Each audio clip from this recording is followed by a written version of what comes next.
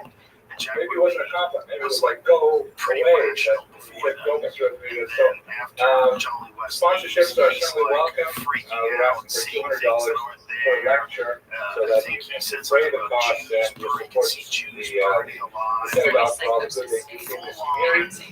But I'm glad that you're all here because your presence is sponsorship more than enough and gives me the kind of energy series we got. Okay, so let's go directly without further ado to our topic tonight. Nachmanides, one of the most important rabbinical minds of the High Middle Ages. He was a rabbi who originated from Spain and towards the end of his life, when he was ready to sort of close into a more old age and essentially relax into retirement and the students surrounding him, he was thrust into an extremely contentious debate with the church, which ultimately exiled him to Israel. But he was certainly not content to simply disappear into history, and in fact, even in his old age, he landed in Israel and completely revitalized that community in Jerusalem, which when he arrived, only had they got in trouble for it too. Like the CIA had to do bans they were getting sued for it, and then all this didn't flush out. I mean, it's always created the first permanent dominion in Jerusalem in the medieval period, which is an amazing achievement, and essentially created the foundation for what is Israel today in many ways. So we're going to look at the arc of his life, which begins as a kind of a figure attempting to create compromise to warring schools which dominated that of Spain and that of France. He moved through some fascinating periods of intellectual development that created a huge corpus of rabbinic literature that is still being mined today for the development of intellectual riches for contemporary scholars. One of those And then, things as I that, mentioned, people ask me, his final years after being driven out of Spain as a result of this very contentious debate with the church, he really achieved his greatest things when he was living in the land of Israel. So that's basically the figure that we're going to look at today. His name, Nachmanides, like Maimonides, son of Maimon. The Latin use of that suffix, son of, and he's known to followers of his thought, in particular as the Ramban. There's an N at the end of his name for Rabbi Moshe ben Nachman, to distinguish him from Rabbi Moshe ben Maimon. It's not only the Ramban as opposed to the Rambam. He actually, one of the couple sent the yeshiva, press all your friends there. Rambam is pronounced with the emphasis on the first syllable, Rambam, and Ramban is pronounced with the emphasis on the second syllable. Rambam and Ramban. That's also helpful because if you can't quite make out the N or the M difference, then it helps you with the accent. So the Ramban is born in we've had our fill. Like the one thing I wanted to do when it was on the task force is open up a skip to any person who wants clearance to come brief us on what they do about UAPs. And I can tell you that we've now had skips. Very important in the Maimonidean controversy. Ironically, the Ramban was intellectually a critic of Maimonides and did not hesitate to publish a series of rather blistering critiques on the Maimonidean mode of Jewish thought. But at the same time, when the crisis over Maimonidean writers writing in the 15th century erupted, he was staunch defender of minorities against the attacks of his first cousin, maybe Rabbi someone Yonah. owns something Two of them were divided over, but I'm jumping People ahead say they're of going to go to what I listen do. to Skiff, and then To talk about the life of raise Barak. fire or something like We know that he ended up a yeshiva. that is We one of the don't biggest have a things lot that we've of had information bring up about is that the your whistleblower nature of that protection yeshiva, only goes so what it far, looked like, and you how can't do many anything for students, physical what was safety, the and some of curriculum them and do so on. allege that But there's he these has actual so physical many concerns. students who We are actually had reported someone in that later we rabbinic wanted to literature, bring in but to there's no testify doubt because our whatsoever next that hearing this on APs yeshiva would be, I believe, next month. existed. And There the is individual some that was evidence to actually indicate that told he, testify, David like Grush, is many actually a rabbis former of the call era, controller, earned a and so living it has been outside of Air Force his Special Operator rabbinic call activity controller. So we knew as the a guy. medical He has some doctor. friends, so But we knew unlike that the guy was Maimonides, nuts or we do crazy. not have like an And we extensive tested him, we did literature not of want to writing come in. We wanted nothing to from do the with it. He was Ramban like, I'm not on touching this. And various so, medical you know, that problems. stuff like that happens. But basically, Also, he then you put those crafted folks on much of TV, his right? early We life don't have to as keep it private, but as if a we rabbinic testify, leader, Yeah, as a because community there comes leader, time when they don't and testify. as a teacher There's a lot of of time Torah. in between people And finding his out Torah this can guy be came and understood told you guys in what's up several to different testify. don't freak out our witnesses, avenues of children. Jewish thought. That's Many just No, why you very can't testify creative just now. and actually was the originator of several key makes perfect sense. disciplines or sub-disciplines Now, here's the within bad Jewish part for thought. sure. First of all, You're he dealing was with a enormous halacha. sums of money. I'm sure He people spent are a really tremendous rich off amount of that. energy. I'm There sure are it's super multiple illegal works if it's in which What the back he engineering? writes Yeah, I mean, or also codifies the Jewish competitive law. Understand advantage where he you is would give placed within the company development A of Jewish law. Maybe I'll if this pause and company step gets back for a access second to a to down discuss a craft little step back that when I said can that. That was kind of traverse funny. space and time It was and funny to me move through anyway. the universe But like most of instantaneously the that things I've said. utilizes an unknown The element and has some unknown halakha, process of Jewish defying law, gravity. is an interesting It's kind of utilizing phenomenon. no There's a big interior debate that's currently mechanisms of raging control. in Everything's Mosaic done with the magazine, mind if you of the read the pilot. online This magazine, is the about truth. whether or This is not what they're whether saying. These are Jewish the law is things they find. primarily statutory in That nature getting to or a common contractor would in be a nature. massive advantage. I'm not a legal over expert, contractor but that what also I understand that to shut mean down is that standing statutory with the laws government. are They basically both like make jets, they both make this is whatever it is. exactly how you So behave, it's and like, there's what do? not You much else to divvy say up your about it. Whereas spaceships common between law these is folks, sort of like are taking a they look the at only what ones who get people to know it? do And and then developing how do that private into legal precedent. contractors, And the how two are systems they of law sort of gatekeepers of the most communicate with each important other. information You'll in the have world? statements of Also, this is and how that you behave, brings us to but then what rabbis happened will at say, well, Earlier. we don't do it that way over In a here. We have a nutshell, we different had custom. And been so the statutory law will get a super commentary that says, well, that may be what the Sephardists do, but we Ashkenazis do something different. And then you get into a different part of the world where people say, we don't believe actually in either of those. And so the statutory law, we have Rick Moore, he knows about these Previous things, steps right? even showed up on this So do you want to comment information to on, investigate. am I defining these roughly correctly? Typical under in the legal analysis, statutory usually has to do with things common law developed in England, but it really doesn't exist right here. Okay, good. Does not help. So I'm going to stipulate for the court that I know nothing about And these so things. Gates Read got the the Mosaic chairman magazine, you'll see involved, where that debate is going. But in terms of the evolution of Jewish law, I can say a little bit about that with some authority. That for the majority of Jewish legal history is we have textual sources. We have the Mishnah, which we discussed long ago, I believe in early October or September. The Mishnah is basically a whole bunch of statements of opinions of various rabbis with very rare examples of a decision between those opinions. You'll have a question about a given topic or behavior. Rabbi X will say one thing, Rabbi Y will say another thing, and maybe Rabbi Z will say a third thing, and then you'll from Canada, you say Rabbi Z will say a third thing, and they'll move on to the next topic without actually deciding. And you read the Mishnah and say, well, what kind of a law code is this? Where's the law? All I see is opinion. Then you move on to the Talmud, and the Talmud extends this tremendously. And with a lot of debate, again, without saying what's the bottom line, what is the conclusion.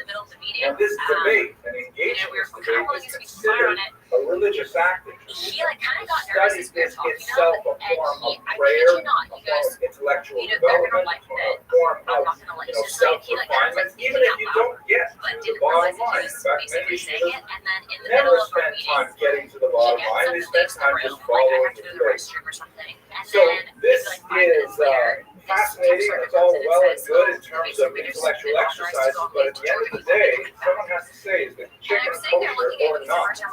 are these couple, are they allowed to marry or not?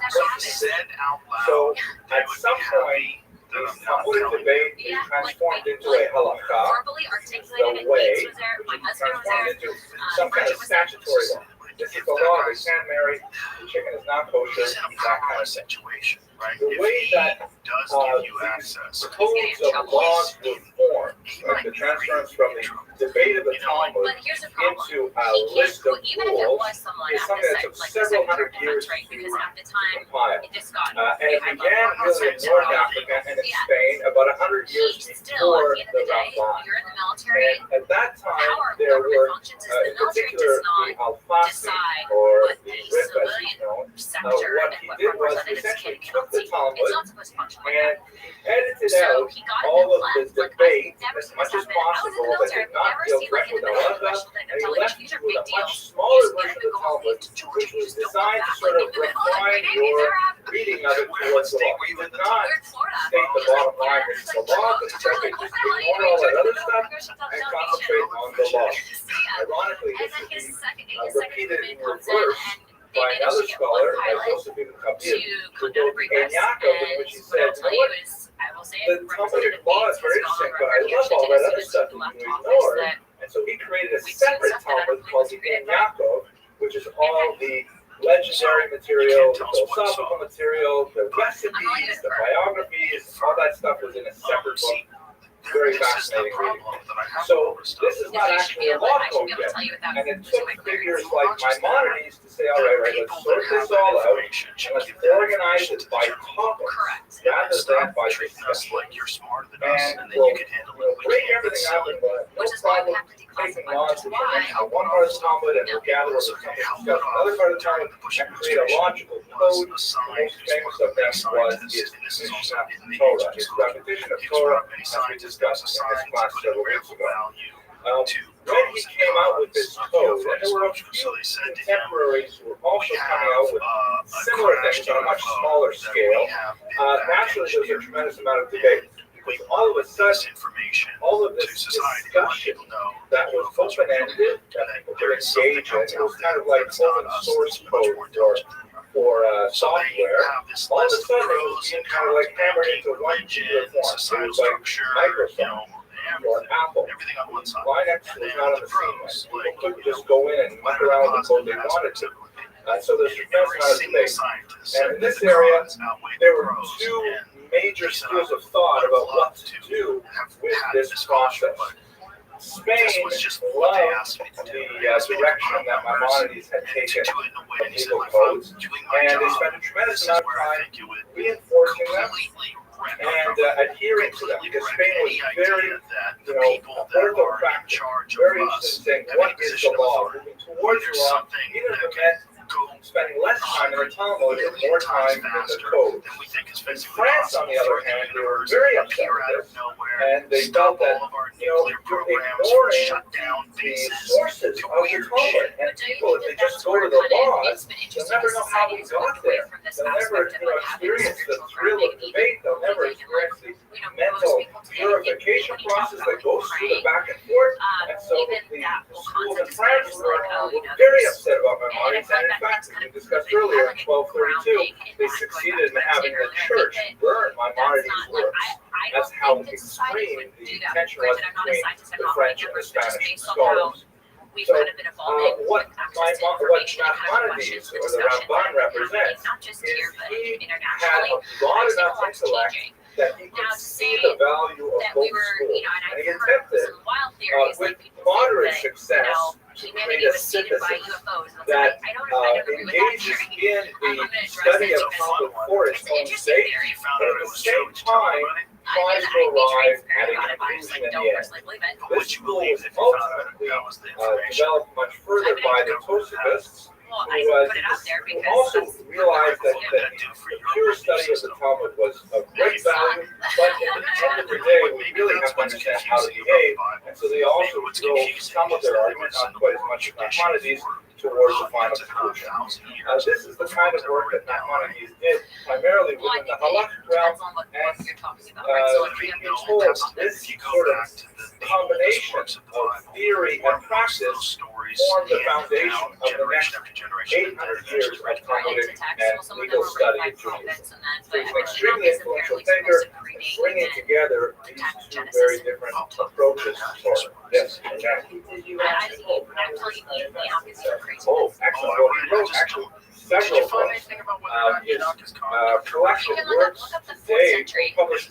Well, they were, it wasn't until the 20th century that all of them were actually published. Many of them remain in incunabula or manuscript versions of the 20th century. But the critical edition that circulates today is 4 very thick, double-column volumes on a whole host of topics. In this particular area, But what's interesting is that he even was if that's the case, though, mainly you have the writing Indian commentaries Orthodox on Church that Talmud actually there's and the view of the standalone Jews, works that and that's dealt with considered specific the most subjects. For pure form example, of the Bible. So you actually wrote a have the vision of fantastic like the book on Ethiopian death Jewish class that called actually Torah recognized Enoch.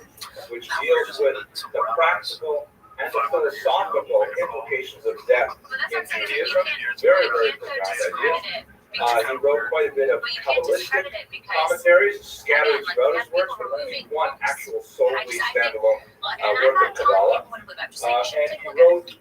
significant commentaries following the Talmudic is that it's inconsistent practice. with the teachings of the Torah. So all of these things contribute towards his reputation as a original thinker. But the most famous, without doubt, if you have heard of the Ramban, probably 9 times out of 10 you've heard of him because of his brilliant commentary on the Torah, which occupies in that 4-volume set that I mentioned earlier. It's 2 full volumes. The context, particularly detailed description Column page, fallen angels the would footnotes at the also be bottom. reason for rejection for the Hebrew canon at this Certainly, period. His commentary illustrated earns by pride the of place comments of only Trippo, behind Rashi Jew, himself. debated Of all the commentaries just that in order of this we subject, the preserve of the Torah, utterances of it's certainly God, Ramban. In fact, that's with the expositions exception perhaps of the Aramaic translation of Rothschild'S, which is studied for other reasons. as is plain If from what one has been masters explained Rashi, by the you, next logical step is Ramban. blasphemous, It has for been you very assert that ably angels translated sinned into English a couple of times, and there's a It's fairly a- new edition a- that I've put Seems 6 like more some people get out of the library right now that Yeah, I has think, met but with that's the thing is tremendous it's a disagreement in popular religion appeal, and and I perspective, highly but they should recommend still it. not removed it. The difference, And so it's the interesting major because then you creative have difference the evolution of of what the King Maimonides' James Bible is. We all know commentary that in the story. Torah Like every is Mary so Carey wrote it. obvious to But us you to even us have the now Catholic Bible that that when has I it's tell still you, have it. you'll kind of They be have saying the like, Catholic Bible that most had of us, books I'm that were here taken to, out, this and is then obvious, you but have in the King fact it James. was So not I'm not obvious saying at the that time. if you read Rashi's James, you're not getting commentary, you the don't have main access to God's knowledge. purpose But I am of saying that Rashi's there's a bigger picture commentary that we is need to discuss. bring together the written Torah with the oral Torah. In other words, here we are reading the written Torah, and a lot of opaque passages, a lot of difficult passages, and we have, thank you very much, Studio 204. This is thing my lovely assistant Rick Morris has been okay.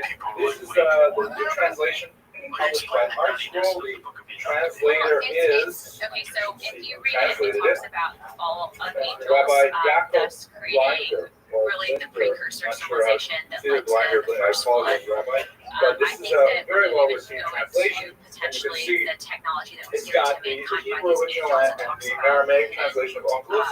It's got beliefs Rashi's commentary, there's which is an often very relevant to etc. the commentary of the Ramban himself, But because it the really Ramban does will often explain, polemicize earlier, with how you have Rashi. a They'll lot often of take these issue religions with around the Rashi. world that kind of say But the to same discuss thing. what is This the is kind point of the OG text that leads the to Ramban's those commentary, Rashi's stories main that we're point hearing is from many he wants to religions show around the the world. unity of the written To talk Torah and about the oral Torah. angels Because mixing the with very mankind basic and idea of seeding Judaism that we have these two Torahs, which are rather different in meaning, and Rashi brilliantly and concisely hear about stuff in anthologizes Greek mythology, the people oral have Torah these and super provides crazy it as a narrative, running and you commentary talk to about the it out Torah. loud and it sounds crazy, but Really that's get what with the book Rashi says, sort and of then the like fact the that it was distilled taken out, wine of and both then of it's these good that Torahs. you have one of The Ramban isn't trying to do that at all. Rashi hasn't achieved that. that actually And here still it is have it. You have, 100 odd years later, and the Ramban says, well, let's ask some deeper questions. Let's synthesize this. Let us challenge don't listen to what I'm saying, don't the listen to what you're meaning saying, of but this. truly give it a You know, chance like and see people, what you for want to say, and example, then, you're going back to this whole concept that it's if you almost a have some taboo information topic today. pertaining Some to very the big piece, rabbis whatever have gotten into a lot of the trouble origins. for I mean, if you have psychologically an understanding of what analyzing Enoch was talking great about, biblical that figures. makes sense. You know, and Well, he I go will, back on to occasion, my thoughts on take all this them to stuff. task. He'll say that, Very few people our forefather Abraham, for example, erred right? when he tried to pass Sarah off as his sister rather than his wife, which is a rather courageous thing to say. I would be scared to say it, except I'm going around back. I can get away with it in our society today. So he really is much more of a, we would consider him a modern commentator because he's not just trying to hold our hands to the text. He's having essentially small essays, the Torah. So it's a brilliant, fascinating commentary which takes us to a much deeper philosophical analysis of the text than Rashi did. Rashi is essentially just trying to marry the written Torah to the oral Torah, so we get a holistic approach to it. The Ramban will say, I don't understand why this is so. And he'll opine various approaches to the text, and he provides a much more engaging and fascinating approach to it. His style is quite different from Rashi or from commentaries of his era. Whereas Rashi's comments are famous for their brevity, they say in yeshiva, you should say, beware of a long Rashi or a short Tosfos. Because if Rashi spends a long time explaining something, it means there's a lot of difficulty. And Tosfos, on the other hand, is normally verbose, so if Tosfos is short, it's going to be a real hard nut to crack. The Rabbi tends to be like Tosfos in the sense of being, takes up much more space, much more loquacious, not to the point of tedium, God forbid, but really discuss an idea to its fullest. Whereas Rashi will only offer little hints and nuggets at deeper psychological and philosophical issues. Yes. No, Hebrew. That's the rabbinic Hebrew.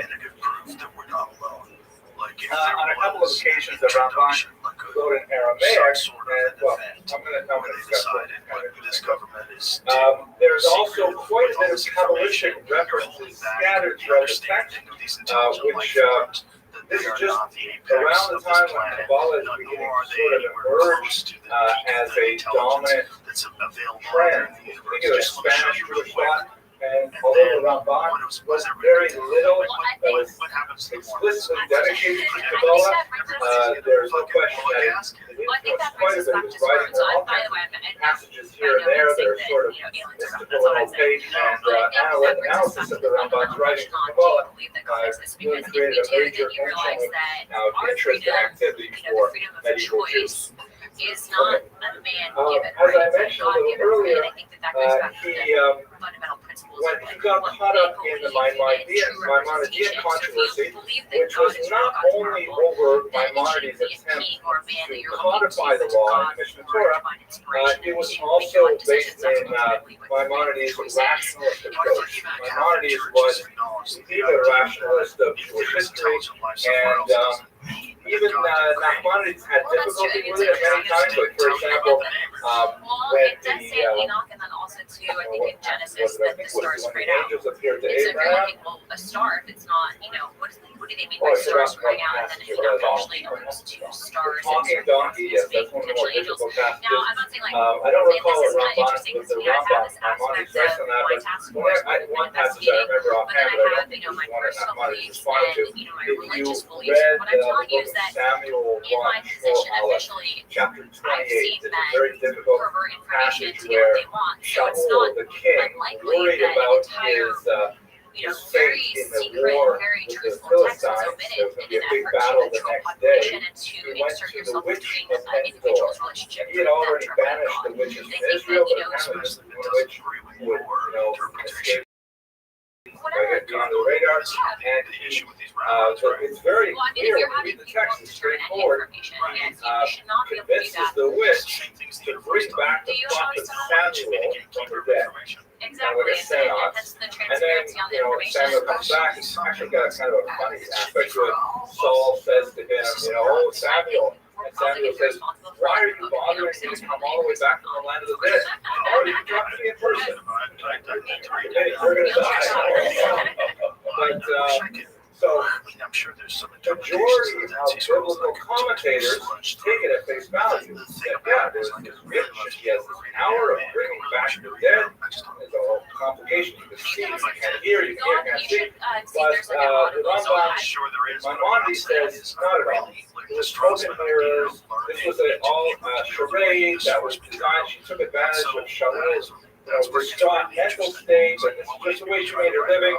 There's no such thing as bringing people back from dead to talk, things like that. But the majority of commentators disagree with Maimonides, and they feel he's being excessively rationalist.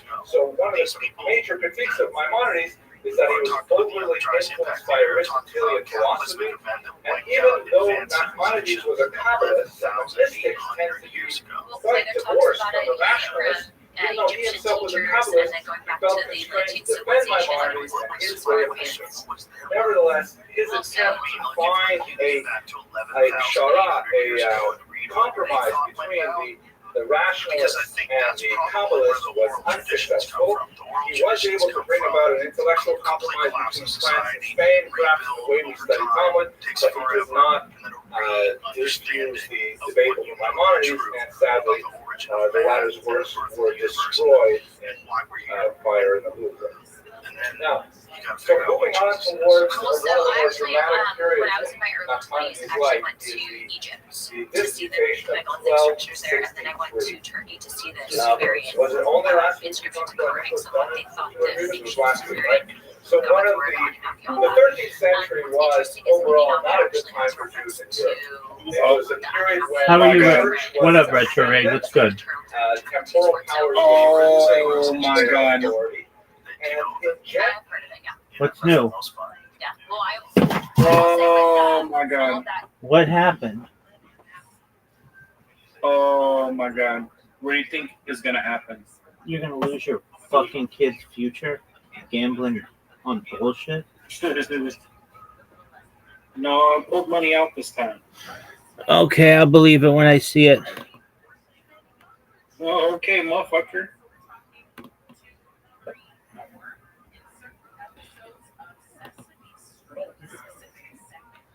All right, how much you losing? He said, I'll believe it when I see it. I said, okay, motherfucker, look at my camera then. You fucking. I'm looking at it. I'm looking at it. Okay, last we spoke, you were down $3,000 on one of the sites. You couldn't even count on the other site. So overall, that money is still lost. You know where this came from?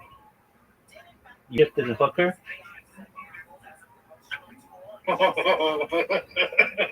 No, this is from work, you fuckhead. Oh, okay, so you're working to just shred it. No, this is for rent. All right. Are you going to gamble?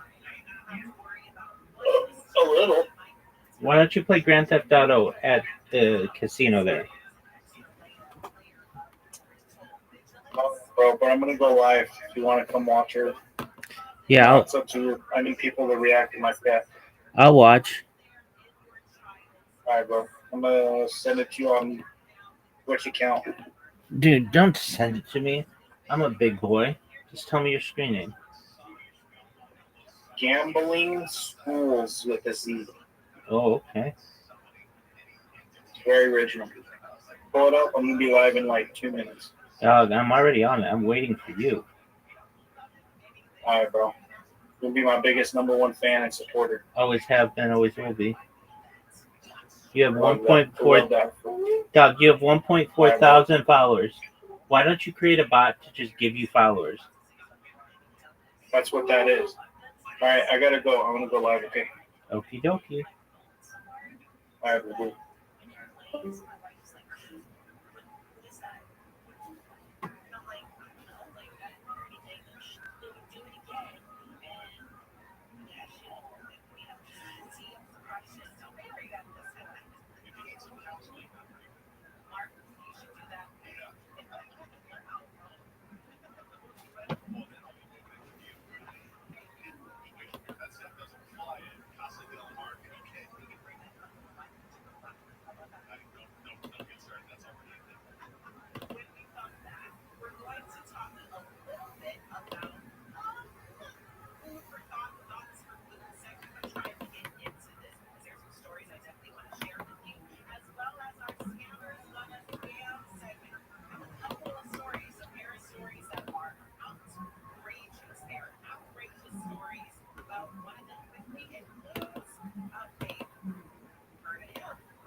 She had a nigga that was on the music scene.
lost all expression. Don't believe the people. You got to know.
Yo, Zoot, how are you?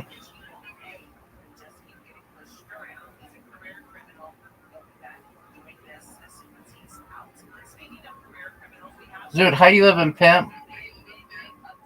I'm good. Are you ready to lose? I'm ready to come on someone's face.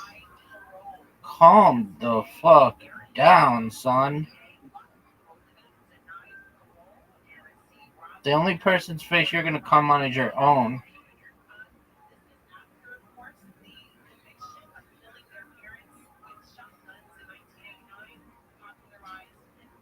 Dog, you know you've never beaten me in this game. I want you to try. You need to focus. How was your day, pimp? You have an invitation. Should you choose to accept it, you'd be a G. Should you choose?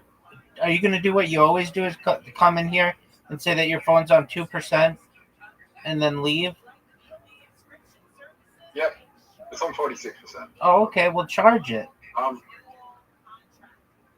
46% will last at least 40 minutes. Dog, just charge your phone. Hey, Rabbi. Yo, pimp.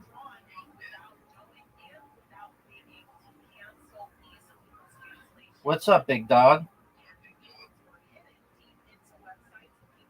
Dog, are you going to talk or are you just going to jerk yourself off raw? I'm here. What a shot. I don't think any mental illnesses exist. I think other people just take time to learn things than other people. Okay. Dog, I am playing so fucking well. Some people take longer to learn things, and then I'm not saying that mental illness don't exist. I'm saying people with schizophrenia, and you can't convince them that you can't convince me that someone with schizophrenia is normal. But saying that you can help that person get better. And all that person has to do is acknowledge the fact that the things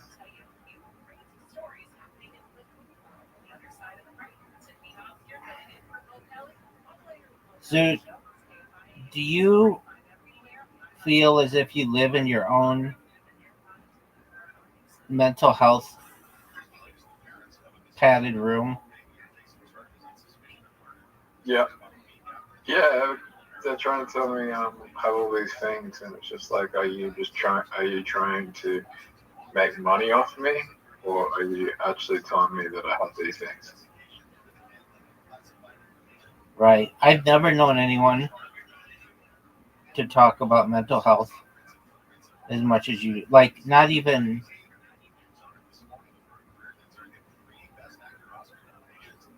1/10 as much as you do. You're obsessed with it. You're absolutely obsessed with it. I know this guy with schizophrenia, and like I know that he doesn't really believe the things that are going on in his head, he just can't convince himself otherwise because he's medicated. Okay, big dog.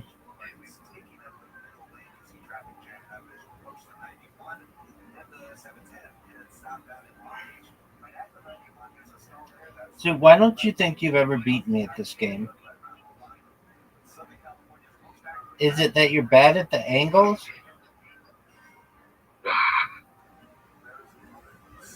Why do you think you suck so much dick at the angles?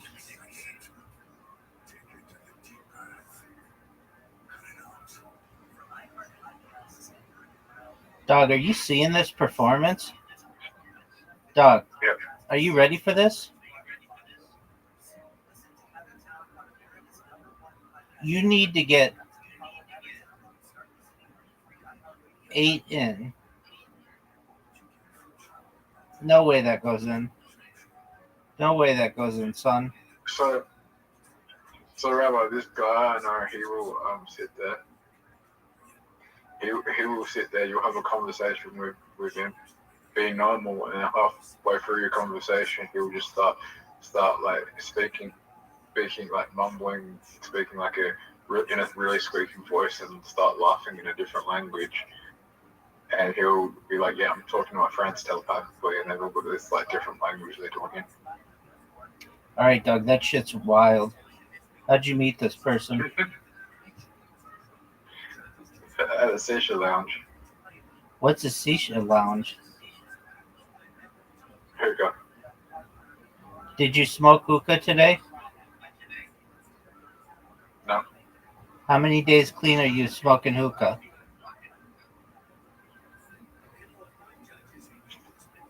3. You were 3 yesterday. 4. Well, this is my 4th day. Are you proud of yourself? If I can get through 2 weeks, I'll be happy. There you go. Why are you choosing to quit? Waste money.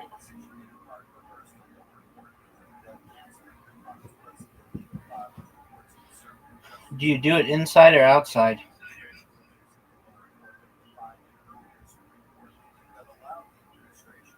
Outside. Are you going to win here? Yeah. Dog, you're not even going to come close to winning. Outside, but there is an area that I can do it inside. There is a store that I can do it inside. Where's that?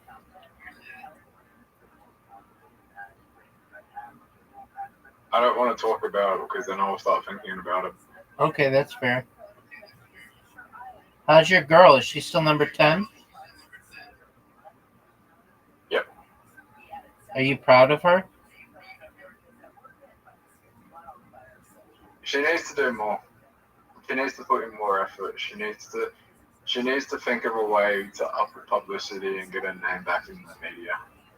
Dude, otherwise, people are just going to forget about it. she'll never be forgotten, dog. You don't think she'll ever be forgotten?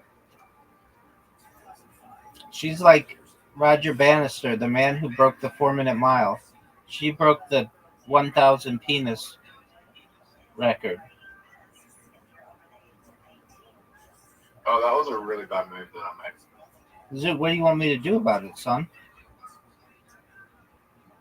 Actually, I think that was also a really bad move that I made. I forgot about the 3-point damage. 5-point damage, dog. 5-point damage. Oh, it doesn't matter. I can heal myself. Are you proud of yourself? I feel like that was an okay move, but you're going to do a lot of damage to me. You can do a lot of damage to me here. Like, you can do a lot of damage to me here. No, I can't.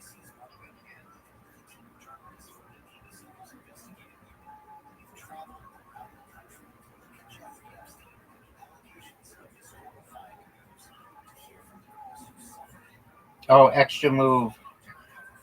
Plus a heal. Dog. That was fortunate. What are your thoughts on this? Son, you are down by 25 points. What are you going to do?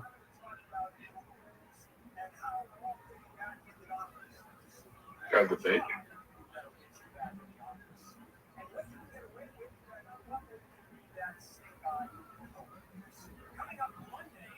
Dog, I don't have any good moves.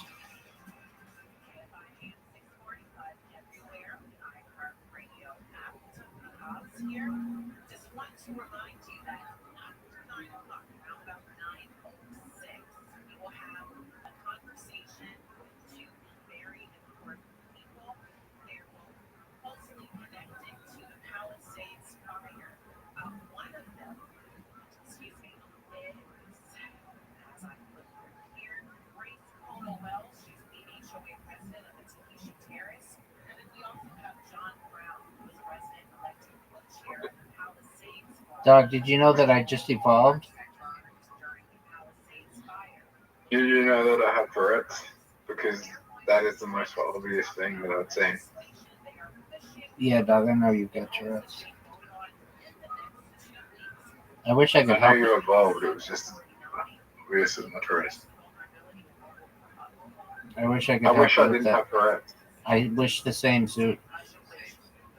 I feel like my quality in life would improve if I didn't have Tourette's. I'm in agreement with you. Especially in interpersonal relationships.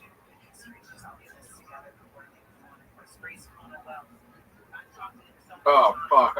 I don't know if I can have a girlfriend with the Tourette's that I have. I mean, haven't you already?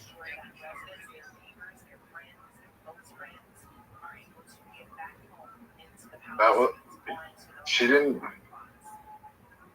she didn't stay over. Didn't you say you had a girlfriend of like 2 years? The girl with whom you went to go see Wicked in November? No, 2-3 months. I thought it was longer than that, son. No, 2 or 3 months. Did you munch your box? No. No? No. Why not? She's. I don't know. You don't know what? You don't know why you didn't munch that box? Eat that peach? Why not? Because she didn't want to. Okay, that's respectable.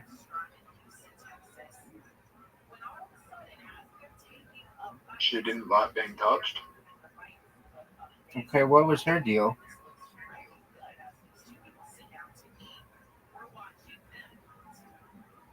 She just like fucking, or you didn't even have sex with her? I think she had some trauma.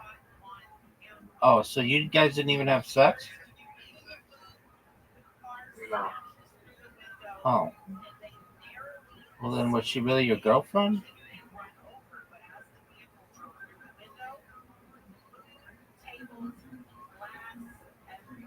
She did give me a hand job.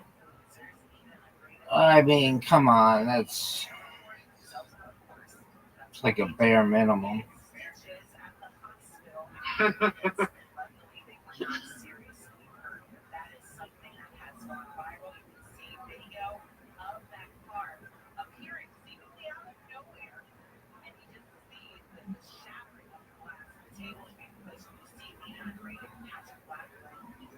I wanna go.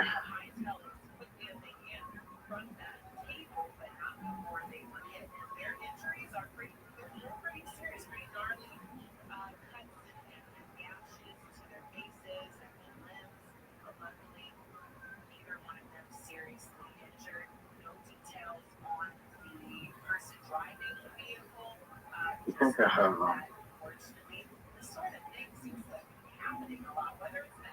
Look. Ready.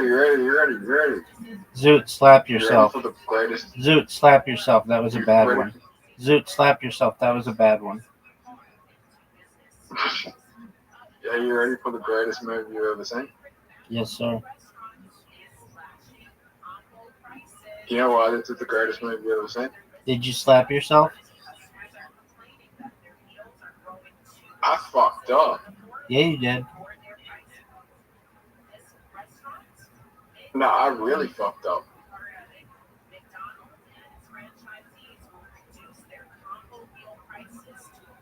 Or did I?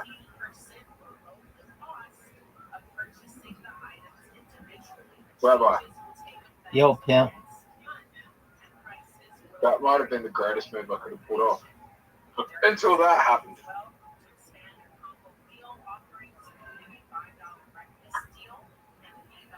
Rabbi, Yo, pimp. I was playing so well.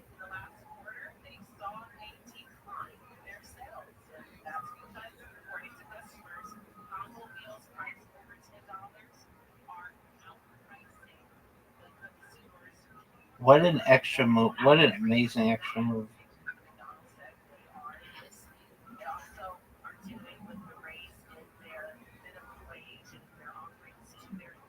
You're up, pimp. Did you know that?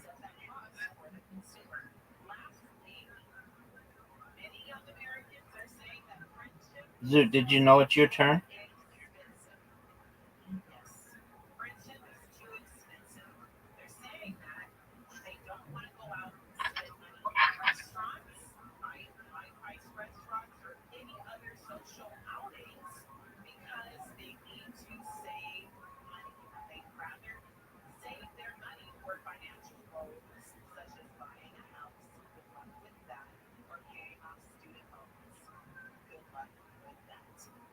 Zoot, are you gonna go? Or are you gonna jerk yourself off raw?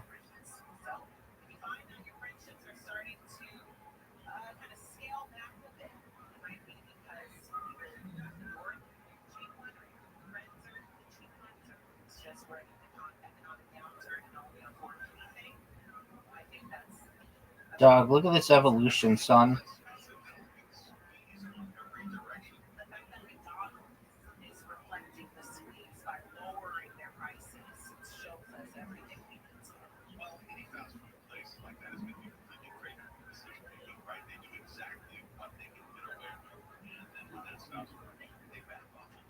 Zoot, what are you gonna do?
Zoot, are you proud of that move?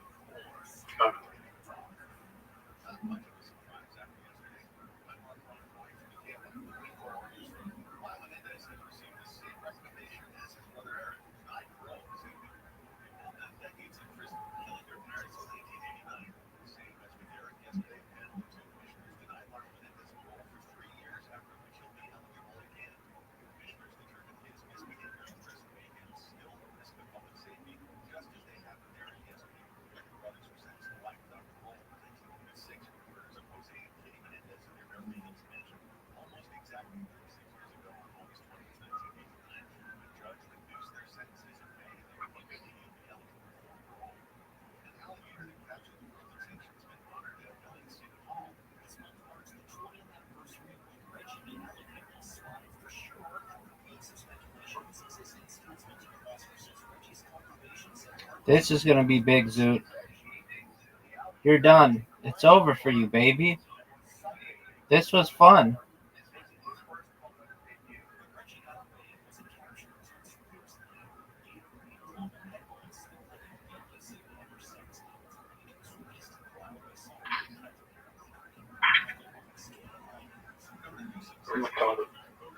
No, you're not, Zoot.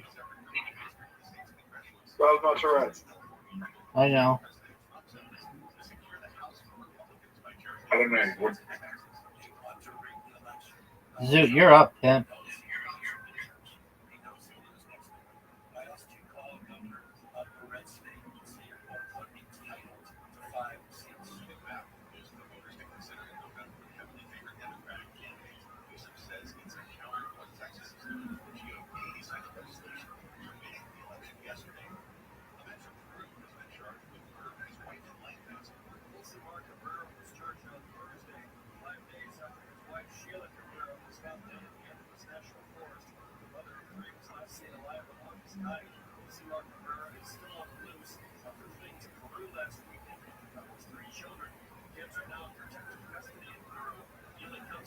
down. There we go.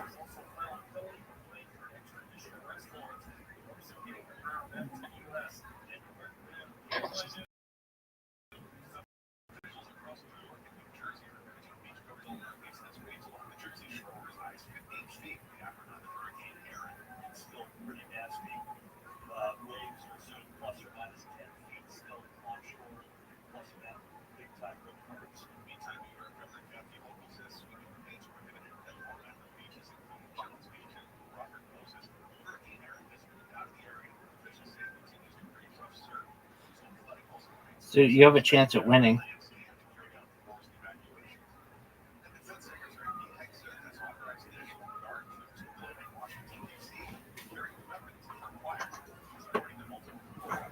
$100.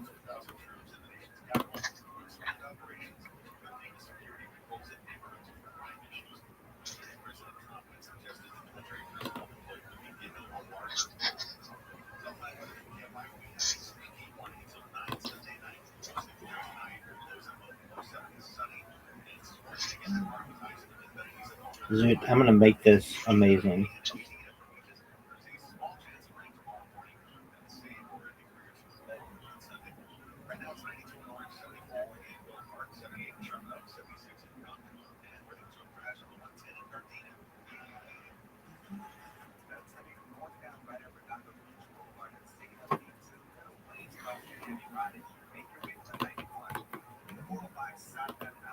You ready for the crash?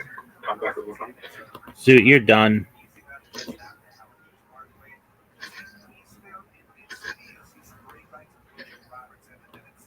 Oh, am I done?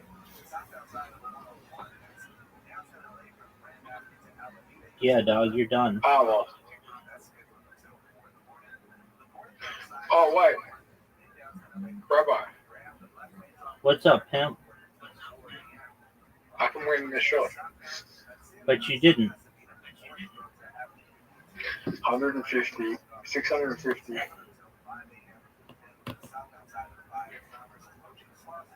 Yeah, we're going. Let's go again. You want to go again, son? Oh, we're gonna play Dungeons and Dragons. All right, just one moment, dude. Just one moment. Big dog. Big dog.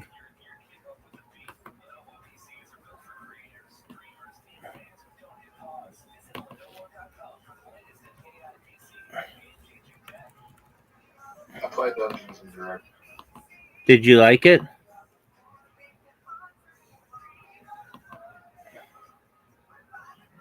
Zoot, did you like it? No. Why not? Too many autistic people there. Oh, you like played it in real life? Yeah.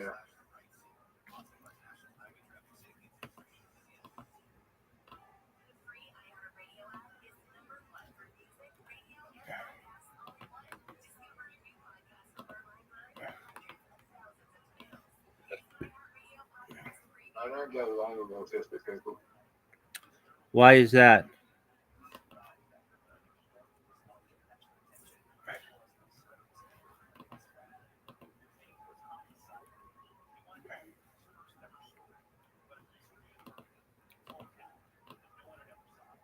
Why is that, Zoot?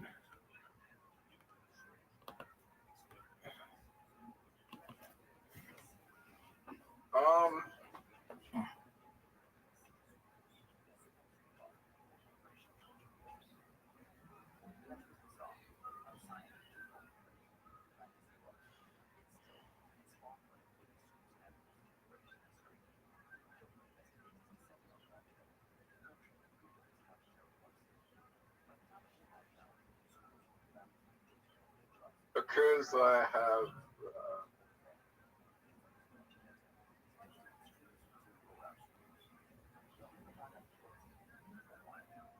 different opinions. Okay, did you know that I have an opinion and it should be that you should accept the invitation that I've sent you?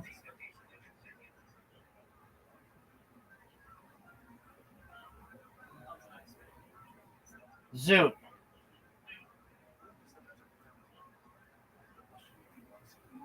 Zoot, you have an invitation, dog.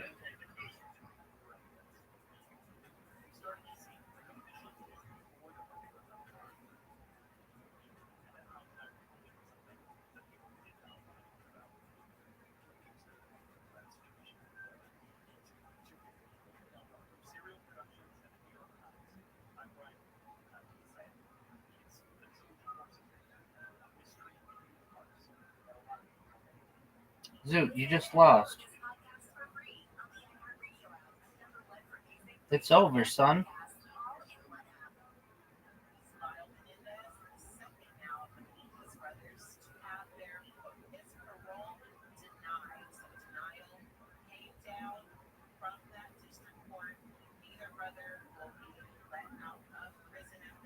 Replying Dungeon Tales.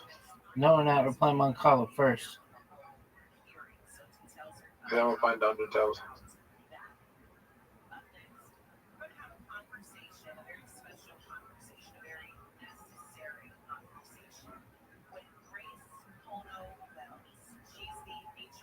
Rabbi, I tried to find you on.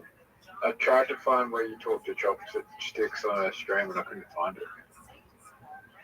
I didn't talk to her on stream. I never said I did. I said she wasn't streaming when you talked to her? I don't know. We DM'd each other. Oh, you DM'd each other. You didn't message. You didn't do a voice chat. No. Does she want to do a voice chat? I don't know why. What did she say? Quit spamming Kick and creating clips on everybody. And so I told her how she can stop it. And did she listen?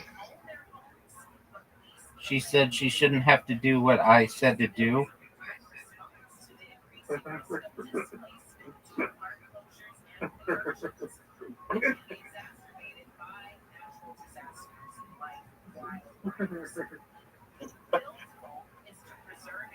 Why did everyone on Kick hate you? Because I spam them and I create clips on them.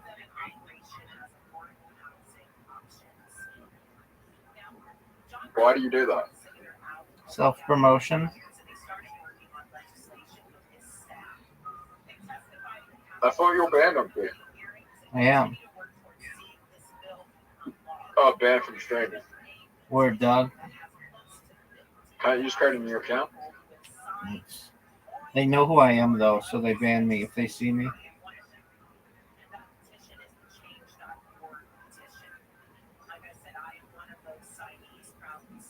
So if I go on Kick right now and say, hello, Robo Rothschild. Yeah, you'll get banned from basically every chat into which you go.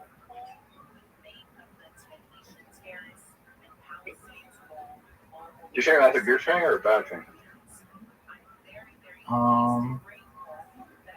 That's all right. Go time.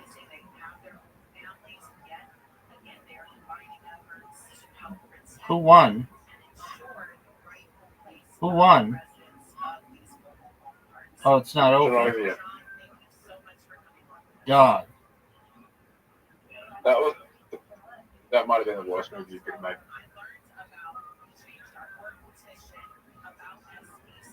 It was the only thing I could do. 100%. But you just lost. Zoot, you did really well, dude.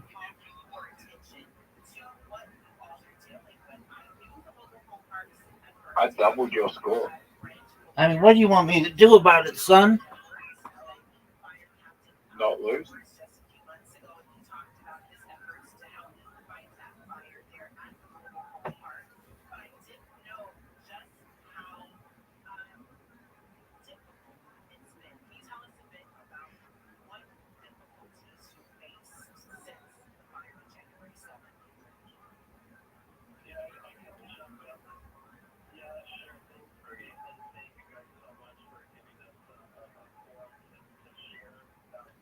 What are your thoughts on this move?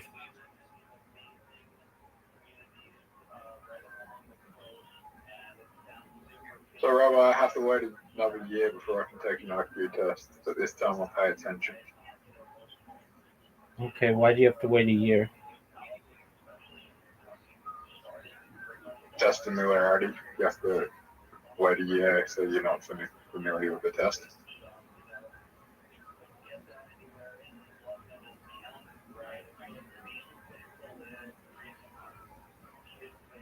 This is kind of bullshit because you can just look up the fucking test online before you go for it anyway, so it's not really test familiarity. Doesn't really matter.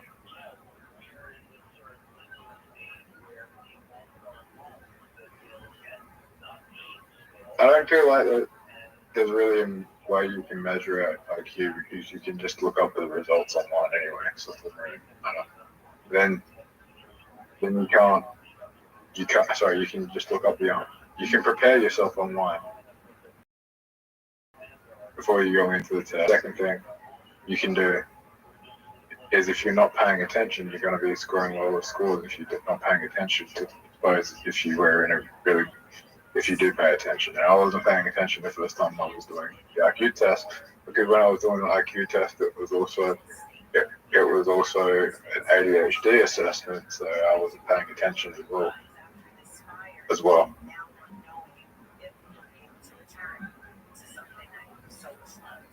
I wanted to know if I had ADHD more than I wanted to fucking do an IQ test. Dude, you just fucked me. You basically guaranteed yourself a win.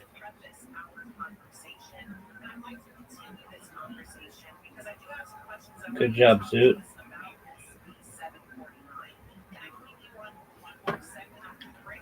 Are you proud of how you just played?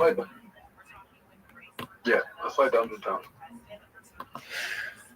That game requires reading, and it sucks. No, let's play it.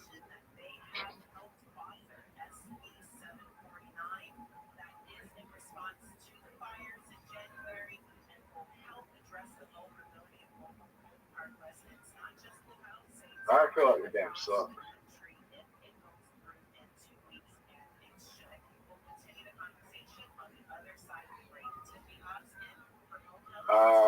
What are we doing? Drums of War. Drums of War? Easy.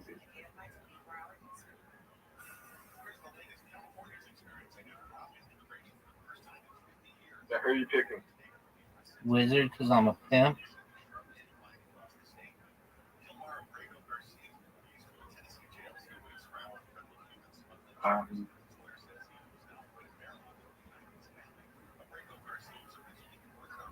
We need someone that can heal. Even at a distance, you can hear the pounding of war drums. The orcs are preparing for battle. We already played this one. Alright. You stride boldly the fort. A sentry spots you. Human no here. The sentry snarls. Me destroy you. The sentry snarls and stomps on the ground. More orcs are gathering near the gate. Charm. Okay. The wizard begins a charm incantation.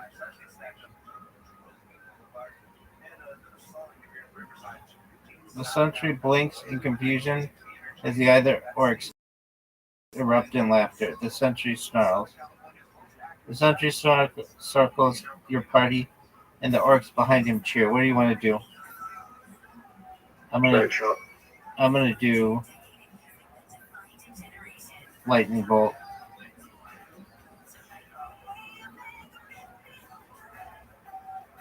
The rabbi used lightning. I got 38. Holy shit, you killed it. Yeah, Killed it. because I'm a pimp. The gathered orcs roar as their sentry falls. Warrior Frog follows you. Want to talk? Must pass test. He gestures in the bed. Show off. Show off. Show off. We're gonna kill him. I got a 9. You got a 19. Oh, yeah. Fuck. We're gonna fuck him up. But Group vote. Fight. You challenge the orc warriors of the party. Okay, with the orc charges in. Shocking grasp. Zoom fuck. missed the attack. I think you did much better. No, I didn't. Oh, fuck. Oh, fuck. You're nearly dead. Baby, I'm good. I'm gonna use paralyze on this motherfucker. You're right, I am nearly dead. Alright, healed you. Thanks, baby.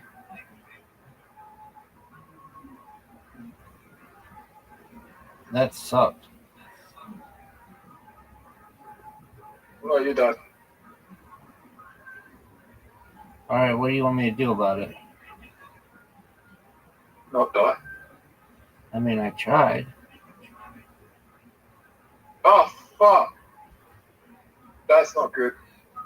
Zoot, are you done? Die. Okay. We suck at that. One choose warrior. No, the game sucks. It doesn't suck. It's awful. How is it bad?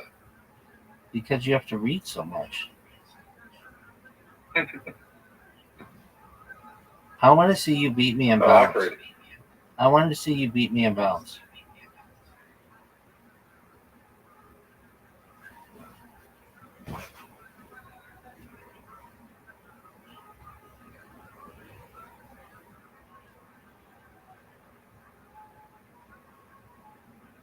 Zoot, where are you? Why are you so far behind? Yeah.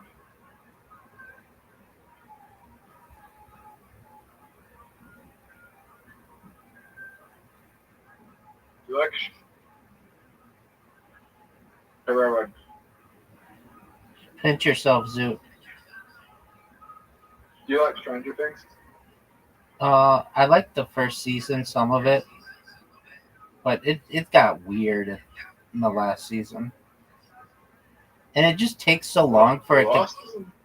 It takes so long for it to come out that like the kids are already grown. I don't.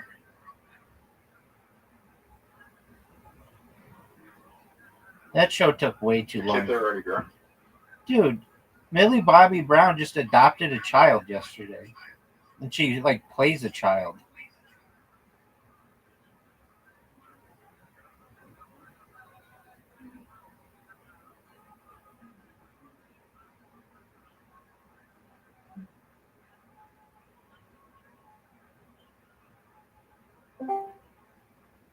Welcome. So you're saying it's not believable that they're still children? Right.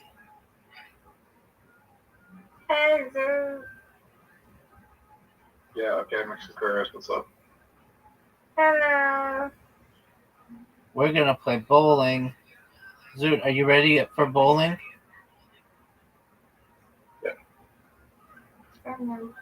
He gonna play bowling with us? Yes, ma'am. How was your day? It was good. How was your day? It was lovely. What'd you do? Anything fun? No, physical therapy.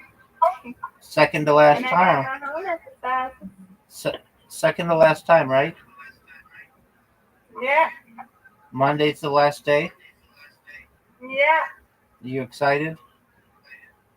yeah. Excellent. There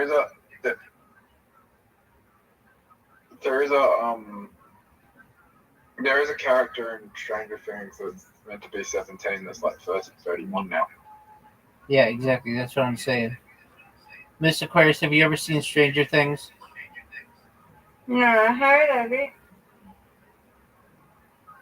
Well, maybe he's 18 in the show, but yeah, he's way too old to be playing that character.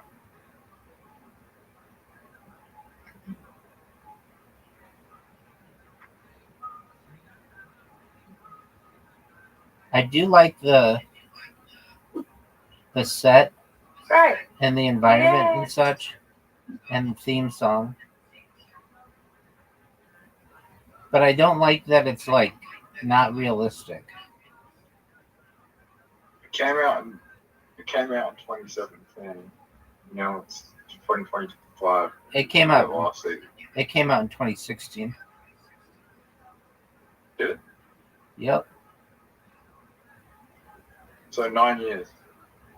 Word, dog. Nah, it's 2017. Nope. 2016. Let me look this up. Look it up. So what in the world? Look it up, Zoot. Come on. I got distracted. Look it up, Zoot. Look it up.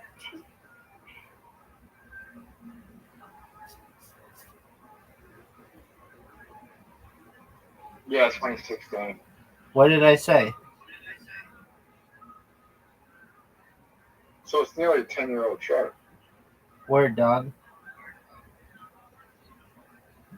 I mean, it would have been filmed in 2015 as well. So they've been on the set for 10 years. Come on, Zoot. Zoot, come on. Zoot. Zoot, come on. We asked nothing of you except to just go.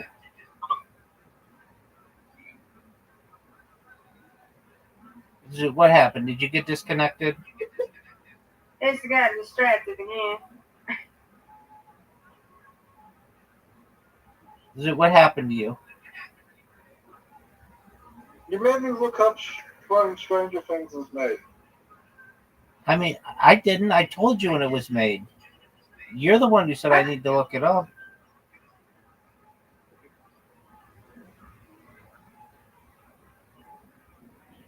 Yeah, 9 years. 9 years ago, Stranger Things was made. All right. And like I said, nobody believes that those people are teenagers anymore. Come on, Zoot. Come on, Zoot.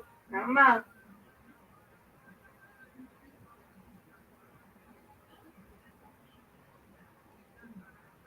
There you go. Good spare. Good spare.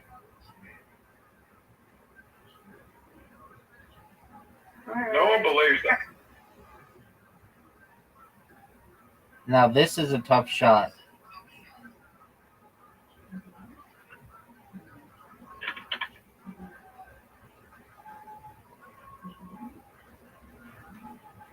Yeah, Millie Bobby Brown's like 22 now. 21. I don't know. Yeah, probably 22. She was born 21. I think she's older than that, actually. Miss Aquarius. Big shot here. Oh, what a spare. High five. That was beautiful. High five. Now get this. Get at least 7 pins. Oh, get that last one. That's all right. Was it? Welcome.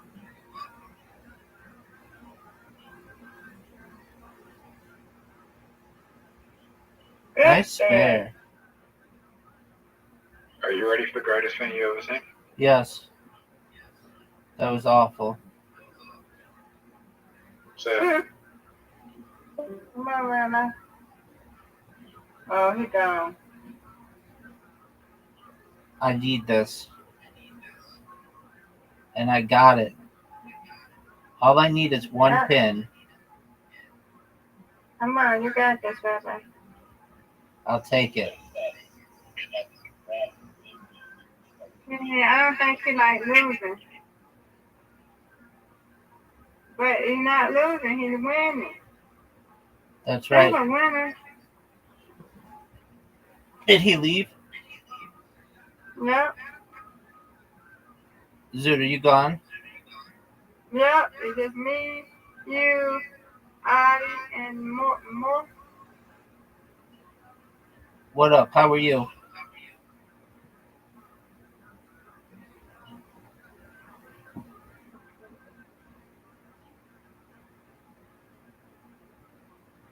Get it, Miss Aquarius.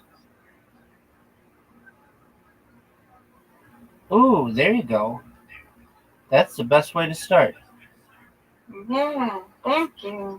Come on, try. I tried. Get this.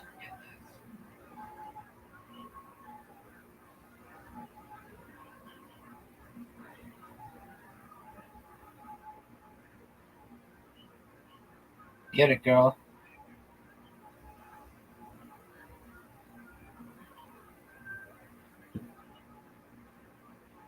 Get it. Nice spare. Yeah. Come on, Rabbi. No doubt. Get it. Not what we wanted. Get this. Wow. Oh, that was a wonderful spare. Thank you. Rabbi. Thank you, ma'am. I'll take it. Welcome. Get it.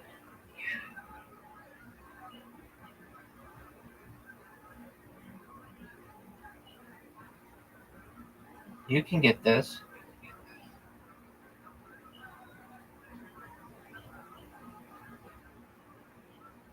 Get it. Come on, come on.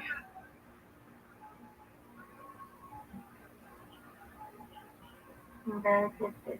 Get it. Miss Aquarius, big bleed. Hmm. And you got a spare? No one's touching you, girl. No. Get this. Just get it. All right. I Come need. on, Rabbi. You gotta get this. Gotta get something. Yes, ma'am. I'll get a spare here. No doubt. Okay, let's go. God. Oh, no. I'm shocked. Shocked, I tell you. Oh, man. Mm-hmm. All right, get it. Nice. Get the split. Get the two on the left. Get these two on the left. Oh, you almost got it. All right, here we go. Come on, Rabbi. You got this. Let's go. Strike it. I had to get it. Yes. Good job. If I get You got it. 3 in a row, Get it. oh no. That's the only way I could have caught you. Get that one. No. You win, I win, I win, you win. We both That's won. right. Undefeated We in both bowling, undefeated in friendship. And undefeated in the game. Yay. Good job, Miss Aquarius. You're welcome. All right, going on mute. Good night. Good night, God sweet willing, dreams. see you tomorrow. God willing.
Yo, how are you?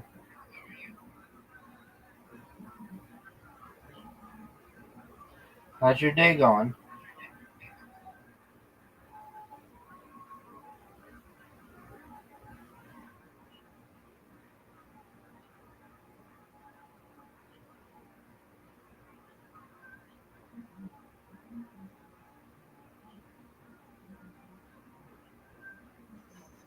Let's try this again.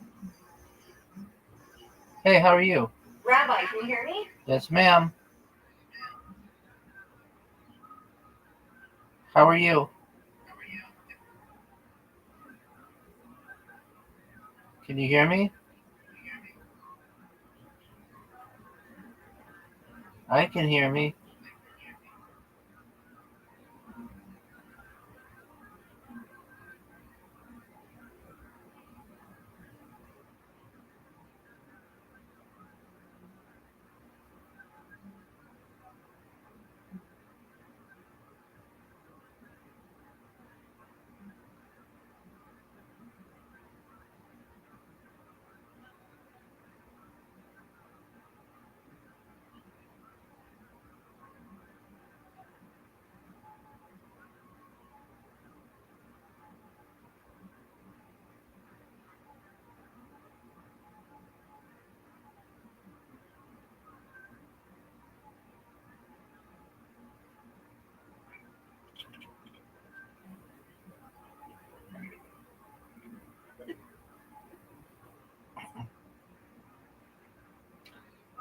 I thought I heard something. If you tried to talk, try it again.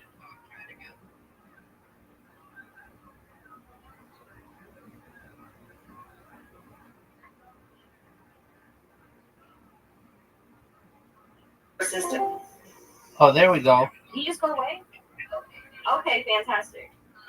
So basically, I need your assistance on something we spoke about many, many months ago, where you used to go into X Spaces and you used to have a little video in that thingy, right? Yeah. Okay, so you had X Spaces going live and you were able to insert a video. How did you do that? And you did not need to buy a basic or premium subscription, correct? Correct. I'm still doing it right now. But I have an Okay, iPhone. so you're live doing it right now. How do I do that, honey? Yep. You need an iPhone. Is the iPhone the only way? Because I have Androids. Yeah. To my knowledge, iPhone's the only way, unless they change something on Android, and we can walk you through it. Get ready to start a space. Create a space. I have a space up already. Okay. Well, right before you start the space, there's a little toggle that says record, and there's another little toggle that says show video. But it's only available on iOS devices. Okay, so I ended that space because no one's showing up anyways because they're all probably like partying and stuff, and I'm a loser. Okay, so there's actually the only two options on an Android is my title. Of course, like who I'm gonna let in, the title, add topics, record space, and allow incognito. Yeah, so it would be right below record space. It should be, but it is not. Is there any type of emulator I could use to do like a loop to be able to do that on Android? Not on Android. You would need a Mac computer. Okay, so I need to make peace with Siri. Is what you're telling me. Yeah, I mean, if you want to be able to stream video on Twitter, the best advice I would have, probably the cheapest way, is to buy like a $100 iPhone, and then you'll be able to do it. Is there any cheaper ways of doing the iPhones? You can buy a used one. Yeah. You don't know about any like free deals or anything? Like people are just giving away iPhones. Yeah, like is there any type of like free iPhone things, or do I need to go talk to the Hindus? I don't know if you need. Usually they find what they know that like the free stuff. Yeah, I don't know anybody that knows about free iPhones. If you're on, Okay, I if I you're need to make peace with the scorpion, the no damn the guy that used to come in my spaces all the time. if He's you crypto. if you receive benefits in the United States, there's a way that they can give you Yeah. a free iPhone. Still do the Lifeline program? Yeah,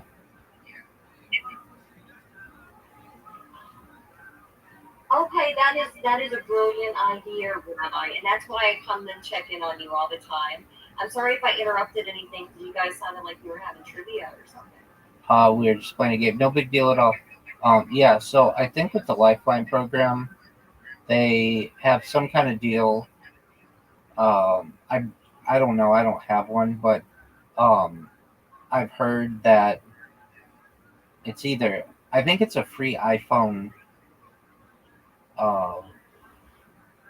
free iPhone X, or I mean, it's not like the newest iPhone, but it is free, and I think you get one per year or one per 2 years.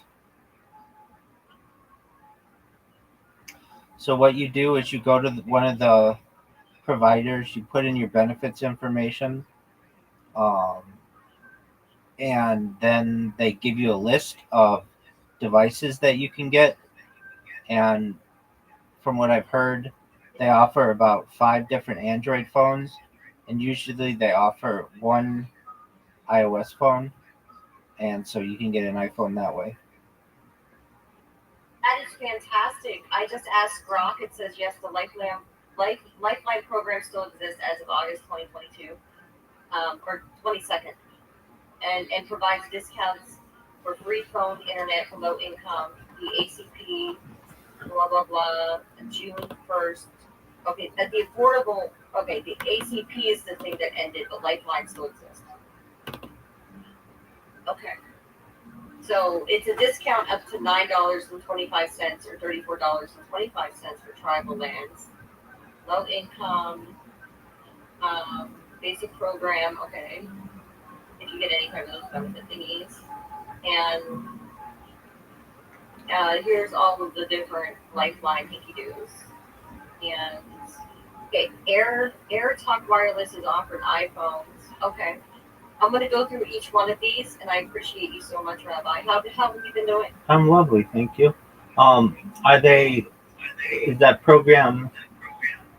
Do you have to pay for it at all?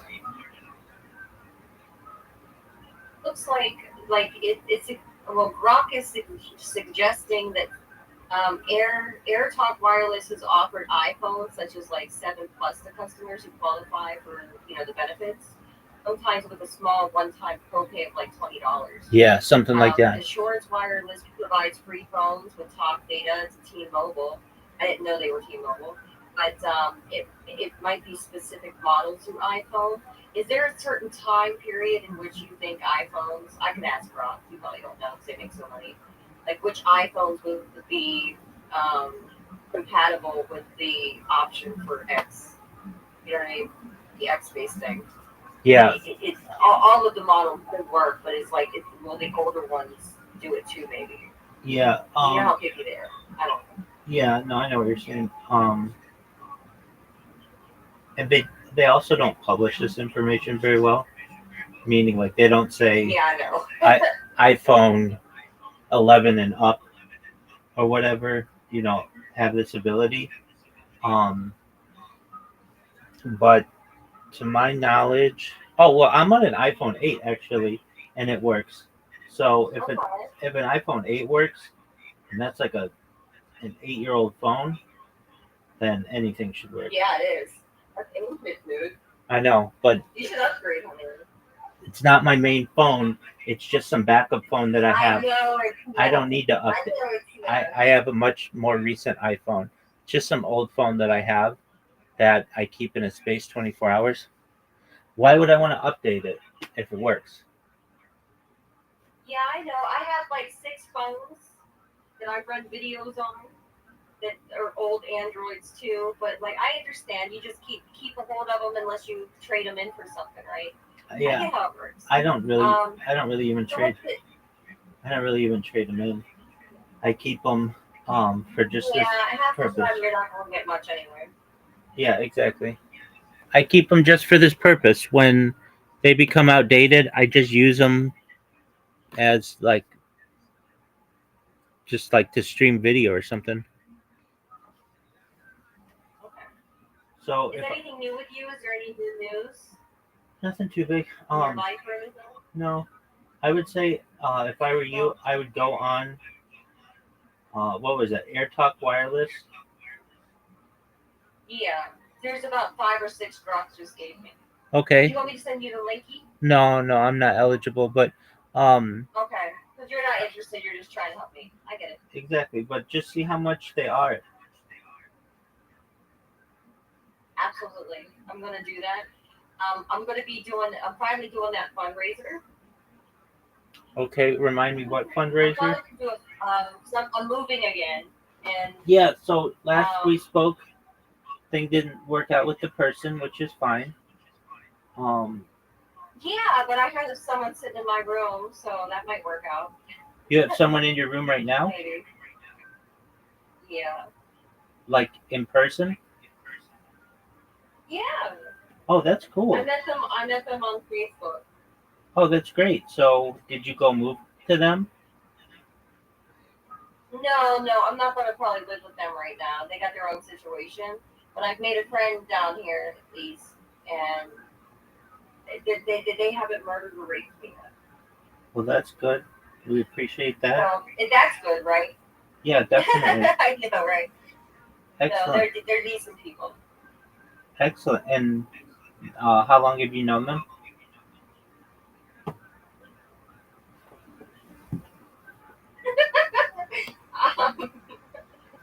How long have we known each other? A few days. Okay. But I spent all day on like the phone with them. You know how I do, Rabbi. Okay, excellent. Well, I spend all day on the phone with somebody. I know their whole life story and stuff. that's He was only like 17 minutes away from me. oh wow, that's really great. Yeah. Excellent. So right now, like, I'm going to do a fundraiser for some funds, and then I'm going to relocate, and then I'm going to start doing some other things. I don't know how you feel about it, but I might actually sign up to work with ICE, which is like a $50,000 sign-on bonus, and I might be able to do my RD that way. Okay. Well, do whatever makes you happy. Yeah.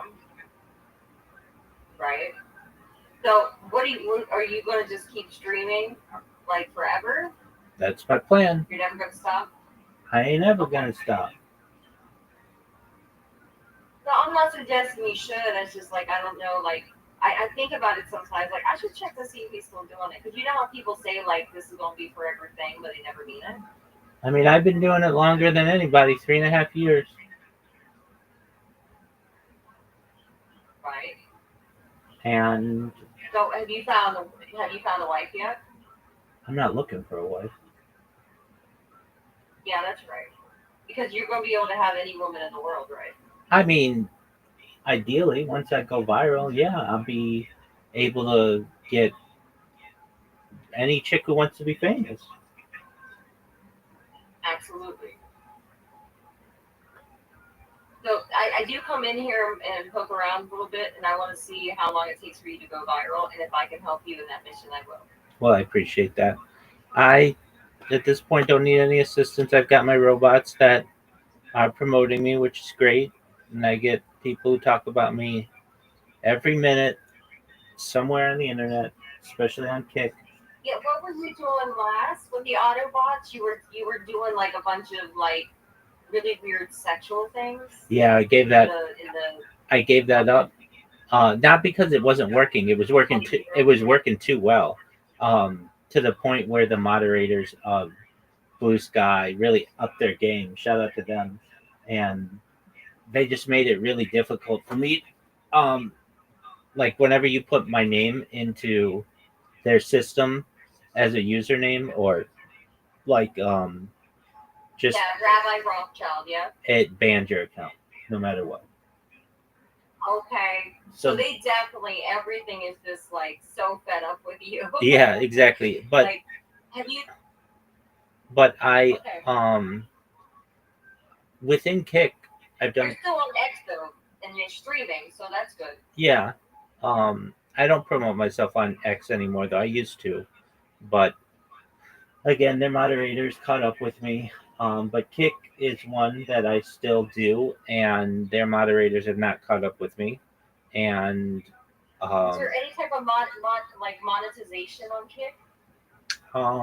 yeah, they're making $16 an hour. On Kick, they're making $16 an hour. Yeah, they pay you. Doing what? Like game streaming, or what are they doing? Anything. If you Okay, when you say anything, you mean like OnlyFans, anything? No. I mean, you could literally just sit there and stare at the camera. No, you keep your clothes on. You can't be naked on, or even like even like overly sexually explicit on Kick. But they have a program. It's called Kick Partner, where they pay $16 an hour for you to stream, and then you also get subscriptions in there, and those pay out really well, and it's probably the most lucrative platform to stream because no other platform pays you hourly. They'll pay you for the amount of viewers you get, or the amount of clicks you get, or the amount of chatters. It's not like an hourly wage, right? Exactly. You can spend hours and just get like quarters. Right? Exactly. So this is a first of its kind of program, and so I have friends of mine who have bought cars on it using what they make. I know one guy who bought 2 cars recently, and all he does is he loves it. He gets up at like 4:30 in the morning. Doesn't have to. He's excited to do it, but he's always streaming by about 6:30 in the morning, and he streams for like 8 hours at a minimum. He doesn't have to though. He can stream as long as he wants, but he really likes it.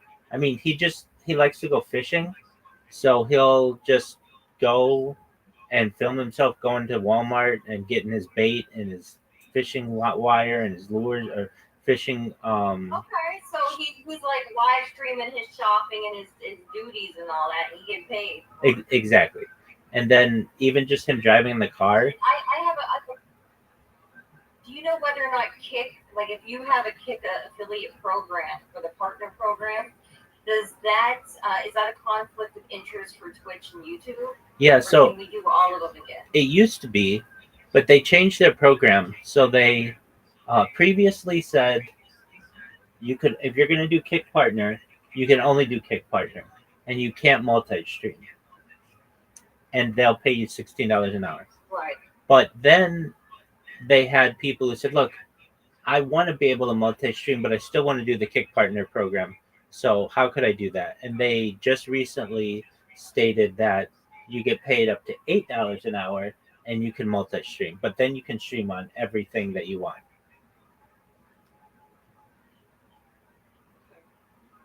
So if you do Kick alone, it's up to $16 an hour.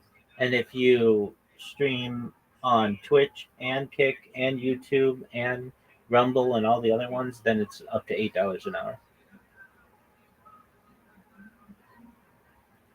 There are some qualifications that you have to do. It's not just like you go there and they start paying you immediately, which is different than some of them. Like Rumble starts paying you immediately. Not a lot. Not a lot, but you'll get a few cents every few streams or so. And if you do it enough, they only pay you for Stripe. What's Stripe? Wasn't Stripe the thing in Russia? Rabbi and Wagner. Oh, okay. What happened to you, Retro Ray? I put my kid to bed. Oh, okay. I'll check you out when I have a moment. Thanks for letting me know. Hi. Welcome. No, he's not being rude. He's doing a live stream, so he was just telling me that he was doing that. Okay. You're helping multiple people do bunches of stuff. Word. So with the Rumble program, they pay right from the get-go. It's not a lot of money though, unless you have a lot of people watching you. Then it can be a lot. And the thing that I really like about Rumble is their content or their videos are saved indefinitely, meaning like it's like YouTube, as opposed to Twitch or Kick, which d- don't save longer than 30 days. And that means you can make money on the videos that you published from years ago. And so all that income Oh, combined. okay. So it's retroactive? Um, it yeah, I would say you could call it that. I mean, it's basically Okay. Well, that's Rumble. yeah, that's Rumble. Isn't there a lot of toxicity on Kick and Rumble? Is it like a cesspool? I mean, it's What's whatever that you nation like? Are you on it's both? it's what yeah, I'm on everything. It's whatever you want it to be. Yeah, I know. I can tell you this: Kick and Twitch are basically exactly the same. And so the people who say that Kick is a cesspool, I feel, are just a lot of what happens. I mean, Amazon owns the Washington Post, and it has a lot of media influence, and it owns Twitch, and so they don't want a competitor. So they say that it's a cesspool, and then they force their affiliates to say that it's a cesspool, and then people think it's a cesspool. It's not. It's the biggest knock. It's the same. It's exactly the same people. It's literally like they have their Twitch going, they have their Kick going, and they just manage two different chats. It's like the same people. It's not like, oh, Kick is, you know, naked people and people hurting other people. No, it's the same people who are on Twitch. In fact, Kick, because they have some deep pockets, a lot of times poaches the people from Twitch to be on there. So they get like once somebody's a big Twitch streamer, they poach them. Do you know who Mr. Beast is? Mr. Beast is like he's almost as rich as Elon. Well, I mean, he just no, he He's YouTube ever, and he wanted to run for president. yeah. So he just started doing Kick, and he has a charity called Team Water, and they raise funds for helping people who need water around the world. And he's a Kick streamer now, so I mean they're very mainstream, and the difference in the two platforms is if you're on Twitch, it's going to be very hard to get found. It's going to be difficult to get found on Kick too, but there's just less. What would I need to do to be found on there? Well, it's kind of one of those things. It takes. Would I need to do something controversial, or no. would I like do good deeds? No. Like, what would be the most attention? Good deeds are great. Frankly, I know somebody. He's from like in China? He's from India, and he lives in Singapore. And what he does is he like helps charities every day. So, for instance, I was talking about Mr. Beast. He has this charity. It's called Team Water, and just like last weekend, they raised $12 million on Kick for this charity. So I know somebody who all he does every day for like 8 hours is just picks a new charity and says their charity name the whole stream. Now he'll talk about other stuff too, but he'll just literally say the same word. So what does he do?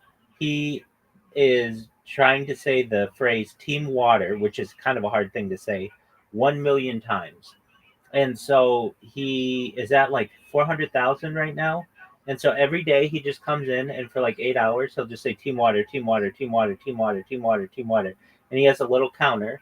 And then the people on Kick see him and do that. And they know that that helps promote their platform, and they raise him to the front page. So then he gets like basically free advertising that way. So what could you do? In the same way that guy just says Team Water, I know it's a lot of work, but you just go on there, you say Team Water, whatever charity you want to boost, and the people at Kick will see that, and then they put you on what's called the front page, and then you get hundreds of viewers who come in and follow your chat and chat with you or whatever. and you don't have to just keep saying the same word, but they'll like, that's kind of one of the reasons why they promote you, is because it's like, who in their right mind would say a phrase a million times, but it helps their charity and it helps their recognition, so that's why they do it.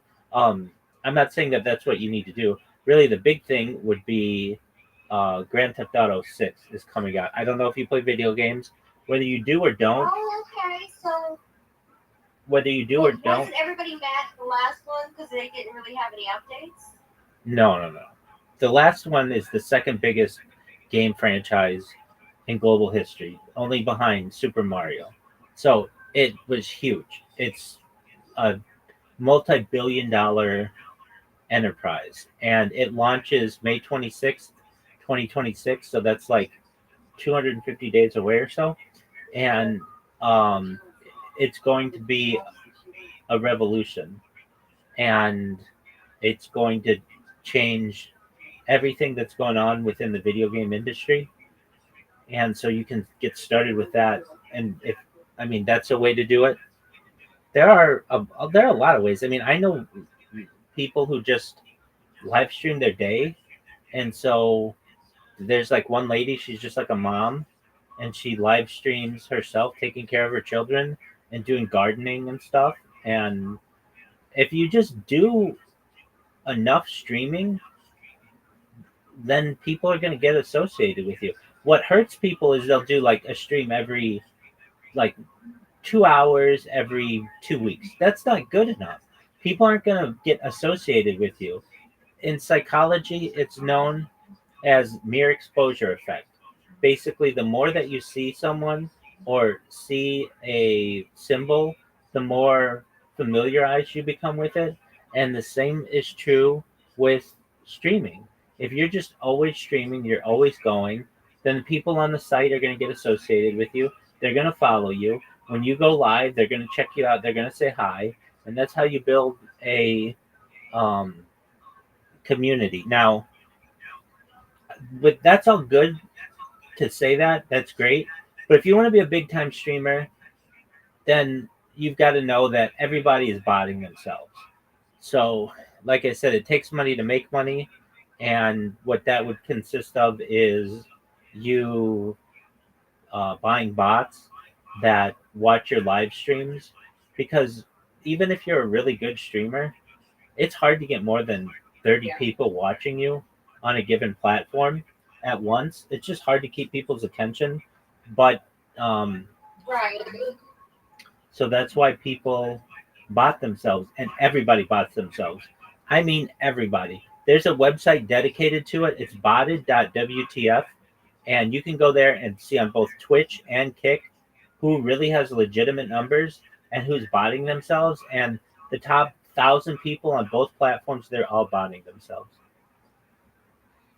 Right. Well, you know what I'm trying to do, right? With like the whole interviewing people doing other projects in technology and innovation. So I'm trying to find the people that are doing little projects, and I'm gonna do taxonomy on that, like a phone book type of thing, to where I can actually refer people to other places. You know what I mean? Like a little recruiting thing, and do interviews on what they're working on and stuff. You know what I mean? Absolutely. I had a very good strategy of doing something similar. I did a podcast. Right. I know you did. And, yeah. That's what you're trying to do, and that's why I come to you. Yeah. So I can help you with that, right? Well, so I don't want to be a podcaster. That's not my thing. I just wanted to see what it was like. And so Vogue magazine published, they had like this series where they would ask people 73 questions, and they're the same 73 questions that they ask everybody. And they'd ask, Charlize Theron and Pablo Pascal and all these famous people, the same 73 questions. They were like very low pressure questions. And so I took that question list, and then I would just go into people's chats. Hey, do you want to be on a podcast? And everybody wants to be on a podcast, you'll find. So they'll be like, yeah, sure. What is it? And you'll be like, okay, well, whatever time you want to. So like, we can do it right now if you want. And you'll get in a Discord call with them. and you just ask them the question. I mean, that's what I did. Now, in your case, where you would want to build this taxonomy thing, then you could do the same. Right, yeah. You could just say, "Hey, do you want to be on my podcast?" They'll be like, "What's your podcast?" You'll be like, it's the Morph Retro podcast or whatever it is. They'll say, "Okay, Yeah, where?" I'm gonna retire that. Okay, that's fine. It's spent. I'm gonna retire it. Okay, whatever your podcast is, whatever the name is. Yeah. And they'll see that it's a legitimate podcast. The thing with podcasting that's really nice is it's a very nice system where if you, at least with like Spotify, none of this costs money. You just create a Spotify account for creator, and then you're able to distribute it, and it distributes everywhere. So it'll distribute on Spotify, on iHeartMedia, on Amazon, basically wherever podcasts are, Apple Music. So you don't have to do like individual podcasts or individual uploads. It just does it across the board for you. And I found it to be very easy to literally just go into someone's chat as a random stranger, be like, "Do you want to be on a podcast?" And like 50% of the time, which is a very high rate, the people would be like, "Yeah, I'll do it," because they want the free promotion. So you can do that. Now, I've known people other ways, and I've actually been on podcasts this way. When I first started, I wanted to be on a podcast, but like I had just started my stream. I'd only been streaming like a year, and I wanted to get interviewed about it. So I went on an app called Fiverr, and for like $5, you'll anywhere from like $5 to $25, you can pay to be on podcasts as well. And those have been some of the best investments I've made. I find people find out about me from these podcasts that I did from years ago because they're saved and they're on big podcast channels. So what would I do if I were in your shoes? I would be like those kind of podcasters.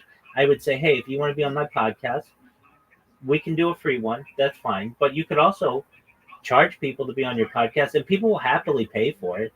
And that means you're going to bring in, 25, 50, $100 a podcast. It's just like 20 to 30 minutes of your day. It's not a lot.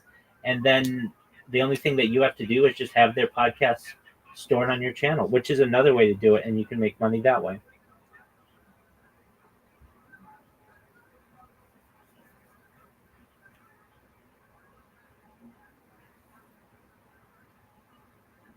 I do love that advice.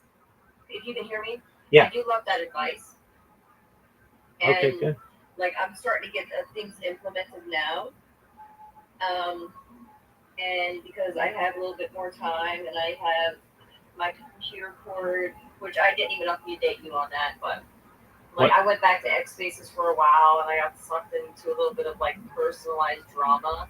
What happened? And that's not really who I was trying to be.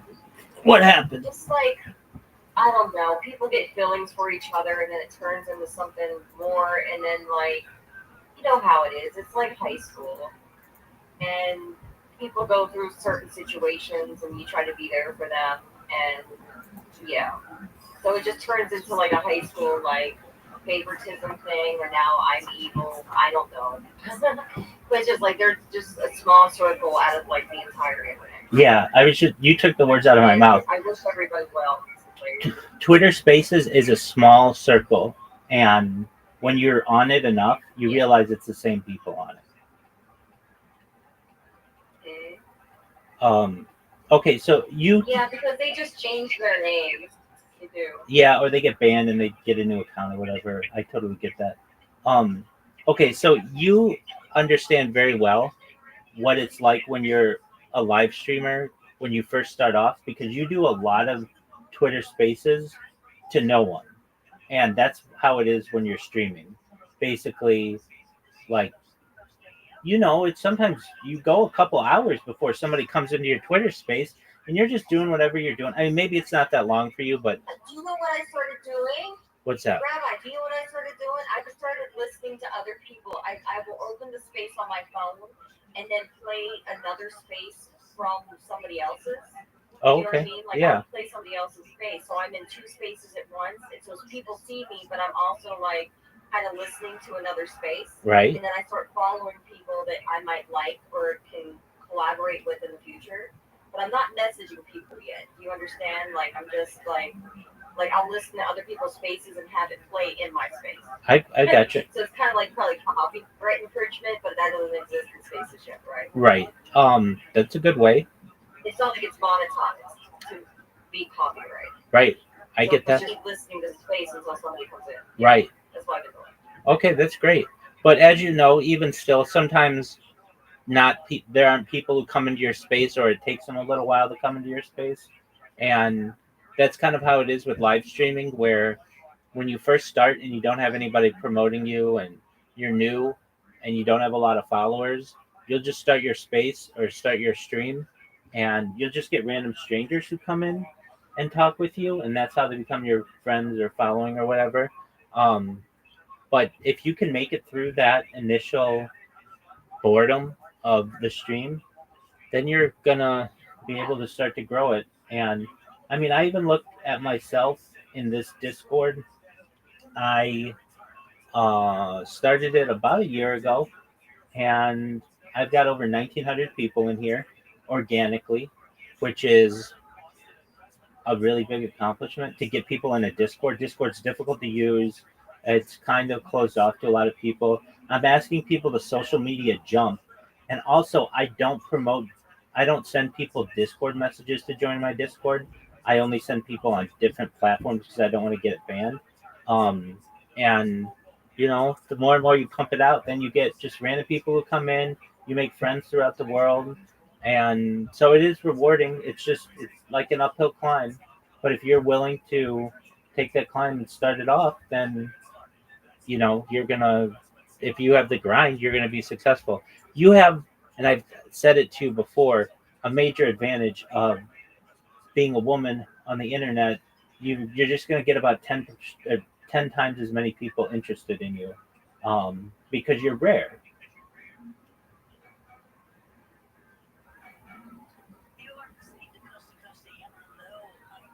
Well, I mean, I'm kind of rare, but at the same time, there's other females popping up trying to do similar things. I don't think they understand what I was even trying to do. You know what I mean? So there's a lot more girls hosts that are popping up in spaces that are addressing AI, but they're really stuck on the chatbot stuff, and then like they'll gravitate to like there's more woman empowerment starting, and some like reproductive men, girl power pretty much. Like there's this one girl that popped up, and she's doing like she does songs and things like that. So she likes the horoscopes and astrology, but she also mixes it with like the digital world and AI and stuff. So she's extremely rare, right? Right. She's actually creating. Well, as you know, though, approximately 90% of all people in spaces are men. Just women are rarer in Twitter spaces, and they're also rare as streamers. So I'm saying that as a positive for you, that you're gonna you're gonna have to work hard, but it's gonna be a little bit easier than if you were just a random dude.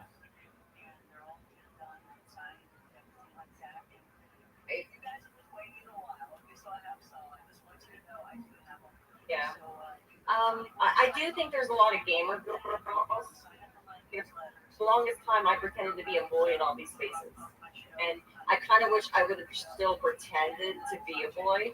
Because after I did the girl thing, all the conversations changed to relationships and everything else that I didn't really want to care about.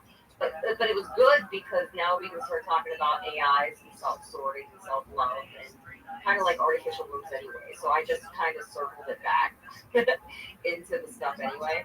Have you seen what China's doing with the artificial world with the robot? Yep. They should be rolling that out next year. Awesome? Yeah, it's pretty amazing. Yeah, I think it's 2028 is their deadline, but they'll probably have it by like early 27. You know what I mean? How they work. Absolutely. It's only $13,000. Can you help me get rich? I'm trying to tell you how to do it. I know you are, and I'm going to start following your instructions because, like, you're well off now, right? You got your budget in order. Yeah, I mean, I'm able to live within a budget and take care of my daily needs. Can I travel the world yet? No. but I'm able to take care of that, which I need. Well, when you start traveling, you're gonna live stream, right? So Starlink is gonna be your go-to, right? Yeah, hopefully there'll be something even better than that by then. Or maybe they can sponsor you. Well, Starlink has its benefits, but it also has drawbacks. One of the major ones is you can't use it inside. So I would want something that I could use and not have to like set something up every time I go inside. So I'd work on that. But ideally, I would use something like RV mobile.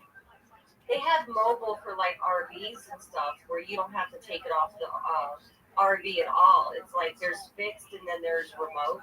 No, I understand that. I understand that. But if I go inside an airport, I need to have internet.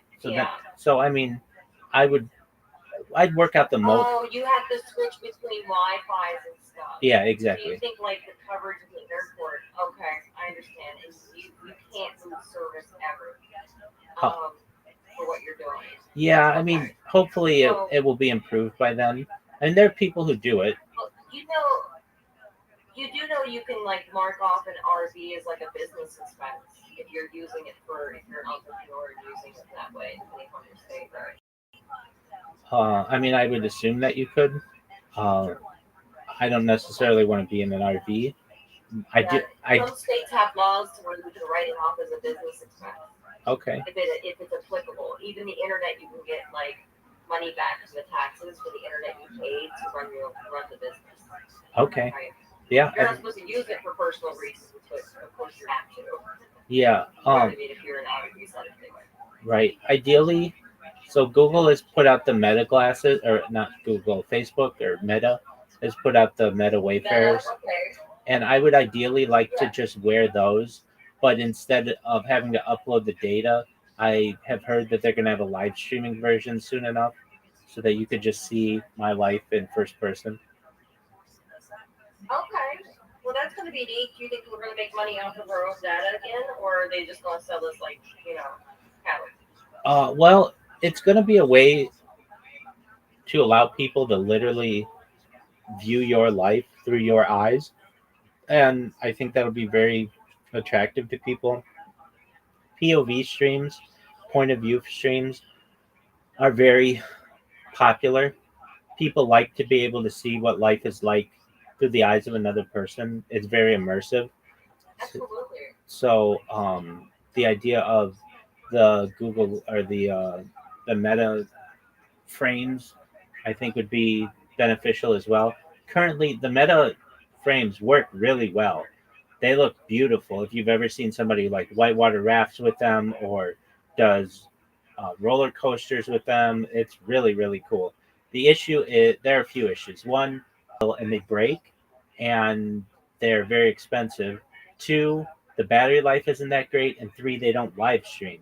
So they have to get through those issues, but once they're able to do that, I think that there's an opportunity, a major breakthrough will happen within the streaming world, where you'll just get people who not only are streaming their face, like with a handheld camera, but then they're just wearing glasses that allow people to see what they're viewing simultaneously. And the new iPhone is going to, like Androids, some of them already have this feature, but the ability to have a front and back camera and be able to stream that simultaneously, that'll be a game changer as well. Oh, that so well, like the ghosts that like you can put on your head, and you can maybe also get the stars in the sky with different sensors. Exactly. You know what I mean? Like if you're like on a bike or something, you can put like the cam on the helmet, and you can also keep track of the skies and make sure UFOs ain't coming. Well, yeah, definitely. It's really great to get people to get your own reaction to things. So let's say you're watching fireworks or something. Yeah, it's cool to get the fireworks, but you want to get the person's face as well as they react to them, or to a sporting event. Yeah, it's cool to get whatever's happening on the field, but it's great to see your own face, or for viewers to be able to see your face and how you react to it. So they're already some Yeah. Androids that do I that. make some funny faces, Rabbi. Yeah, well, and they're not being captured, or generally not, unless you're I know it's all going to waste. All this facial expression, man. exactly. Say we use like 32 muscles and like smile and stuff, but it's all going to waste. Exactly. So at least that'll be changed, and that takes a lot more RAM for a phone to be able to manage that. But I do think the new announcement, the next iPhone, there are rumors because Apple is very quiet about what it releases before they actually have their official announcement. But rumor has it that it's going to have the front and back simultaneous streaming capability, and that's going to change the game too. Yeah. Siri is like Apple is really getting into the hardware now and with the government and everything. So I used to hate Siri, but I no longer hate them, and I think they're a necessary force right now in the paywall issues that we have. Yeah, I think Everything's so paywall. I think Siri's pretty garbage in terms of AI. I think there's a clear leader, ChatGPT, but ChatGPT has regressed some with ChatGPT plus one. ChatGPT's gonna win. Yeah. So the way that ChatGPT gonna win it. the way that ChatGPT is going to dominate, the way that ChatGPT is going to dominate is in the browser with a browser. They're rumored to be launching a browser, and that browser is going to, I think, beat Google and Chrome's market share. What's happening in the EU is the EU is saying to Google, you have a monopoly on advertising and you have a monopoly on browsers. Basically, the Chrome browser is used by like 75% of all people in Europe, something like that. And you dominate online advertising. You own about 80% of the share or so. It fluctuates. And they're saying that you can't have both. You can either have your advertising revenue or you can have your browser, one or the other. And they're going to drop the browser if that's the case because their advertising revenue is where they make their money. And so that's going to leave a major hole in the market for an emerging competitor. And right now you have Firefox, Opera, Brave that are just really not, they're great browsers, but they're not where they need to be in comparison to being a competitor with Chrome. But OpenAI has said that they are going to launch a browser. And with all of the data that they have, I can see that overtaking Chrome and then eventually allowing them to dominate the data field.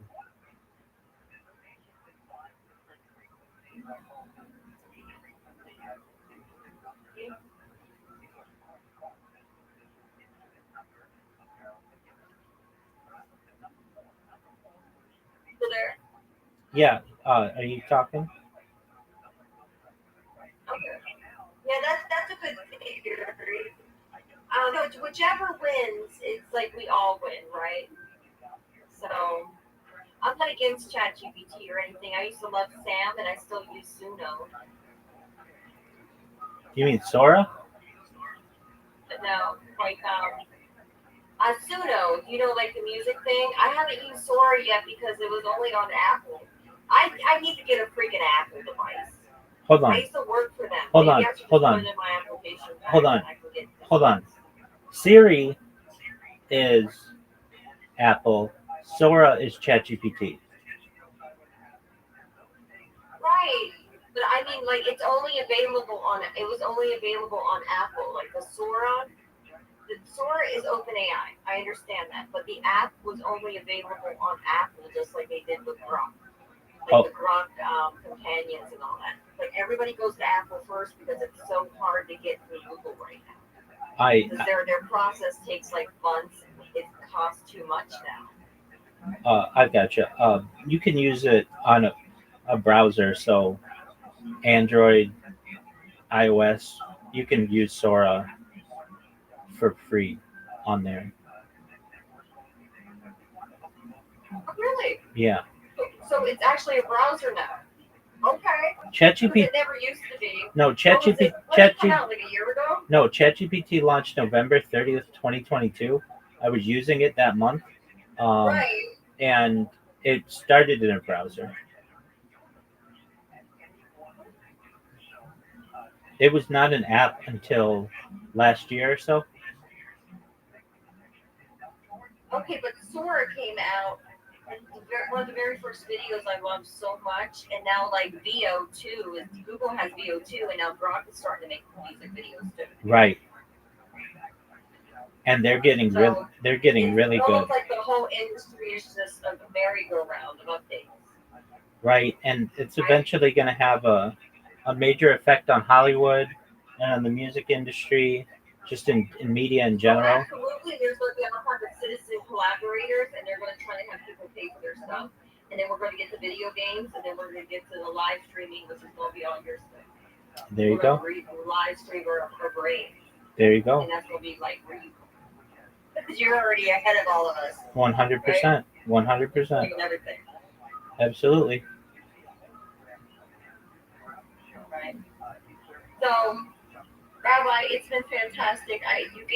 Now I have a list of things that I must go implement. Absolutely. I will try to implement those. I will be back to update you. Feel free to ping me or anything else. Absolutely. The best news that you told me is that you made a friend. So shout out to you, shout out to him, and keep me updated with everything, okay? Okay. Excellent. Thank you so much. Take care. Bye. Bye.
When you said that you see these parallel universes and you can switch over to audio's going to tell us how we can do that too. I mean, is that like a psychic thing? Is that, do you see your choices?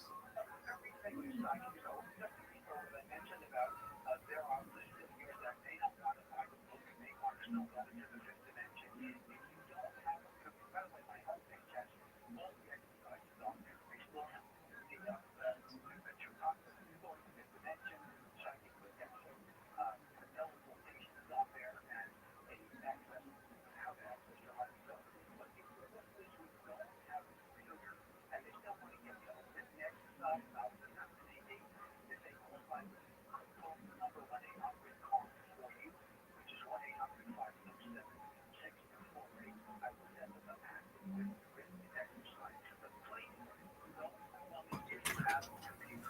Everything is on the homepage. The best way you can have experience about entering into the fifth dimension. So, the world, the universe that we live in is fifth dimensional. Everything is based on two things.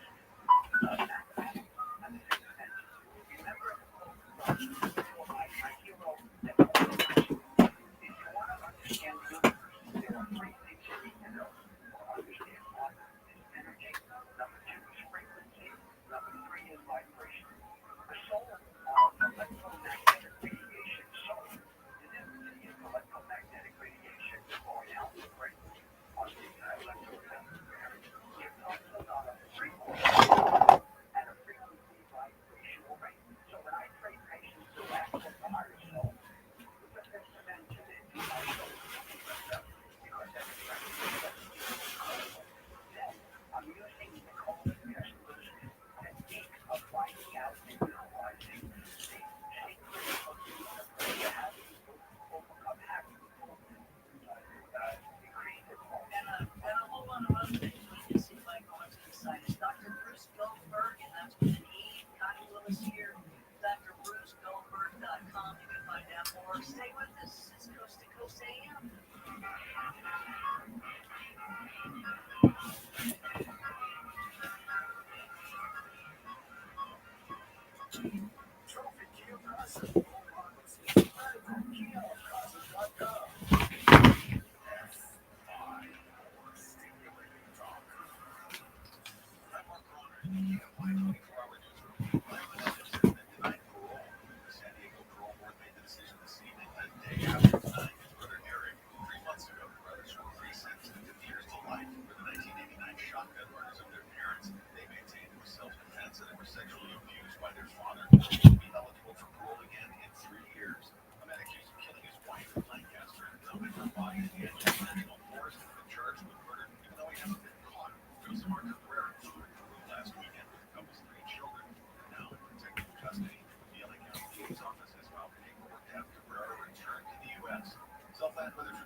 Así que, ahora puedes hablar con cualquier persona en hablar español o no saber, pero puedes aprender el idioma es mucho mejor.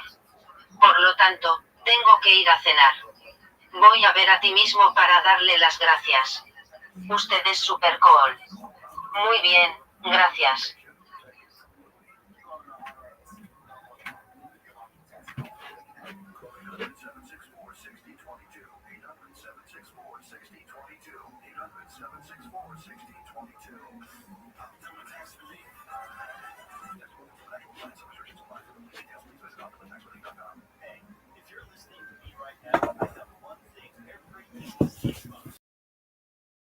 Attention, think about it. We swipe and scroll past stuff all day, but when we're driving, cooking, and working out, we're also listening. That's the magic of audio at iHeart.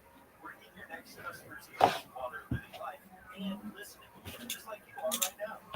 Customers to listen up today using radio, digital, and Saul S. General. T to David S. Rise. Killed by hoax. User Abraham S. Stewart Gen 15. 24. C at 2048. 2080. God is my help Hebrew. Her age is ugly. Rebecca Match. Trusted agent. Abigail Noble S. with a 1 Sam 25. 2 Sam 2. 3. 10 CBG. My father is Joy Hebrew. Wise peacemaker. Becomes David S. Wife. Abigail Num 3. 35. Estate 2. 15. Etc. Various. My father is my Hebrew. Several persons. Into Esther. Abigail X 6. Love 10. Num 3. At 2,448, 1,313 my father is Hebrew. Parents X 6. Dies with her in strange fire. Judah 1 KBS 14. 16. CHR 13. RT 913. 911 BG. Is my father Hebrew. King of Judah. Wars with Israel. ABFR 1. 2 Sam. 1 KBS. 10 CBG. The father is great Hebrews. Priest for David. Later deposed Solomon. Abiel 1 Sam 9. 1. 14. 51. 11 CBG. God is my father Hebrew. Ancestor of Saul Jonathan. Abiezer John 17. Judge 6. Late 2nd millennium BG. My father is held Hebrews. Gideon S. Clan Abby's Rise. Abigail David S. Sister 1 CHR 2. 16. 17. 10 CBG. My father is Joy Hebrew. Mother of Amasa. Abishag 1 KGS 1. 2. 10 THC. BG. Possibly father of wandering Hebrew. Shunammite attendant to King David. Abishai 1. 2 Samuel. 10 THC. BG. My father is Jesse, father of Hagish Hebrew. David S. nephew. Elite warrior. Absalom Abishalom to Sam 13. 18. 10 CBG. Father of Peace Hebrew. David Edson. Rebels. Dies in war. Abishua X 6. 1 CHR 6. Exodus era. My father is Salvation Hebrew. Priestly lineage of the conscience. Abigail to Sam 3. 4. 10 CBG. My father is Hebrew. One of David S. wives. Taken to Child Josh 7. 1 CHR 2. 7. C late 13 CBG. Troubler Hebrew. Still man spoil. The PMI. Ahasuerus the Chashburish Esther. RC 486. 465 BG. Old Persian throne name Mighty Man Harold Acadian Old Persian. King Esther. Decrees reversed. As Judah to KGS 16. Nisa 7. RC 732. 716 BG. He has grasped held fast Hebrews. King during zero grainite crisis. Ahaziah Israel 1 KGS 22. 2 KGS 1. RC 853.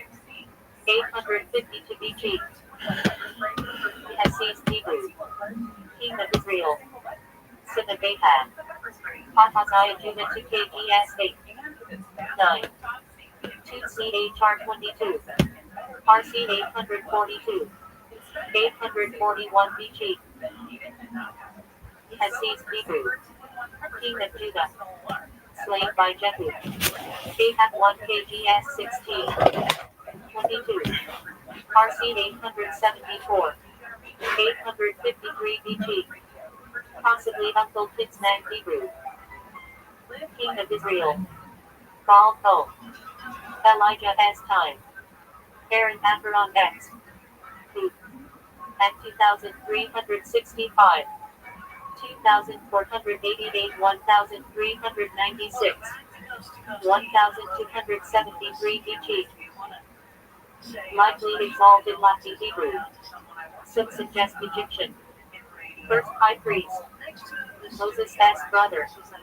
Adija 1 kgs 11. 14. 10 CBG. Is my brother Hebrew. Prophet who foretold split the kingdom to Jeroboam. Habitan to KGS 22. Jer 26, 39. Late 7. Early 60. BG. My brother has risen Hebrew. Protected Jeremiah. Father of Gedaliah. Ahimelech 1 Sam 21. 22. 11 CBG. General, during this kind of triumphalist ecclesiastical period, Jews fared poorly as the church attempted to highly regulate their behavior and to segregate them from certain segments of society. It's not that the kings were friends of the Jews, but one of the things that kept the Jews in the good favor of the kings and had the kings really defend them was something that I don't know if I've ever mentioned in this class, the ages rule of history. Well, there's definitely something to say about this we talked about divine justice, and so I think, I guess going back to message I hope my undergraduates get. It's amazing how long I have to repeat it over and over again. Aspects in like government, do you trust your government? Is government going to follow through and bring accountability? But at any rate, That's our job in the same sense that Jews making sure that occupied a if we very are interesting truly niche have in the economic system justice, that has to be of carried high out. Middle Ages And Europe. I can go back to It was a something that I found a kind of corporate crazy, but structure or mandatory a feudal minimums for structure child in predators which not the that high Jews in this had a country. status So called Congress actually Servi increased the mandatory Camerati, minimums, but which means there's been the a lot of servants of lethargy the about that. royal That's why chamber. to And just in a nutshell, not want to maybe increase in it, another some people are lecture against we'll it. So, expand on I this, would but say that it's basically, not, my the job to play God or to judge people, were, just to help to arrange the meeting. Jews occupied a certain status in the economic structure of what was basically a barter society, where they were one of the few groups that actually dealt in People question forever. coinage. These are And this was through petty money lending, it was through small-time commerce, sometimes larger commerce.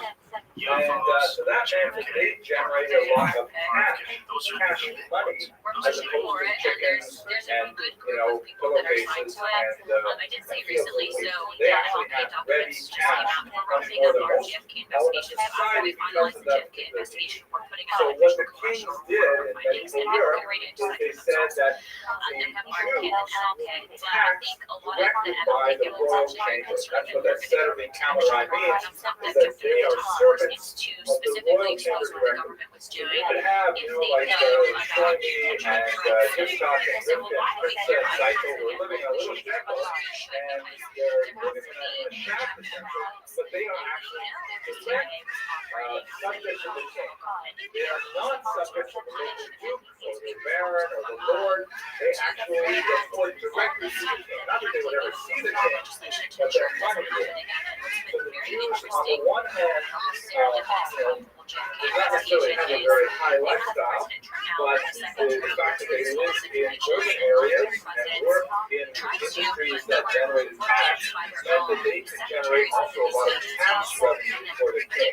And the king, in return for that tax revenue, protected the system. Hence the phrase, the king's Jews, which you may have heard of. Which is kind of funny. We have it here at college. We have an excellent librarian, really one of the best librarians I've ever worked with. She's Cuban and not Jewish. And all her friends ask, how are your Jews doing? All of us in college are her Jews.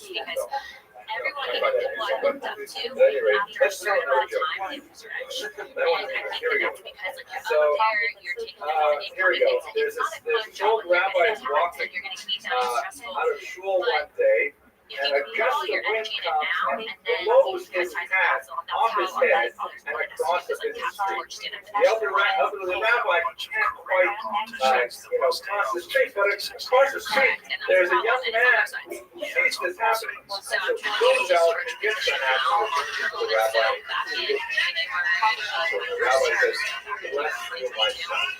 So the guy says, "Wow, it's blessed by the rabbi. It must be my lucky day." So he goes to the racetrack. He's looking at the ankle horse. There's a hat named Cap. Well, maybe that's a sign. I read the rabbi's hat. I'm going to bid on Cap. Makes a lot of money. He says, "Wow, this is great." He looks at the next race.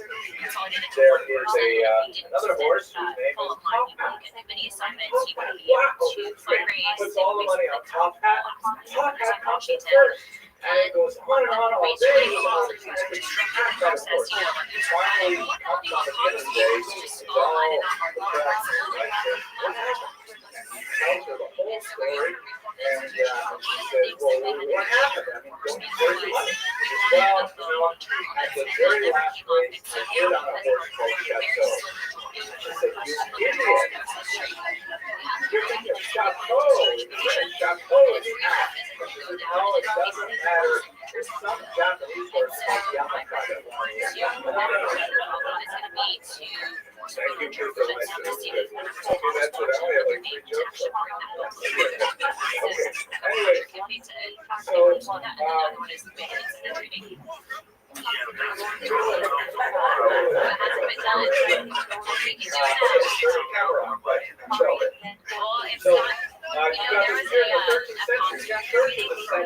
the church is not benefiting from these taxes.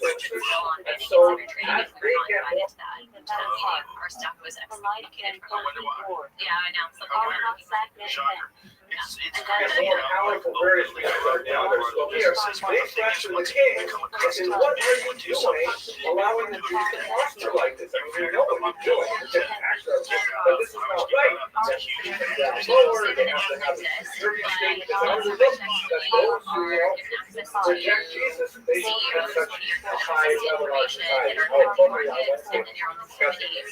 So, what happens is that the king loses kind of power attraction And there's the a lot of church. people in The the Jews schools, tend to they be go in, this is you a become a phenomenon that 75 years, stretches and all of a for sudden months you of have 30 like 20 seconds. million, One of the 25 expressions of it is so-called dispensation, where churchmen, in various reasons, we saw Nicholas Goldman last week, would sponsor a force debate between representatives of Judaism and representatives of the church.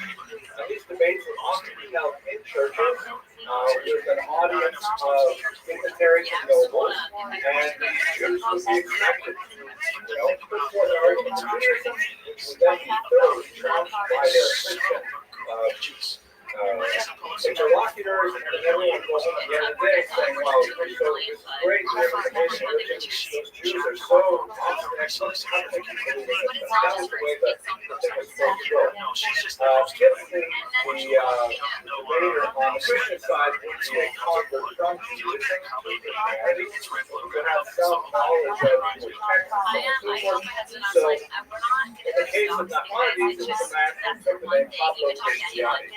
To his dismay, however, when they called for this education, they demanded the leader of the Jewish community to represent Judaism, and it was none other than Nachmanides, who was really the kind of mind that only comes along once every 1,000 years, debating against Shlomazo, and it was a rout. It was a terrible rout, and it was extremely embarrassing for the church. What the rest When of he you was invited to this conversation, a brilliant question. I think it's party associations. Like some people just will never vote. Yeah, and they're super upset now, obviously, because Trump's in office again, so that What my brilliant daughter is alluding to it has. I think a lot of it though is driven by that like is plot I think it's I'm really not big. casting I all when I of first especially launched not the in task force, the and shul, then where she's an the Rothschild'S intelligence officer. She perfect, never really but said there anything is that came a up that large actually don't have body of traditional declassification. religious We thought have that been argues that individual Jews are not twins, allowed to and go we are getting into a more church or coverage into a from that mosque, branch. So we're although just if simply you want to say about investigating both of money those. money The main idea behind that, in my humble opinion, is what's called modern science, meaning what will people think? Seeing of the eye. It's not appropriate for a Jew like me, let's say, for example, dressed like this, wearing a tie, to walk into a church. Because then you say, oh, look at that, what's going on with their religion? So my science does not apply when people know why you're going to a church and you're not going into a church for worship. So like let's say, for example, because churches are large open public spaces, they're sometimes purchased by synagogues or by yeshivas. So, the rabbis are allowed to go in and check out the space to see if it's a big for sale sign out front, no one's taking it far out.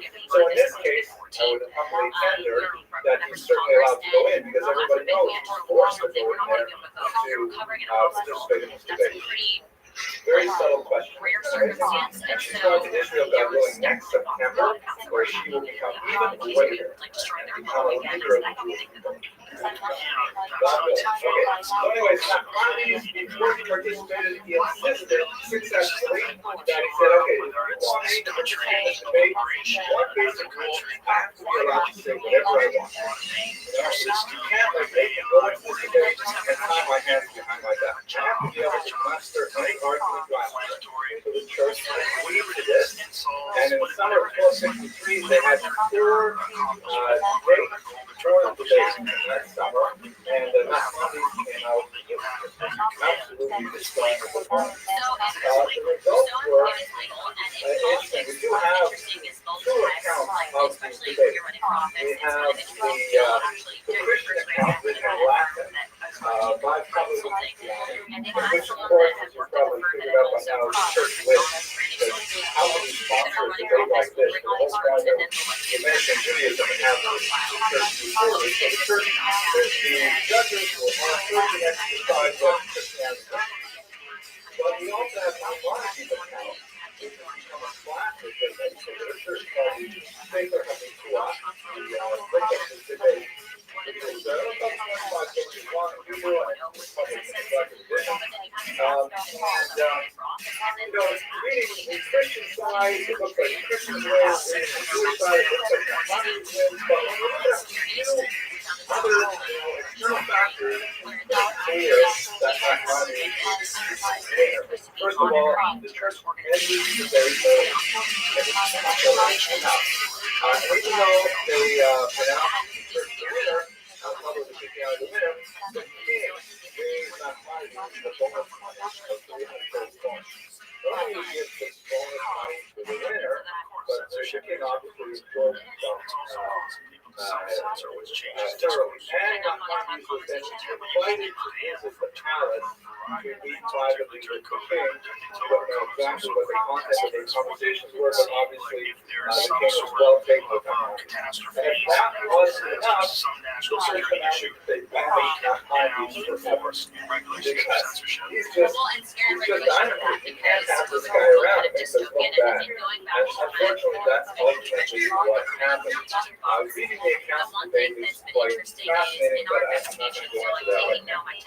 The Dominicans wanted Maimonides to stand trial for blasphemy. And you recall that he had said, listen, if you want me to participate in this, I'll say whatever I want. And in fact, he did speak his mind. So when they turned the place of my trial, it seemed that the only way that he could survive this is accept the benefits. The Dominicans went over the head of the king. They went to the Pope, trying to get the Pope to support them, and that's when Maimonides realized that he was lost. He fled Spain for a day. He was already at this point, I believe, in the mid-70s. So it's really towards the end of his academic, intellectual, rabbinic career, and yet it is this in many ways he achieved his greatest successes. Just Just one point about the Chinese debate that government really on should many be, occasions, and it's not uncommon should be within commerce, discussed. even on like TikTok, they're Mondays showing certain employed information an in order to extremely cause or to subtle, influence people. brilliant, The and same elegantly individual Neville simple Singham, technique actually, once we to got this use one of information, the we sent a strongest request to have him come testify in attacks on Congress, Paul. and he And spends you part of recall his year from in Shanghai, Nicholas Dolan, China, the so discussion last week that let's just end the dabbling that, tens of thousands of Russian manuscripts could be destroyed if the unintelligible was out. So one of the biggest charges of public Christianity was actually much better prepared for this moment was that the Talmud, the Talmud blasphemed Jesus. Specifically says some terrible things about Jesus' personage, about his parentage, about his character, all kinds of things that, according to the internal rules of the faith, were unforgivable sin. And the argument defense was very simple. He said, that Jesus?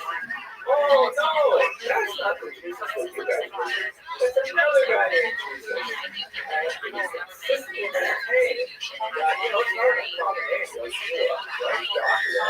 Consistently maintained that you do have a character in Yeshua that had a rabbi named Yeshua ben Zakir. They don't Yeshua. Yeshua ben Zakir. And the timing doesn't work. Jesus of the Talmud could easily be an entirely different person. Unlike text of the Talmud is negative about Jesus, they mean the Christian Jesus. Once again, since it's Wednesday, it's totally appropriate for us to be discussing it. But whenever Muslims and Christianity came out with a criticism, just look at what it says over here about Jesus.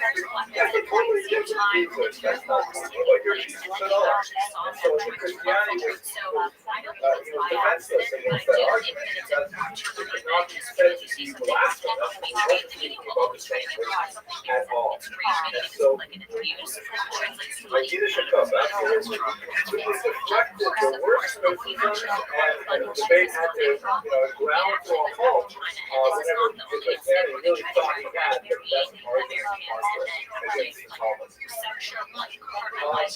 At this time, most likely, in 2016, get the it largest around voting Bach. minority in A the country very, are very Hispanic beautiful Americans, and specifically interesting letter, those in descent. And you can find that his on work Hispanic.org. actually quoted So when you're looking at voting demographics, how would you influence an entire demographic to help skew or influence individual population? It would be specifically on the immigration topic. I studied with my eldest daughter, Rafaela, But then you have this aspect of the same guy, Neville Singham, his studied wife in depth actually around Bond for runs this a particular organization letter called for about So this 6 is all weeks. Chinese I think money it's down not to a separate cause, and this one specifically She is also on took the it up with Carlos, Palestine with issue, why Israelis or Palestinians. This is a Chinese woman. And they're using that to run an effort to then find So let me read it to you because it is really it's a multifaceted beautiful approach to using minority clauses in He order wrote to this actually to push his the envelope family to communism.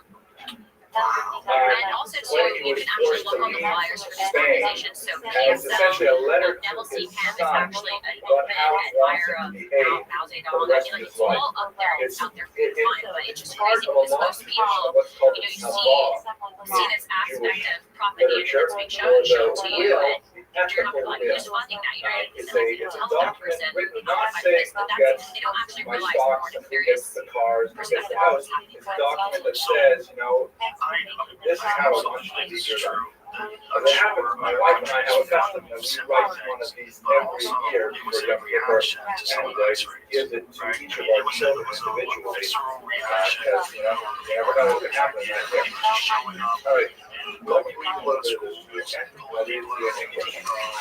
Heed, my son, the discipline of your father, and do not forsake the guidance of your mother. Accustom yourself to speak gently to all people at all times. This will protect you from anger, a most serious character flaw which causes one to sin. Our rabbis taught whoever flares up in anger is subject to the discipline of Gehenna. As it is written, banish anger from your heart and remove evil from your flesh. The evil mentioned here refers to Gehenna as it is written, and the wicked are destined to the day of evil. Once you have distanced yourself from anger, the quality of humility will enter your heart. This sterling quality is the finest of all admirable traits of Scripture writes, on the heels of humility comes the fear of God. Through humility, the fear of God will intensify your life, for you will always be aware from where you have come and where you are destined life or as frail as the maggot of the worm. All the more so in death. It is a sense of humility that reminds you of the one before whom you will be called for judgment, the King of glory. Of him it is written, behold, heaven and heaven cannot contain you. Surely not the heart of man. Furthermore, it is written, do I not still heaven and earth, says Hashem? After you consider yourself these ideas, you will stand in awe of your Creator and will be guarded against sin. Once you have acquired these fine qualities, you will indeed be happy with your lot. When your actions display genuine humility, when you stand meekly before man and fearfully before God, when you stand wary of sin, the Spirit of God's presence will rest upon you as for the splendor of His glory. You will live the life of the world to come. And now, my son, understand clearly that one who is prideful in his heart towards other men rebels against the sovereignty of Hashem, for he glorifies himself in God's own will. Hashem reigns, he owns the mantle of grandeur. For indeed, of what should man be prideful? If he has wealth, it is Hashem who makes him feel so prosperous. And in honor, does honor not belong to God? As is written, wealth and honor come from you. How can one glorify himself with honor of his maker? If he takes pride in wisdom, let him understand that God may remove the speech of the most commonness and take away the wisdom of the aged. Let all men stand equal before the Creator. But his fury he casts down the lofty, and his goodwill he elevates the downtrodden. Therefore, humble yourselves to the Hashem of your glory. Thus I shall explain to you how you may accustom yourself to the quality of humility, and walk in all ways. Let your words be spoken gently, let your head be bowed. Cast your eyes downward and depart heavenward. And when speaking, do not stare at your listeners. Let all men be greater than you in your eyes. If another is wiser or wealthier than yourself, you must show him respect. And if he is poor and you are richer or wiser than he, consider that he may be more righteous than yourself. If he sins, it is a result of error, while your transgression is deliberate. In all your words, actions, and thoughts at all times, imagine in your heart that you are standing in the presence of the Holy One blessed, and that His presence rests upon you. Indeed, the glory of Hashem fills the universe. Speak with reverence and awe like a servant who stands in the presence of his master. Act with restraint in the company of others. If one should call out, do not answer with a loud voice, but respond gently in low tones as one who stands before his master. Take care to always come before the door so you will be able to fulfill its command. When you rise to study, ponder carefully what goes on. See what there is in it, so you can put it to practice. Review your actions every morning and evening, and in this way, make all your days with repentance. Cast external matters from your mind when you stand and pray. Carefully prepare your heart in the presence of the Holy One. Purify your thoughts and ponder your words before you utter them. Conduct yourself in these ways in all your endeavors for as long as you may live. In this way, you will surely avoid transgression. Your words, actions, and thoughts will be flawless. Your prayer will be pure and clear, sincere and pleasing to God. Blessed is he as is written, when we prepare their hearts to concentrate to our attendance to their prayers. Read this letter once a week, and neglect none of it. Fulfill it, and do so doing, walk with it forever in the ways of Hashem may be blessed, so that you may succeed in your ways and merit the will to come, and all good for the righteous. Every day that you shall read this letter, Hashem shall answer your heart's desires. Amen. So that's why it's printed in the prayer book, because most people do have a custom of doing it every single day. Others have a custom of doing it every week. Others have a custom of reading it and they get a lecture on that one of these. But it's a beautiful exhortation for ethical behavior, and I think it's a sense of his personality coming through. That even though he's a man who was the leader of his community, very well published, a man capable of aggressive debate, not fearful of power, and enduring great punishment, nevertheless, the letter is all about being humble. Never happens. I don't think that was, but that's about all I know. It's a joke. I don't think they take that out. He arrived in Israel in the year 1267, found very few Jews in Jerusalem, and in fact he writes that only two permanent residents in the Holy City, two permanent Jewish residents, that when they wanted to make a meeting for Shabbos, they actually had to bring in Jews living in the surrounding countryside. Israel at that time had to devastated by the resolving tough hordes that have made their way into it. And What's going on? the Maimonides, as an older gentleman, came to this devastated community, and rather than simply giving up and saying, what day is here, he started to pray. The very first thing is, he established a synagogue, and made sure there was a permanent movement in Jerusalem again. God the building himself, and it still is in place today. His legacy is, of course, around Maimonides, around his great scholars. Imagine, this is the Einstein of Torah. Even that is a very vague comparison. This is one of the greatest minds. Even though it's a little backwater of Judaism, and just by the force of his personality and his intellect, creating a community around it, cracking the seeds for a much larger community to come. So when you think about the legacy of Maimonides, reflect on tremendous literary achievements, the great work as a synthesizer of the Spanish and French approaches to Torah, his incredibly powerful and enduring Torah commentary, and towards the end of his life, the brilliant way he handled his education, followed by the reconstruction, the greatest achievement of the Jewish community. So with that, I'm going to conclude, and I thank you very much for your attention. Here's the call next week. We'll be at 8 p.m. sharp. Thank you once again. Enable it to be able to pause construction of a location if there's children within it. I mean, if it's a thought property. And it does True, but in U.S. history, drone use is no better than what you just described. Well, there are oversized amounts of investigations, especially if it's in regards to some casualties. Casualties of the majority of deaths were drones. I would say, based on people that I've talked with and interacted, it's definitely happened in the past. It's definitely been problematic. However, I think it's a difficult lecture, I have to say, as I read a lot of the Palestine class, but I feel so close to Rabbi Akiva. It is not as that's the problem, and that's where a lot of these people do. They have low access. There's constant investigations. You use jazz, etc. That get jazz investigations. That it's hard for me to separate out. I think you can have an AI decision making process, but where there's a human involved in that process, so like the human would be the final step in order so the AI will bring in. And like granted, I'm not an AI programmer, but I am saying that I think there's an interface where you can have humans involved in the final One of the most Dramatic terrible sessions. is On the one hand, for those of you, particularly those of you who are watching this on the web, may have very little sense of who Rabbi Akiva yeah, really there's was. suicide drones. And so therefore, that half of the session is his biography Don't and forget his too much because the Chinese have a which little are difficult spy to drone that's like analyze really this because big. they're so Yeah, deeply entrenched in Tannaitic literature, and also I find it difficult to separate out what's Rabbi Akiva's actual Judaism.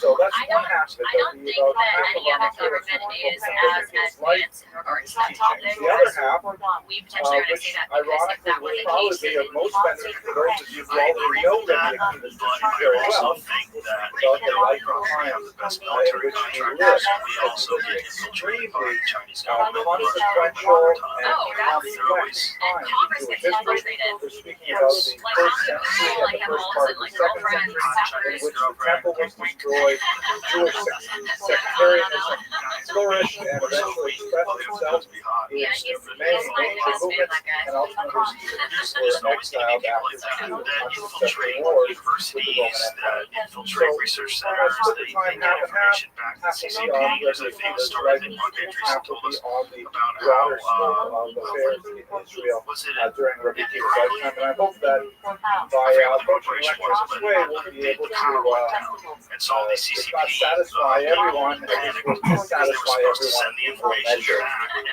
they I don't, will thank you for maybe that. your grandmother doesn't get her medicine. The, Maybe, you know what I mean? Maybe your family other gets thing a I should visit. mention in terms of prison welfare, the University of next Michigan week has now had like is what, two? I our think there's final lecture macroterrorism before was like University of Passover. Michigan. We are scheduled to begin lecturing again shortly after the Passover holiday, These but governments, after like, very next week, cleverly we'll inserted Mark their Zuckerberg, ideology not as into well these known as universities. a figure, but it will give us an opportunity That Russia was speak doing this about in the land of 1980s. Israel The during one the thing that's early been Muslim interesting period. is a lot of people are talking talking about. There's one After that, we'll take a break for the month of April. We'll come back, God willing, in May.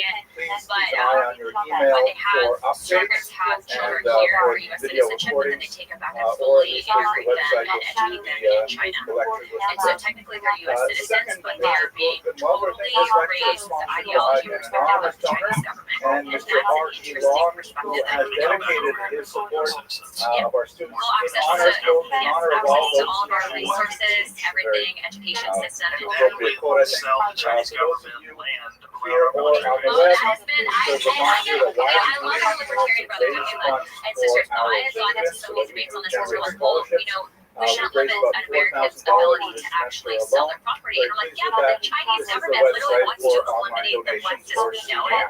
And so we have to be cognizant of that. Also, too, by the way, it's not like you're just like buying a military installation. You think that they're not actually putting tech into observing, monitoring, pulling all of our resources. Like, just virtually synonymous with China literature, meaning that what the Akiva is almost one and the same. All the sources we have for first century his name is used to use virtually every text that is Jewish that comes out of his period. Rabbi, could I ask you on your way in? Rabbi, can I ask you to shut the door there so we don't get on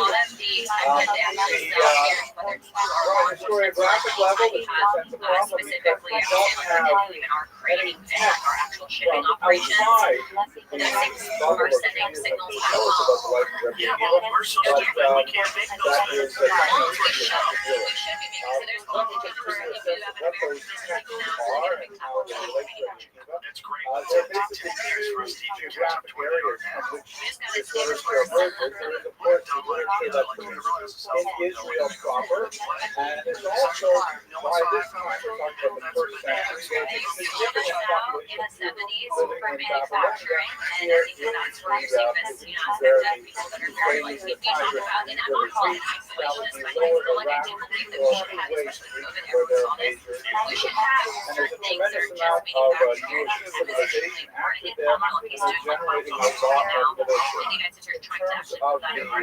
dates when they're composed, largely the Israeli documents earlier, of course, because the Jews are not exiled from this region in large numbers until the end of the first century, although the Babylonian diaspora did exist quite a bit earlier, really from the 6th century before the common era, they were present in Babylon. But the documents related to Rabbi Akiva's life come primarily from Israel. These are earlier documents, then they are later generated in Babylon, often in greater detail, which is itself problematic as well. Because if you look at the earlier documents, and it tends to be very sparse in nature, very Spartan, if I can use a Greek metaphor here.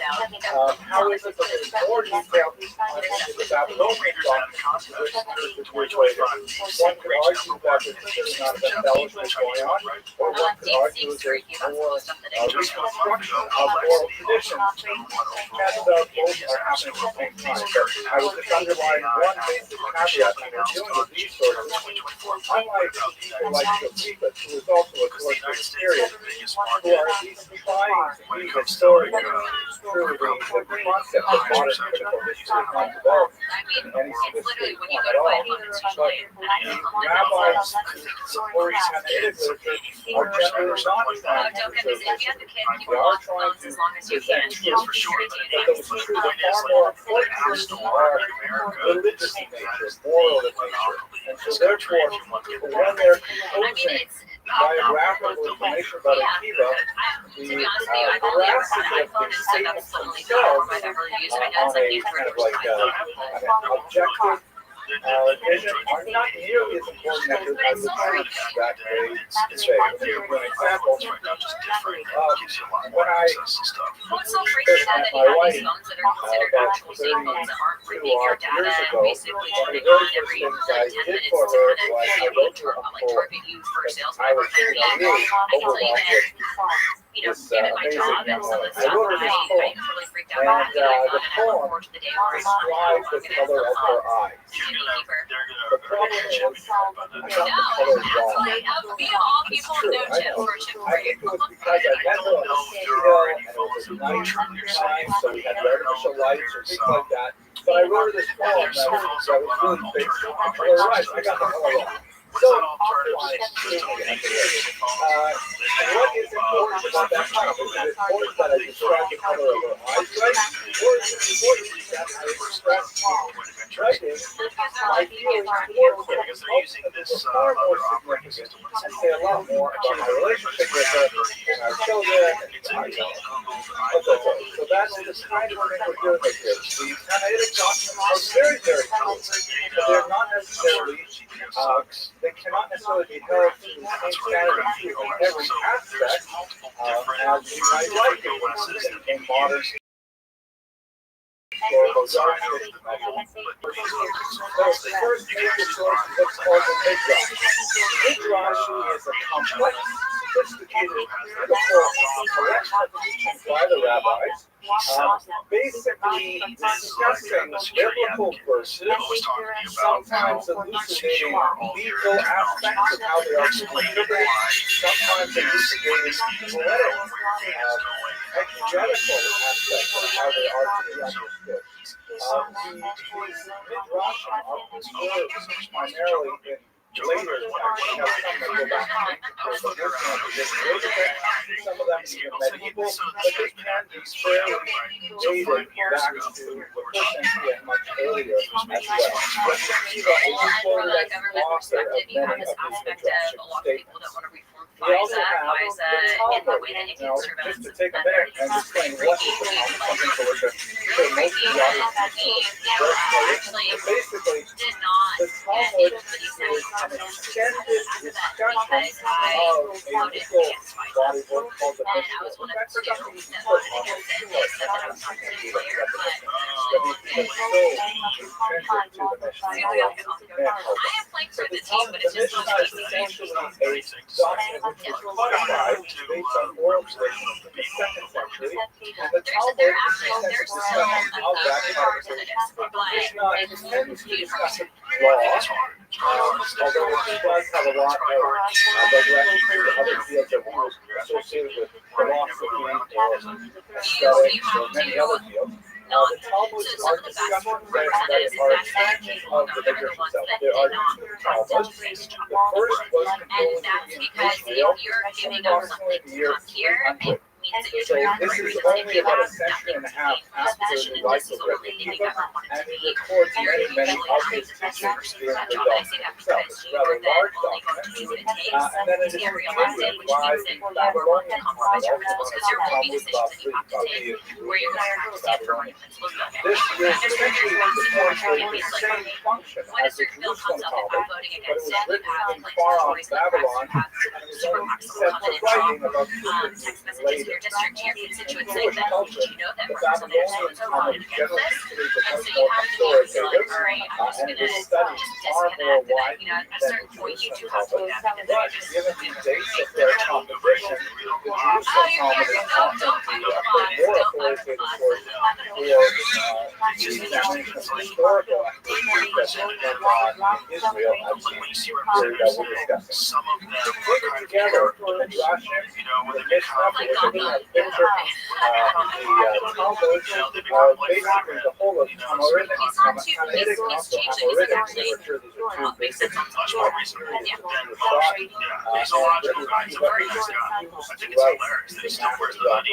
and teaching inform them virtually every term.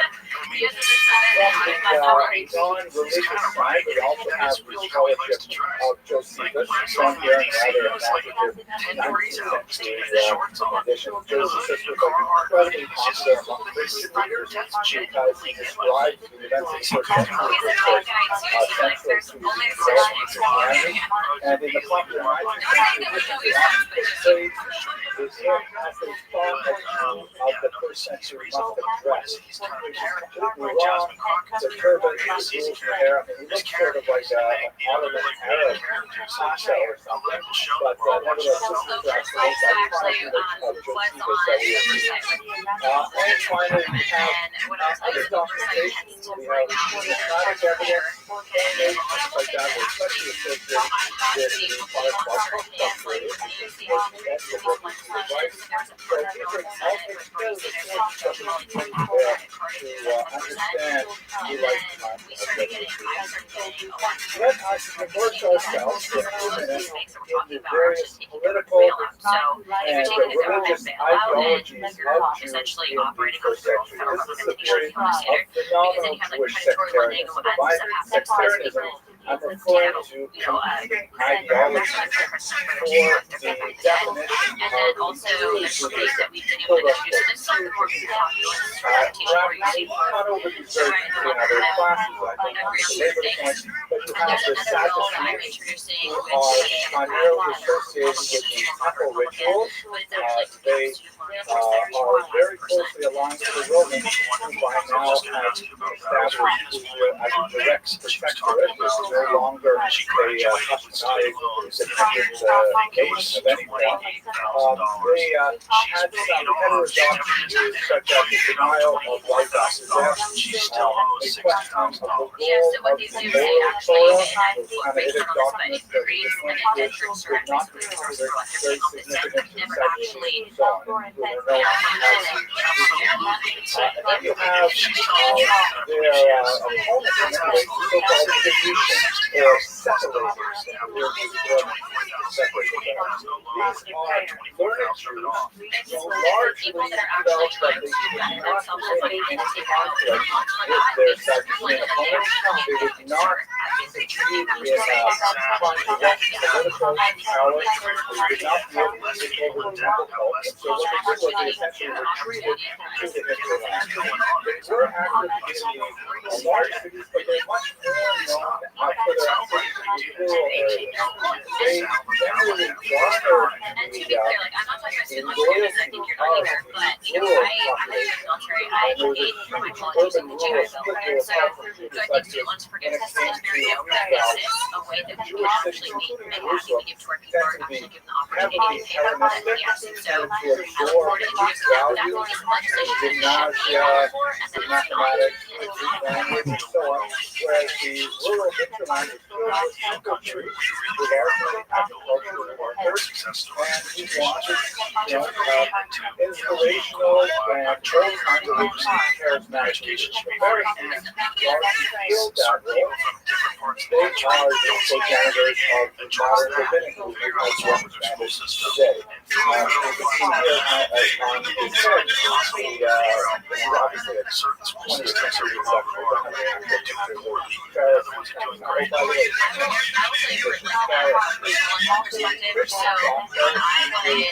swear word. It's a derogatory thing. Primarily because the founder of Christianity was often larger than the Pharisees. The reason he was larger than the Pharisees was that or the Zealots was because he himself came from a Pharisaic background and then arguing an oath with the people who are most closely related. For example, it's not so likely for a young woman to argue with her sister and to argue with a stranger in the party. Her sisters will argue all the time, brothers will argue all the time, because they are so closely related, so heavily invested in each other's worldviews. So that's why he was always involved in those kinds of discussions, and the Pharisees, who were less sensitive to their temple model as well, they also sort of took home to his cause. We haven't talked about the Samaritans very much. The French and another lecture series will spend more time on their attack group. That's also a Jewish group who were status actors. Debated for several centuries by the Rabbi. They were centered around Mount Jesus, where they had a separate temple established up there. And they were frequently at odds with the Rabbi. They had all kinds of sometimes mischievous ways where they actively tried to self-terrorize, like, for example, the rabbis would calculate the new moon by the sighting of the moon. And some would see the moon rise and say, oh, been years since I've been to that. And so we're attempting to get military, and then we're talking leaving. And the way they would communicate that over distances was essentially with the Indian-style slug ring. They would build a fire on a mountaintop, and they had a lamp on top of it, and they could light it off.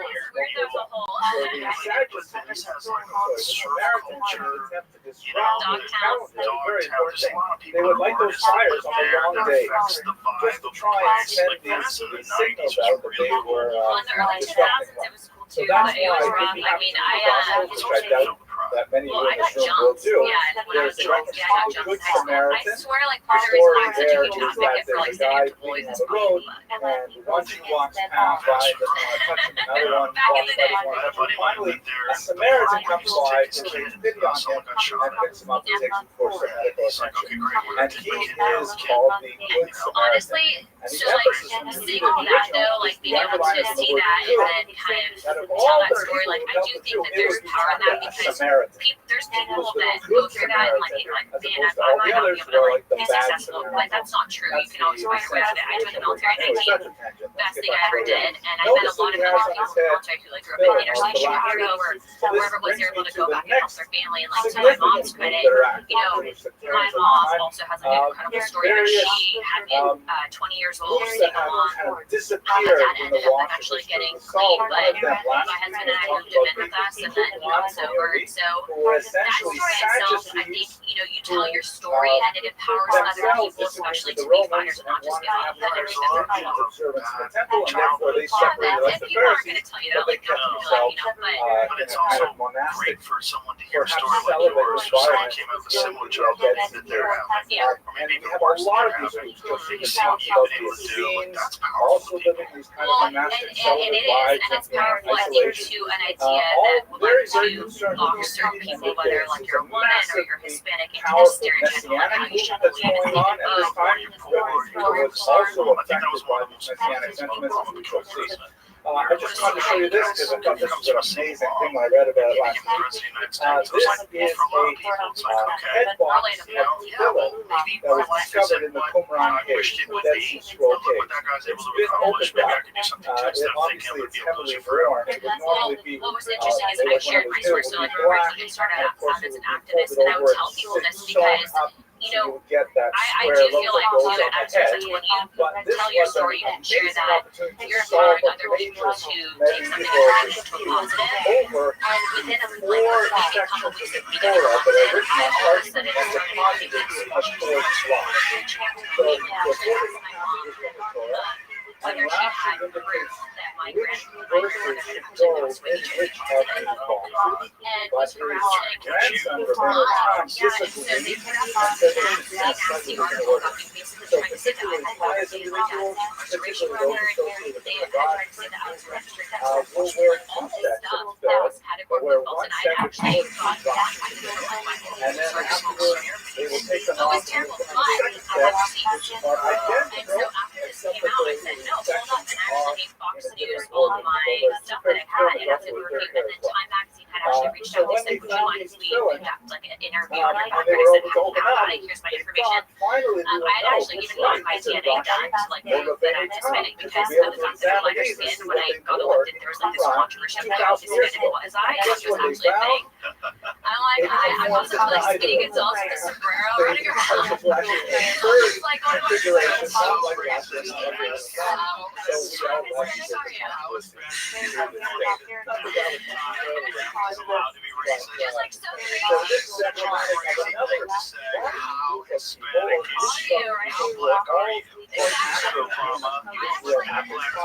It was crazy, but I actually gave all this information to Time Magazine. When people would ask me, actually, because of the fact that he's half white, half Catholic, and I'm sorry, last time I checked, am I not allowed to be white too? Because there's this aspect of my race has been half because I'm white, and then also this aspect of I'm not white, and I'm Hispanic. So like, are you? That's so ridiculous. That's just going to not only goes in the face of what's supposed to be about.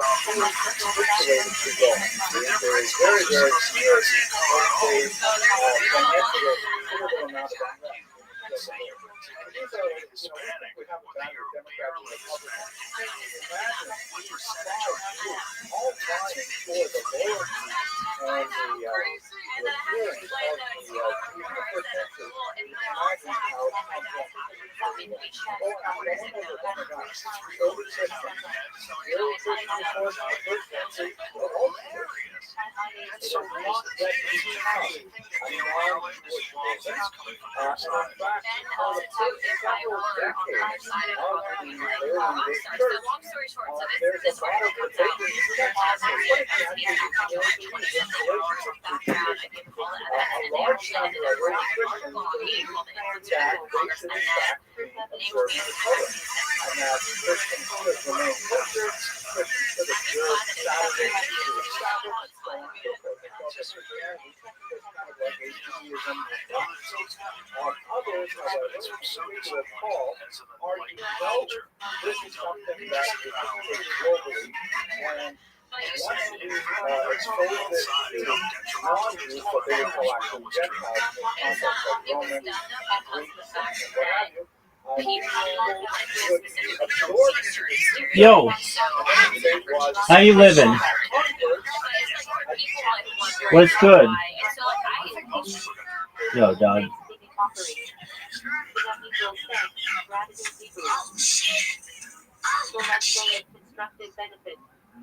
Principle in Russian parallels that speech must serve a positive purpose. 2 equals benefit group. Toival couple coupling Toival Yiddish influenced forms of diverse dynamicta. From Hebrakoval equals to diverse. Torah divine teaching, especially the 5 books of Moses. Torah equals instruction, teaching Hebrew. Trade tribe non-kosher. From Hebrew terid equals torn, improper. Traber in Yiddish English slang from triber to grind, green. Used for smoothing poles in koshering utensils. Drop candulation marks for Torah reading. From Yiddish, from Greek tropos equals mode. Hebrew equals ta ami homikra. Truva Gedola Tramon variants of Tirumeb offering, contribution. Tease me of modesty in dress and behavior. Tease equals modesty Hebrew. Tzaddik righteous person. Tease addict equals righteous one Hebrew. Something fitting. Date of the step in the Passover Seder when the atonement is needed. Says Hakachabim, the Kachabim, all variants nightfall, defined as the emergence of the stars. Tizai equals going up. Kachabim equals stars. Samula, modest person from Tizai equals modest, humble. Tzedakah, charity, justice, righteousness. Tzedakah equals righteousness, charity. Tzitzit fringes on 4-cornered garments. Tzitzit equals fringe food.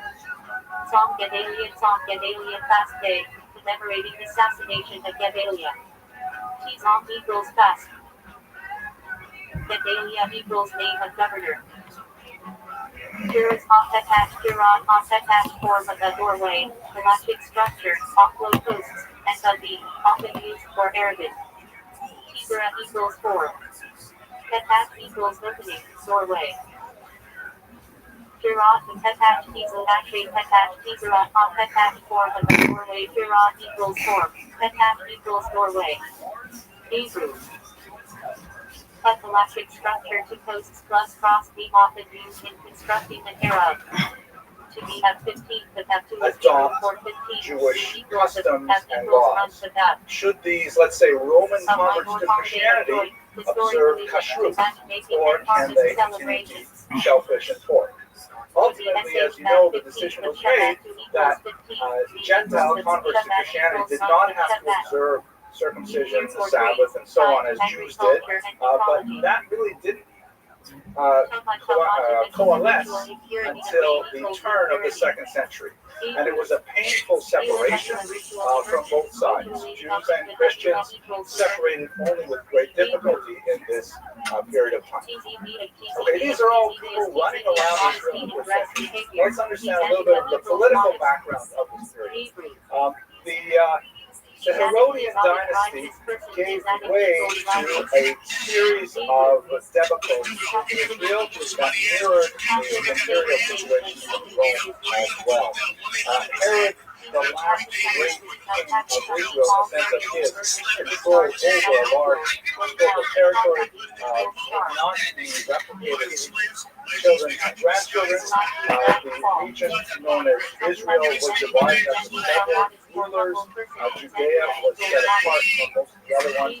And in Rome, there was an insistence on Jewish independence of the region. The Emperor Caligula, shown here, known in particular for his cruel and wanton sadistic taste, was especially incensed with the idea that the Jews would not worship an idol, and shortly before his death, he actually began a campaign with the plans to install an idol in the temple in shades of Antiochus Epiphanes, who we spoke of earlier. His death at 41 was relief for the Jews, but it did not turn out to be very long-lived. Nero, a much more sensitive individual and disturbed individual, had more patience for the Jews, but he also found it very difficult to deal with the zealots and their constant harassment of Roman officials and the ongoing refusal of Jews to participate in the civic religion of Rome, with things like observance of national holidays, worship of idols, and so on. So he eventually sent Vespasian, shown here, to subdue the rebels in Israel, particularly in the northern part in the Galilee. But before Vespasian could make the final blow and take over Jerusalem, he was recalled to Rome, which was at this point in a state of tremendous disarray as a result of civil war and Nero's own death. And so he left behind his son Jesus, pronounced Titus, who was left to deliver the final hammer blow by destroying Jerusalem, burning the temple, and ultimately exiling Israel. Here, the last battle, by the way, began with the first Roman Jewish war sometime around the year 66 or 67.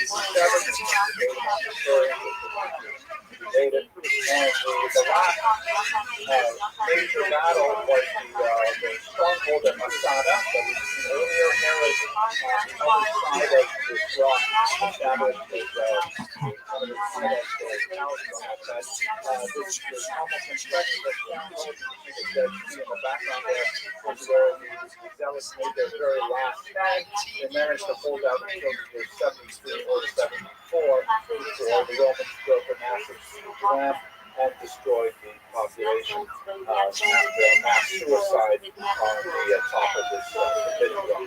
And that was the end of the First Roman Jewish War, with the complete destruction of any Jewish militia in the region. For the Romans, it was a huge celebration that was actually vastly disproportionate to the nature of victory itself. This is actually a Christian version of the event told in Josephus. It dates from 1846, Wilhelm von Kaulbach. There's several elements that are here. Several elements that are kind of endemic to the Christian reading of Josephus' tale. You see here that the Jews are pursued by negative sort of beings and angels. The Christians, of course, the Jews constructing the temple as the natural unfolding of the prophecy for their rejection of the founder of Christianity. They were punished, so read the Christian text, by the destruction of the temple. You can see here a woman about to perform cannibalism on her own son, which is a feature not only of Josephus' tale of the suffering of the Jews in Israel, but also of the books of Jeremiah and Daniel, which describe the earlier destruction of the temple.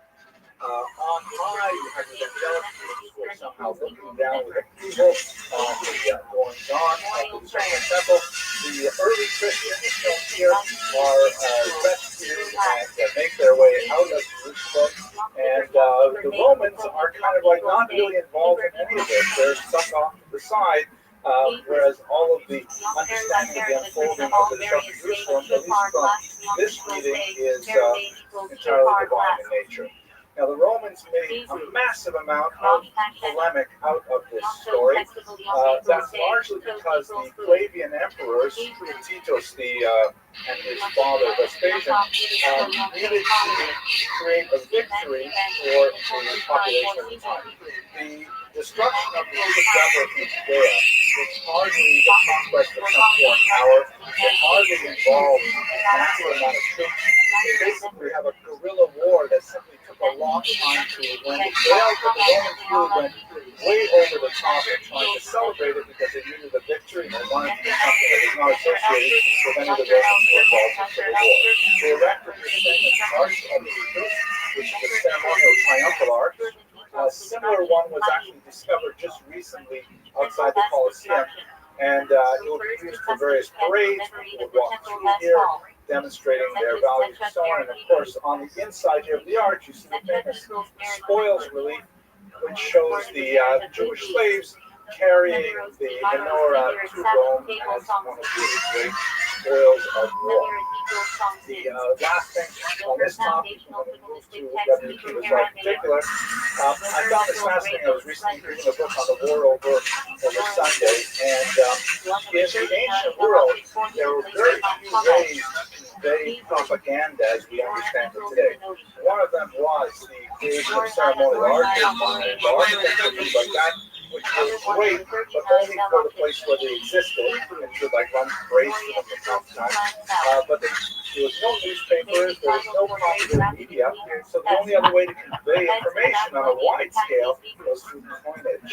And so therefore, analyzing the text of coins, the images of coins are so important to understand the ancient world. This is the famous Judea Capta coin that was minted by the Oh, wow, that's so unpredictable.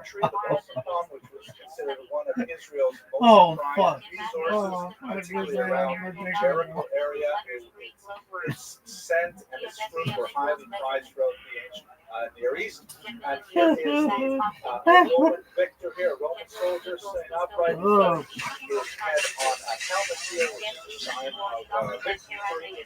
And you have this forlorn woman that represents Judea, represents Israel, and she's got her head down, kind of like a tuck-in, so they've got positional pose and penitential pose. And you notice the relative size, the soldier is really disproportionately huge compared to this adult woman over here, seated and totally dominated by Rome. And this was the message that the Flavians hoped to disseminate throughout the ancient Near East, that Israel was destroyed, it was no more. We've heard this story before. Prophet Merneptah said it 13 centuries earlier, but amazingly we persist. Okay, now, as I said, I really want to try and divide our time between the background events and between Rabbi Akiva's life, because it is so difficult to speak about Rabbi Akiva in a sophisticated way. Rabbi Akiva's origins are in Lod, which is here shown as Lydda. I'm zooming a little bit. Here is Lydda. Here, not too far from Jerusalem itself, and the Qumran caves that we've looked at in the past. It was also very closely associated with Yavne over here, which is where the rabbinic scholars encamped after the destruction of the political life of Jerusalem. Essentially, what happened was a great rabbi, Yochanan ben Zakkai, one of the many teachers of Rabbi Akiva, or one of the influences on Rabbi Akiva, I should say, he essentially surrendered to the Romans and said, all I want is Yavne and its scholars. Give me one place where I can safely house my Pharisaic colleagues, the Jewish, the rabbis, and we will, in this one little town, not really important town of Yavne, we will establish an intellectual beachhead where Judaism will thrive, survive, and eventually flourish. Ultimately, Vespasian was prepared to allow that, and that is really the genesis of Judaism as we understand it today. So Rabbi Akiva grew up in Lida, and for the first third of his life, according to the Talmud, he lived 120 years, which is divided into 3 sections of 40 years each. That number 120 is contradicted by other passages in the Tanaitic literature, so one may perhaps understand that number literally, because you have many figures in biblical and rabbinic tradition who lived that long. One might also perhaps suggest that it's figurative in the sense that 120 means a full life. Like we say in Yiddish, you should live to 120. Or as my grandmother, Allah Hashem, used to say, when I showed her something, like if I showed her an iPod, she would say, you can live 120 years before one of those. Okay, I'm sorry, I just like thinking about my grandmother. Anyways, he grew up in Lida as an Am Haaretz. The term Am Haaretz is a derogatory term in its contextual meaning, but not in its literal meaning. It actually means man of the land, or people of the land, person of the land, or farmer. And this is characteristic of the vast majority of Jews living in Israel at this time. They were agriculturalists, and who were basically unlearned. It's true that just about this time, we have the establishment of universal education in Israel by one particular individual named Ben-Gurion, but he is assassinated almost immediately after he suggests that, probably because he's published how much day school tuition is going to actually cost. So it's much more likely that very few Jews actually had any extent of familiarity with tradition. One can expect, because of the way Jewish culture has always prized literacy, that it is significantly higher than other populations, but one might not imagine that it's anywhere near universal at this time. The Am Haaretz tend to follow after these Pharisee scholars, regard them as their rabbis, and rely on them for their inspiration, their religious guidance, their teachings, their lifestyle, and so on. But rabbis generally did not trust that they were sufficiently scrupulous with many of the observances, not out of their mean-spiritedness, but because of their unfortunate ignorance. So the term Am Haaretz in rabbinic language and in modern English means ignoramus. The sentence does not understand what's going on. If I remember correctly, there's a story about the Rothschild'S, who's an important 1930s, 20th century figure, that there was one individual who was very famous for writing long messages that were composed entirely of reference points, where rather than writing full sentences, he would simply write this particular page in the Talmud, that particular verse in the Torah, and so on. And when you read these lists of references, you would understand what it's meant to say. The story goes, I'm not sure why I'm telling you this, but I'm halfway through it, so I'm not sure. There was one particular individual who was constantly pestering him with questions and questions, right? And finally, the Rothschild'S wrote him back a letter. And the guy walks around town saying, look, the Rothschild'S wrote me a letter. Look, I must have asked a really good question. Look how many references it took me to answer my difficult question. I must be a really smart individual. Finally, he sat down and started deciphering the answer. And every single reference included the phrase, Am Haaretz. Ignoramus. I told that story, but I did it. It's all over now. I'll take it off the internet. So, he grew up in this area as an Am Haaretz, as an unlettered person. But what was perhaps more interesting is that Rabbi Akiva speaks about himself, saying that when he was an Am Haaretz, he hated the Pharisees, hated the rabbis so much that if he saw one, quote unquote, he would fight him like a donkey. I mean, his hatred was really visceral, and that he had tremendous animosity towards him. I mean, I'm not a psychologist, but one might read within that, like, it wasn't just, I have nothing to do with them, I'm not interested in them. He actually despised them. And he ended up, of course, becoming the greatest of the Pharisees himself. So perhaps one can only assume that it was an internal kind of aspirational jealousy that was expressed initially as hatred and was eventually expressed as admiration and emulation. The turning point in his life was his wife Rachel. And there are several versions of the story about his connection with Rachel, but several features are mentioned throughout. The first is she was the daughter of a very wealthy landowner named Kalba Sabur. He was definitely one of the most treasured men in all of Israel. And to imagine Akiva being a poor, unlettered shepherd to marry his daughter Rachel is simply out of the question. So according to some versions, this story occurred before they were married. Other versions, it was actually after they were married. But I like the one where it's before they're married, actually, that Akiva says to her, I'd really like to marry you. And she says, no way, Jose. I'm not going to marry you because you are completely unlettered. You are an Amharitz. I know how you feel about Amharitz, but there's no way I'm going to marry one. If you go and learn, if you go and study Torah, then in fact we can reconsider.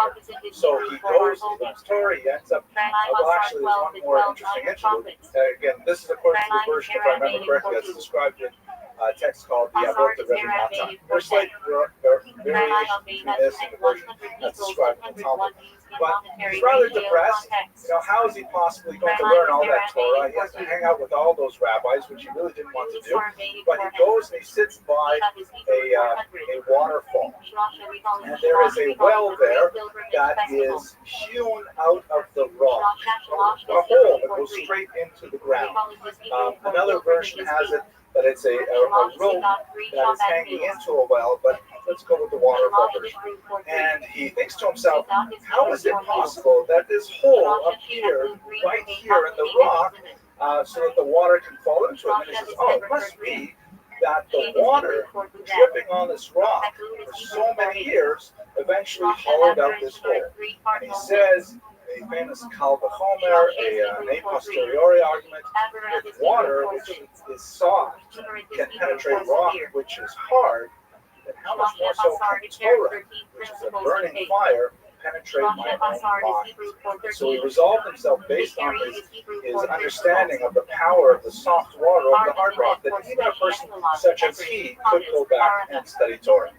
So Avot Rabbi Natan describes an absolutely hilarious kind of situation where at the age of 40, he goes back to first grade and he sits down with all the other children in the school and begins learning the Aleph Bet. He begins learning the very basic fundamentals of literacy. This is, by the way, for those of you who have children of the right age or grandchildren of the right age, this is our excellent bedtime stories. I use them over and over again. It's just the imagination of a 40-year-old sitting in those tiny little kindergarten chairs trying to remember the Aleph Bet. It's a very appealing image. But he mastered his studies quite quickly, and within a very short period of time, he excelled to such a degree that he became Rabbi Akiva. And he went back to spend time with his wife, Rachel. Kalba Sabur, according to the same version, her father was not at all pleased with this, and he completely cut her out of his will, refused to support them in any way, and they lived a life of great penury, to such an extent that they would sleep on straw at night, and the next day he would sell the straw to put together the smallest provisions for them, including a little bit more replacement straw, so they would sleep on it over and over again. A very, very difficult life. Later on in his life, he was very proud that we're not exactly sure how he came to need money. It's possible that he inherited money from Kalba Sabur, who later approached him, by the way, apologized and asked to be removed from his vow that had prevented him from supporting his son-in-law. And it could be that he made his money elsewhere, but he became very wealthy, and he bought his wife, Rachel, a golden tiara called a city of gold, which is an ancient sort of representation of Jerusalem that was worn on the forehead, described in the Mishnah documents. At any rate, this is the story of Akiva's rise to brilliance. So I'll mention one other episode here, because I don't want to forget in the context of his wife Rachel. At one point in his life, he may have been this same point. The stories are sometimes overlapping in this, but he went off to study for a period of 24 years, 2 groups of 12 years. He went off to study in yeshiva. And when he returned, everyone was so excited. The great sage Akiva is coming to town. His wife Rachel went out to meet him, and there were others who wanted to push her out of the way because, after all, she was still, according to this version of the story, a very poor and unimportant woman. And here was the great sage Rabbi Akiva. And Rabbi Akiva stopped them all and brought his wife forward. And he used a very important phrase. He said, if I remember correctly, Shalacham Shali, the Shali Shalach.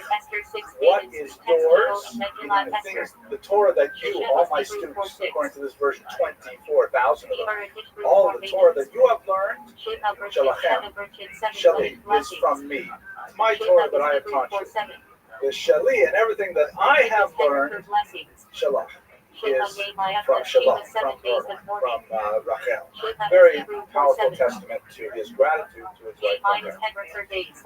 His major influences at the time, each of these rabbis that I listed here, and it's not a complete list, is worthy of easily many hours of discussion of their teachings, but he was influenced in so many ways by each one of them. Maybe I'll just pick out one of them because it occurs to mind. Rabbi Nachum Ish Gamzu, that's how he's known popularly. Nachum, the man who said Gamzu, which means this also, because he was famous for saying, this also was for the best. Gamzu the Tova, Gamzo the Tova. It probably was the name of an actual place, Gamzu or Gamzo, and the story behind his name is kind of appended later.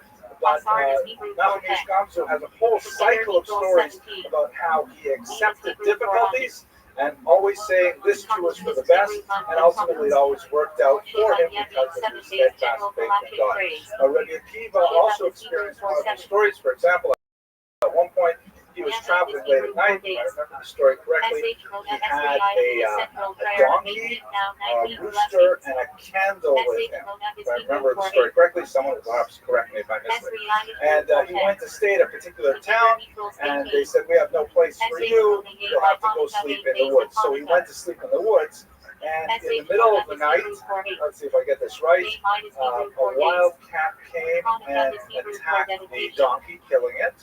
And then some other wild animal came and killed the rooster. And then shortly afterwards, the wind came and blew out his coals of fire, so he had no flame whatsoever. He left in the dark. And he's feeling pretty sad for himself. The next day, he goes back into the town to get some breakfast, and he sees the town was sacked by bandits. And he realizes to himself, oh my gosh, if I had had the donkey, it would have made noise and would have attracted the attention of the bandits. If I had had the rooster, it would have crowed, and that would have attracted them. If I had even the candle burning the fire, then they would have seen me, and I would have been attacked. So all of this is an example of Nachum Ish Gamzu's teaching. This is also for the best. The way Rabbi Akiva formulated it in Aramaic is Kol da'avad Rahman Tabavad. Whatever God does is for the best. This is kind of a theme that pervades Rabbi Akiva's teachings. We can go through many of these rabbis, but we definitely have to stay on schedule. His spiritual leadership was unparalleled. He was elected by the rabbis to represent Judean Jewry to Rome in the 90s, and he actually journeyed to Rome, where he encountered many officials there to plead for the case of the Jews living in the region, and he also encountered many adherents of other faiths, often having dialogue and debate with them while he was in Rome. He's also throughout in his halachic discussions, in his Jewish legal discussions, he's almost always a strong advocate for the poor. Whenever there is dispute, he tends to side on that position that most benefits those who are less well advantaged. For example, in the calculation of the payout, the corner of the field that has to be left behind for the poor, so that when a field is harvested, a certain amount is left behind. Rabbi Akiva always invariably relied on those measures which would later benefit the poor. Also, the forgotten sheaves, things like that. Another example of his leadership. This is actually a mnemonic device to me to remember what I'm going to say. This is a picture by the amazing Flash 90, a photographer in Israel, who takes fantastic pictures of religious Jews in many different contexts, of Jews dancing at Meron, which is a city in northern Israel that is associated with the life of the great Arizal, very important Kabbalist of the 16th century. And the reason why I'm thinking of it here is because this celebration takes place on Lag BaOmer, which is a pause in the period of the calendar when Jews worldwide mourn the death of Rabbi Akiva's students. It's actually an amazing thing when you think about it. There are very few dates in the calendar, the Jewish calendar, which are associated with a particular rabbinic figure. I can't think of any other. I think the latest would be the Hanukkah celebration, but that's it really.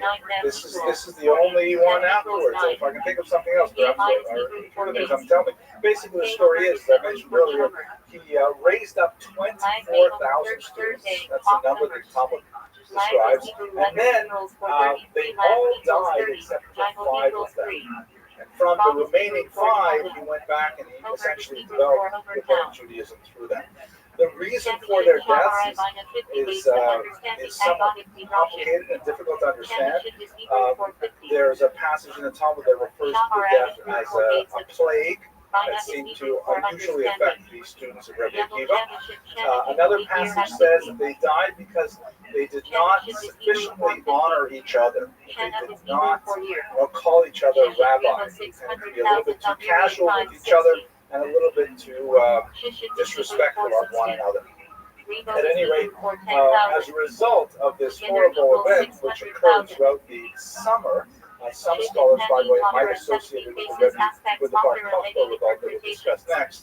The Jews observe a period of some 7 weeks of semi-mourning. That includes, no weddings are held at that time. There are different ways to calculate exactly when it's observed, but in its largest size is 7 weeks.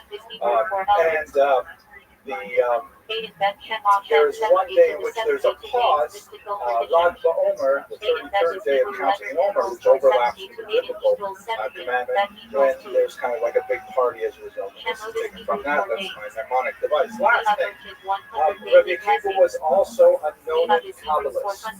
The term itself, Kabbalah, is a little bit what's the right word, anachronistic for the Talmud, which does not use the word in that context, but he was a great mystic.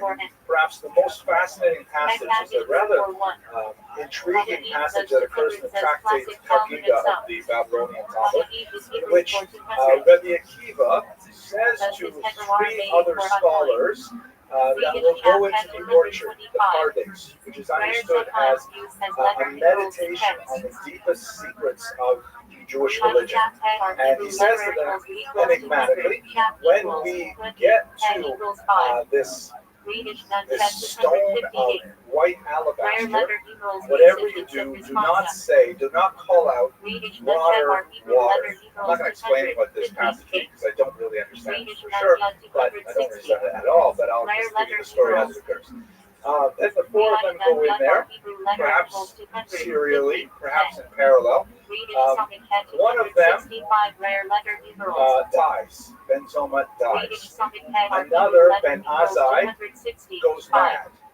The third, Elisha Ben Abuya, known as Acher, becomes an apostate, and only Rabbi Akiva exits whole. Only Rabbi Akiva can somehow assimilate the encounter with this deep mystical truth alone.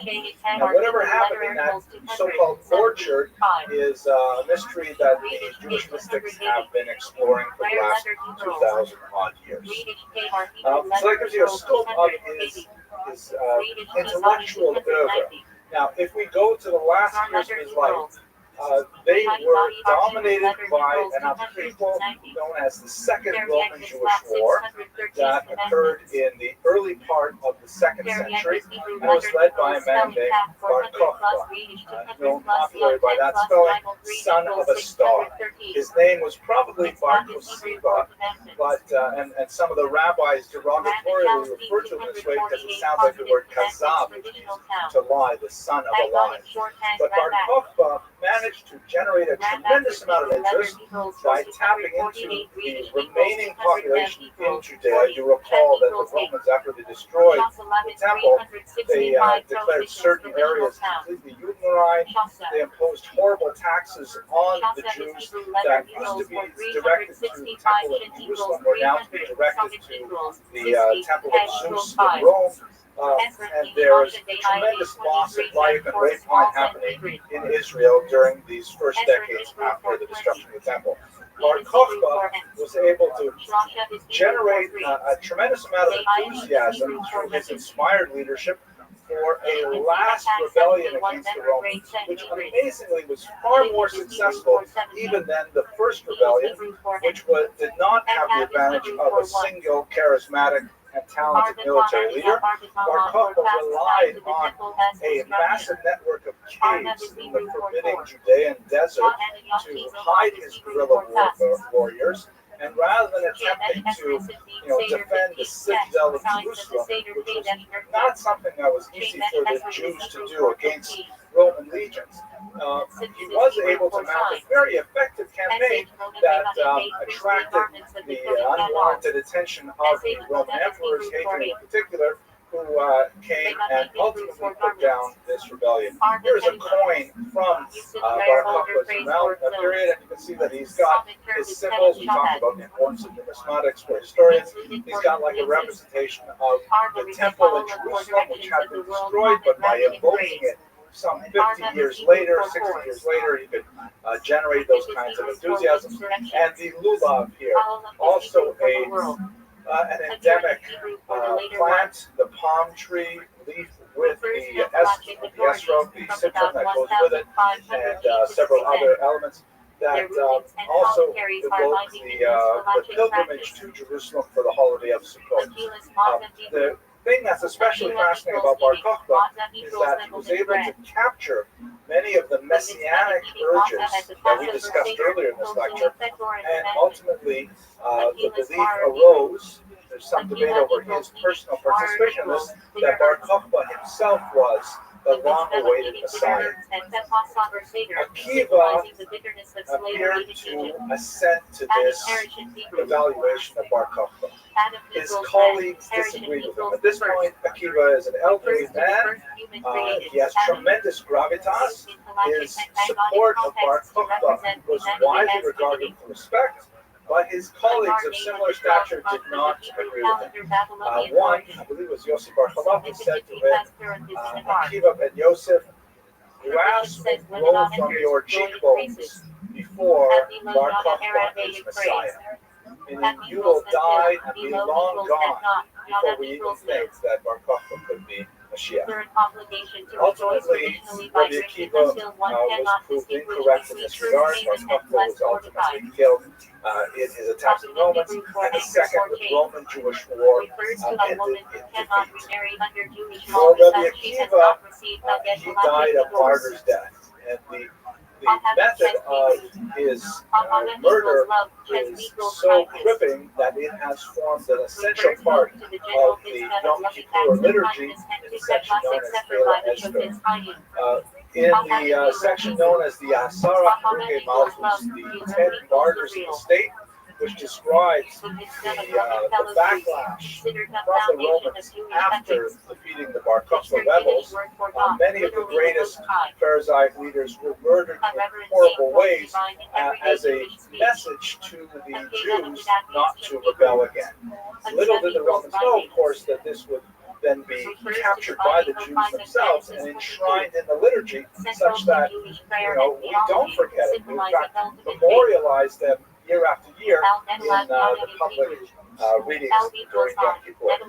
Rabbi Akiva in particular was taken and his flesh was raked off his body with iron combs. And before he expired, his student said to him, Rabbeinu Ad Kan, Rabbi, how much? Until what point are you going to put up with this? I mean, there's a lot of discussion. What exactly is that Ad Kan? Until when? What does it actually mean? But the Talmud expands on it by discussing the question of Torah v'Zoskara. Is this Torah?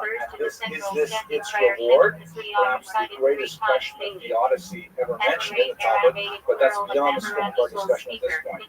And Rabbi Akiva, for his part, chose to use his last remaining breaths to pronounce the great statement of unification of God, the Shema Yisrael prayer. His students, again, when you read the Talmud, when you're trying to understand the historicity of it, it's very difficult because it appears that the discussion is ongoing, even when he's saying this. But his students say to him, Rabbi, how can you do this? He says, well, how can you be asking this question? My entire life I have lived hoping to be able to fulfill this commandment of dying as a martyr with this statement on my lips. Will you hold me back from this at this point when I finally have the opportunity to fulfill this mitzvah? And so he died with the last sound, echad, the last sound of the word one on his lips. And it's forever memorialized in Jewish memory as one of the greatest rabbis that ever lived. With that, I want to thank you very much for your attention during this brief presentation of an extremely inspirational character. I'll remind you, next week we'll meet to talk about Mar Zutra and Jews in Israel during the Islamic period, and then we're taking off the month of April for the holiday of Passover. Thank you very much. The 10 days of repentance between Rosh Hashanah and Yom Kippur. Hatim, the Hebrew for wrapping, refers to halachic wrapping in a tallit or in burial shrouds. Beit is Hebrew. Ham equals fatherhead, Beit equals cord. The head of a rabbinical cord. Pagoda Zara Hebrew. Pagoda equals worship, Zara equals cord. The man known to history as Mark Antony was also a tractate in the Talmud dealing born with as Marcus Antonius Creticus What the fuck? on the 14th of January 83 BC in the city of Rome. He was named after his father, Marcus Antonius Creticus Sr., hailed Pagoda Zara and underspelling the Pagoda Zara, idolatry. Of the Hebrew. Father's ancestors.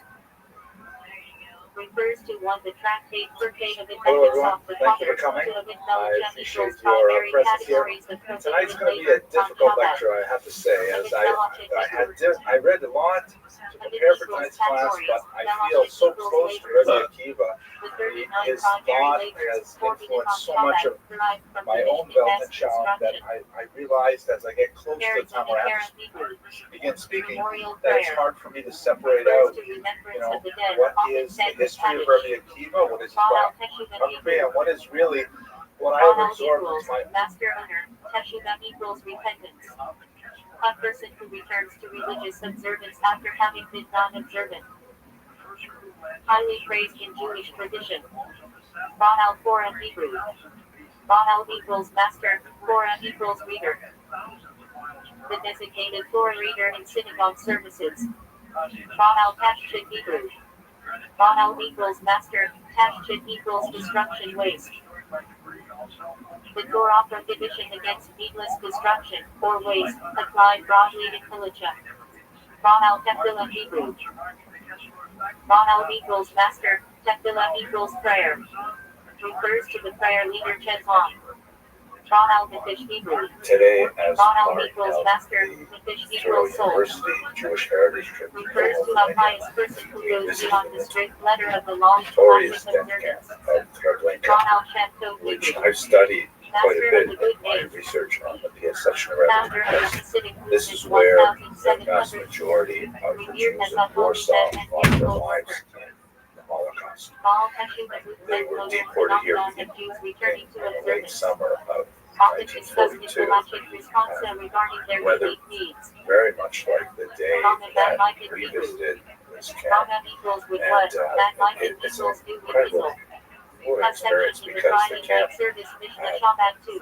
the camp was completely plowed under Blood after the whiskey war. rituals and oils are acceptable for Shabbat candles. Completely erase any trace of its existence here, and it's really quite far away. It's about an hour and a half north of Warsaw, Mishnah Shabbat and 4. it's in a deeply Blood wooded equals area. insulation of food As on we walked Shabbat. through, I could not shake the feeling that it was so much like when I was a kid What are you going to thinking? summer camp with the sound Halachic of the theory bird is song founded and about the a smell of person the as palm trees. computation and Torah study.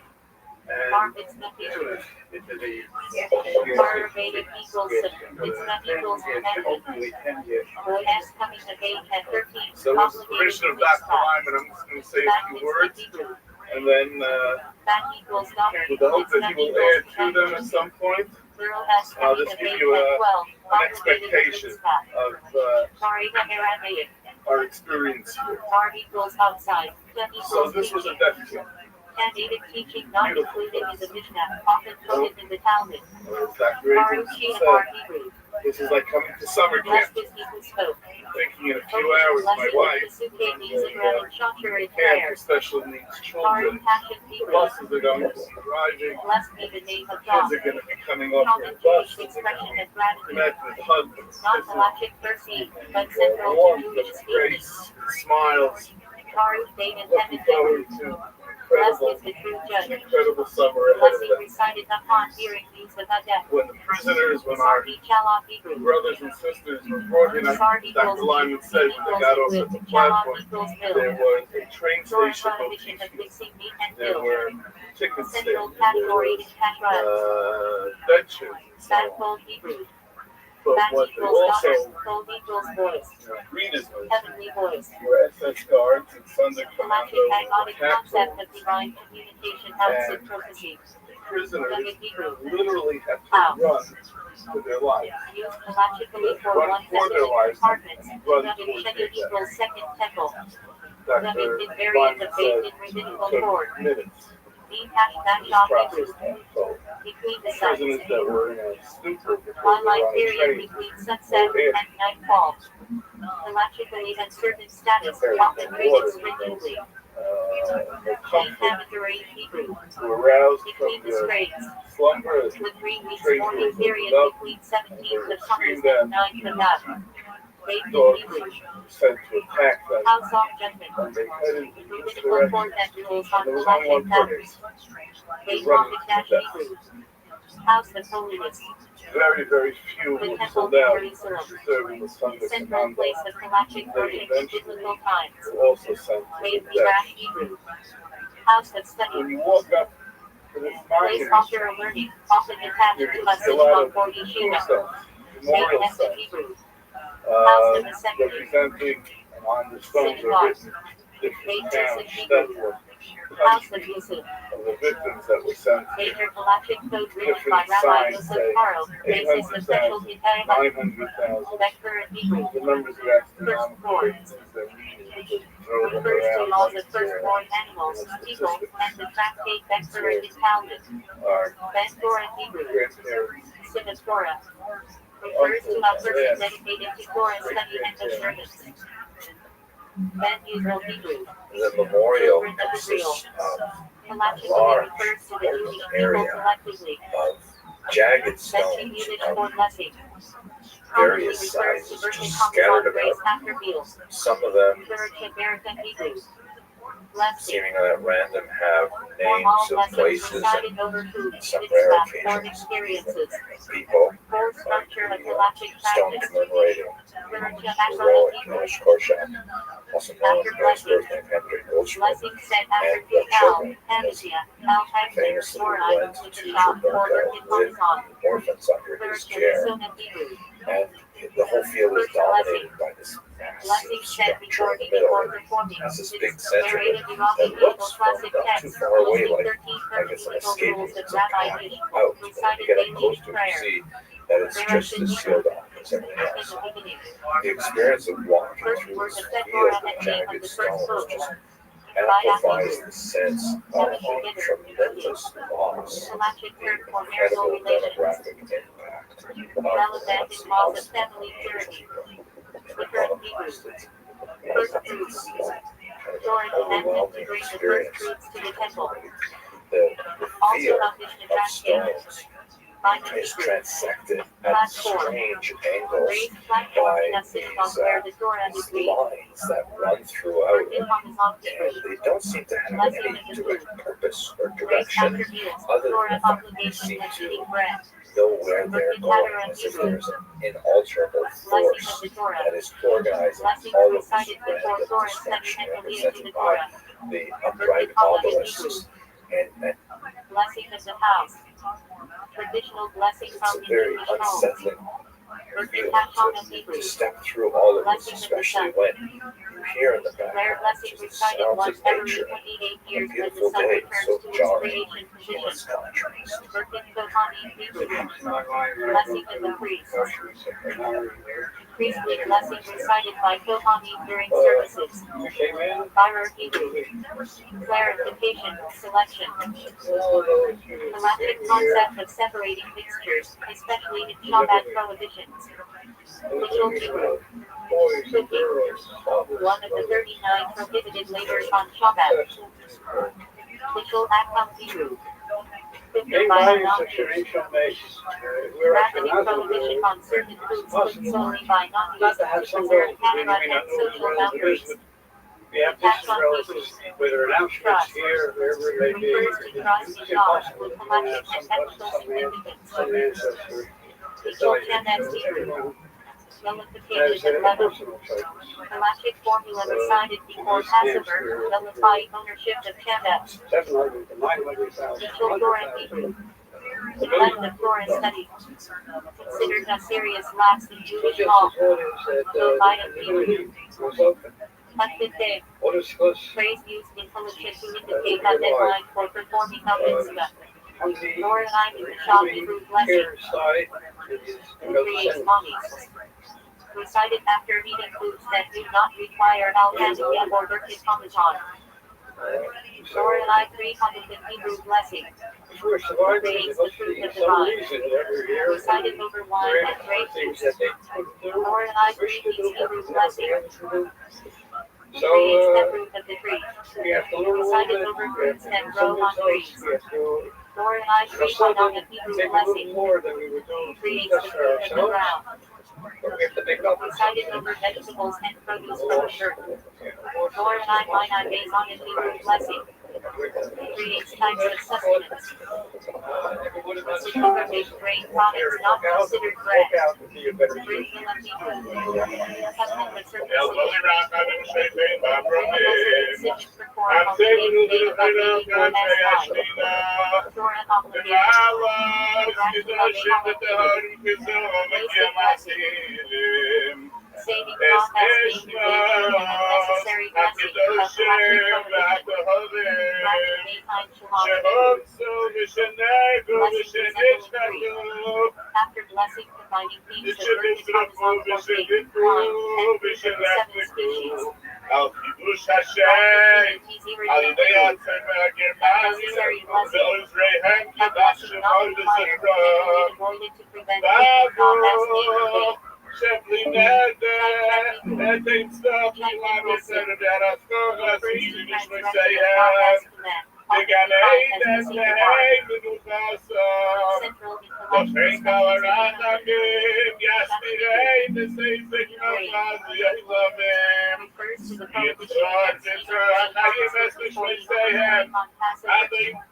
Still relevant in Canada. Festival holiday. Specifically refers to the festivals Pesach, Shavuot, Sukkot, Chanukah Hebrew. Festival offerings. Sacrificial offering brought on pilgrimage festivals. In Simnas. Also the name of the This is my ancestral homeland in Lithuania, the Litas district. This is the first time any member of our family has been back here in 100 years since my grandmother left, and And I'm very much looking forward to seeing the streets where she grew up and where all of my family is from in Lithuania. I'm walking up at the top of the town square right now. Do a 360 so you can get a sense of where the shul is located in terms of the town. You can see the cobblestone area behind me is the old medieval town square. This town is over 500 years old. Jews were here at least 400 of those years. So this is the grand expanse of downtown. You can see right to the very end of it. And just looking around behind me, that's the other end of it, and it stops there. There's this big, rather new municipal building, looks like it was built in the 1990s or 2000s, after they joined the EU. And then right there is the old synagogue. You can see how prominent it would be in the overall geography of this little shtetl, that just right off the main square, at the other end of the street from the church, very typical to have church on one end of town, and if you find the church, you just go to the other end of town, you find the synagogue. That's where the synagogue is located, very prominent, closely related to the actual town market, and closely related to the Jewish stores in the neighborhood.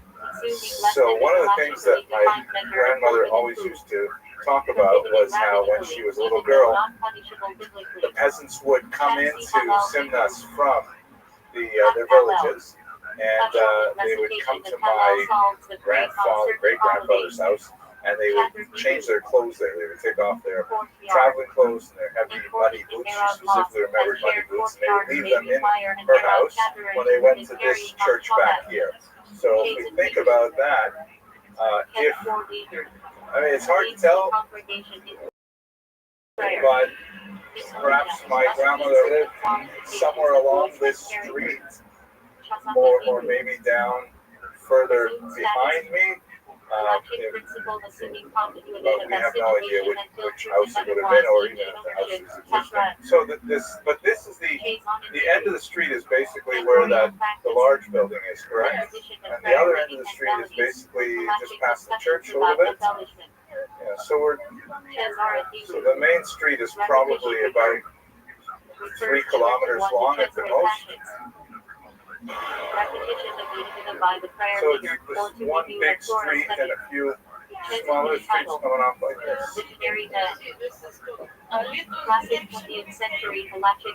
Yeah, this is a very grand building. This, in a day, 1902. Yeah. Yeah. This is the shul that my family would have done. My grandmother left in 1930, and this synagogue was built in 1905, so it certainly would be their synagogue. Education, dedication. Galactic category for training children in this observance before Barbad Mitzvah. It's over. Obligation. I think that's the mayor who's coming with the key to let us go into the building. Strengthening. Intelligent refers to rapid enactments made for observance of Torah laws. Henry, приятно вас признати. По-русски, по-украинскому, лакишами, обладать, приятно.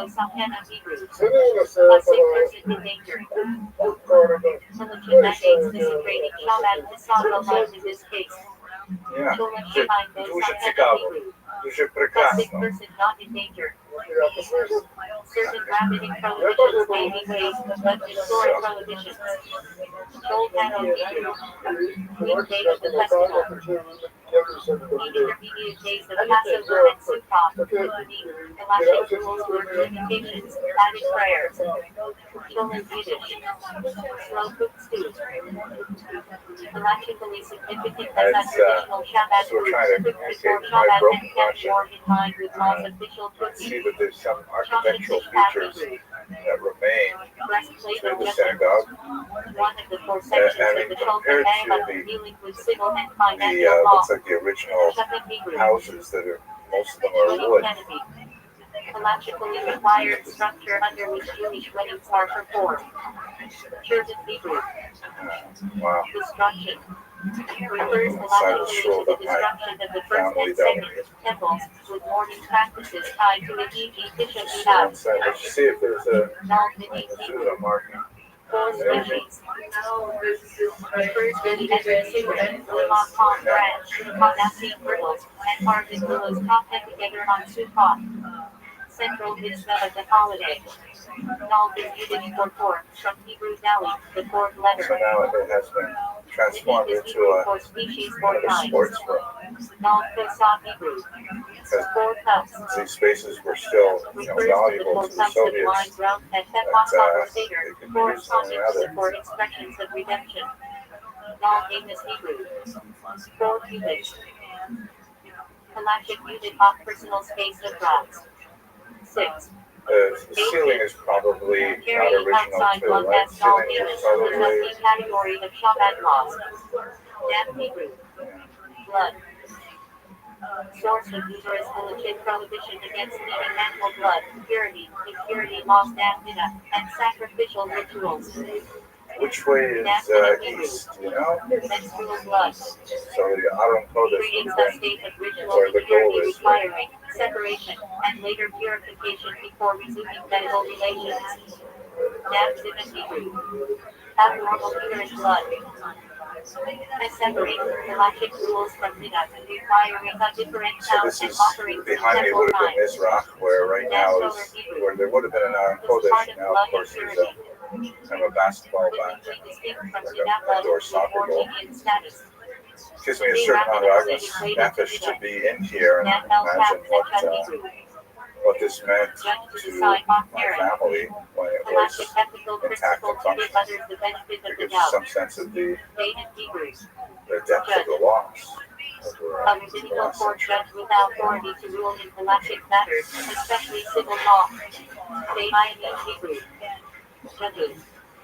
Plural of nation. A standard faith in rabbinic court requires 3 days. Then Hebrew. It would have been enough. Recited at the Passover Seder as a declaration of gratitude. Luminous religion mercy, tied to the halachic structure of the Seder. Vivareda Aramaic Hebrew. From the Torah. This is a sauna, right? Directly from the written Torah, heat? as opposed to rabbinic Or just the Hebrew. smell of the wood? Yeah. In Aramaic Hebrew. Yeah. From the rabbis. Refers to Well, what would rabbinic they do? What was done here? lighting Hanukkah candles. Shoto, yeah. Finding those from Torah law. In here too, for exercise. Common halachic term for reciting formal prayers, especially the daily To je za raznašenje, this is where the women would sit originally, where they built new walls. Respected daily services. Central obligation in halachic life. Devotion to Aramaic. Insufficient. Halachic principle in logic. They will also located with the candidate. There was like a balcony here where source, limiting the scope of how matchup a fortiori reasoning. these windows here. Way of the land. In halachic context, refers to proper manners, behavior, and sometimes to civil occupation. Why do we Often paired close with them? Torah study. Catholic obligation. Used in halachic discussions that whether something fulfills self-express the required way. Lyric Grecian Hebrew. Path of permission. They kept the Optional rather non-obligatory. the shape of the arch. Lyric Shiver Hebrew. Ordinary way of breaking. Yeah. Principle applied in laws of Shabbat breaking. Breaking food packaging in a non-destructive way. Lyric outside Hebrew. Common way. Used in halachic Maybe discussions someone of will damages, renovate liability when something occurs in a sometime. normal way. Bring it back, restore. Examination and investigation. Halachic requirement for judges in capital cases to cross-examine witnesses. Is this the original sealing of this?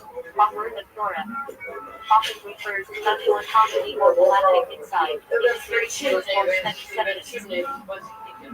Devarim Shivite the Shekru. Holy matters. This maybe was Specific prayers Kaddish, Kedusha, are requiring a quorum of 10 men according to traditional Kedusha. Devarim Shivite things in the heart. Oh, I see it. Halachic principle that a spoken thought does not carry legal weight. Only expressed and actions. And what does this word mean? You mean to solid? Wrestling. General halachic phrases in laws and prohibited procedures for actions. Devarim commentary Hebrew. Churchill Maxims. The opposite categories, lawful actions within halachic bounds. Speaking Hebrew. Leading academy. Spiritual concept of clinging to God. Halachic expressions of prayer and mitzvah observance. Say a small prayer here, if I may. Just here. Yeah. Just 1 minute. One minute, thank you. Business disputes handled by a basin. 9 of the Shah capital laws. Halachic rules governing cases involving life and death, e.g. capital punishment, requiring heightened judicial standards. 9 Torah and Hebrew. Refers either to biblical laws as opposed to rabbinic or to court cases judged by Torah law. 9 Isher Beheader Hebrew. Laws of prohibition and permission. A halachic category covering Tantra and ritual prohibitions. Unity now unity Aramaic. The law of the land is law. Halachic principle obligating Jews to follow secular laws of the government, so long as they do not force violation of Torah. Nigriai Torah Hebrew. Words of Torah. General term for Torah study or teaching, often said during bells or gatherings. Nigriai Sovereign Hebrew. Words of the scribes. Refers to rabbinic enactments and interpretations, often considered strongly binding. Rash Yersha Hebrew. Interpretation sermon. So what I learned is that their literal sense. after the war, the Soviets took advantage of this large open space and they made it originally into like essentially a kind of a city hall because it was a unfortunately empty structure. And then when they built this building next to it, which is much more grand, a guy calls it Palace, that's their new municipal center, and that's when they switched the synagogue into the sports hall. And we should bear in mind that, although it certainly is distressing to see a synagogue turned into a sports hall, and in some ways it's actually preserved the structure, because if it was completely abandoned, people would be coming in here, kids would be messing around with it, building bonfires inside, things like that. At least in use as a sports hall, it meant that the roof was maintained, and the outer shell was maintained. And now it is ready for the finance for renovation, so that it preserves part of the cultural heritage. So it appears that this open field behind me, which is really just a 3-minute walk from the center of town, is the area of the Jewish cemetery. As you can see, there's no more Matzedos, no more gravestones.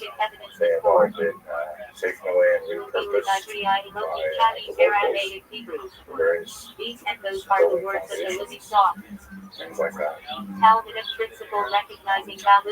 this was the cemetery that was used for several centuries. Until this point, I had seen everything that I had expected to see. I had performed my research in advance of what was available at the time, but the last part of the trip was going out to the killing site where the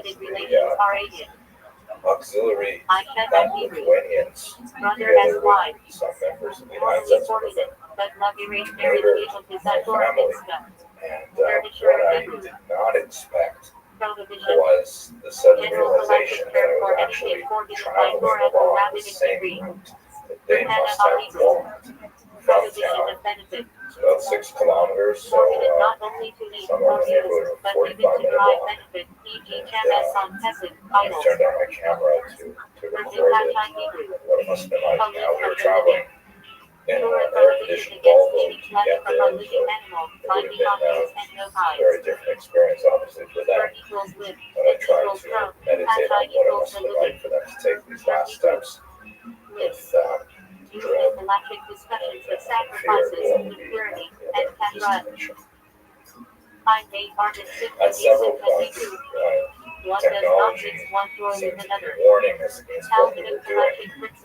We came up to very, very narrow sort of tunnel under looks like a railing or something that I think was more appropriate for a horse and cart. It wasn't clear if the ball would make it through.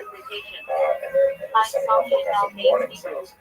And then when we got to a certain point, going from a paved road to the dirt road to a couple of ruts in the roads that finally, the GPS just stopped with the last road was called an unnamed road. But we could see on the GPS that the site was some distance off, but there was no way to get there. Obviously, you could get there only on foot because the GPS was set to us. You have to leave everything behind in order to experience what you're about to experience. Joining the courtyard. Pacific era allowing residents of multiple homes to vary within shared courtyards on Shabbat. Here in Tabitha Hebrew. Joining the Galactic device permitting. On the festival for Shabbat. Here in Tabitha Hebrew. Joining the boundaries. Allows extending one Shabbat boundary by placing food in advance at a distant location. Here in Hebrew. 60. A tractate of the Talmud devoted to the laws of era. In Hebrew. 2. We're getting close to Galactic it. value, also one of God's days. And in Hebrew. 8. Foundational galactic principles, basis of mitzvahs to believe in God. Eretz Hebrew. The land of the deer. Poetic name for the land of Israel used in galactic sources. Eretz Hebrew. Land of Israel. Many discounts apply specifically to the land e.g. Tips, SH Material. Ezra Hebrew.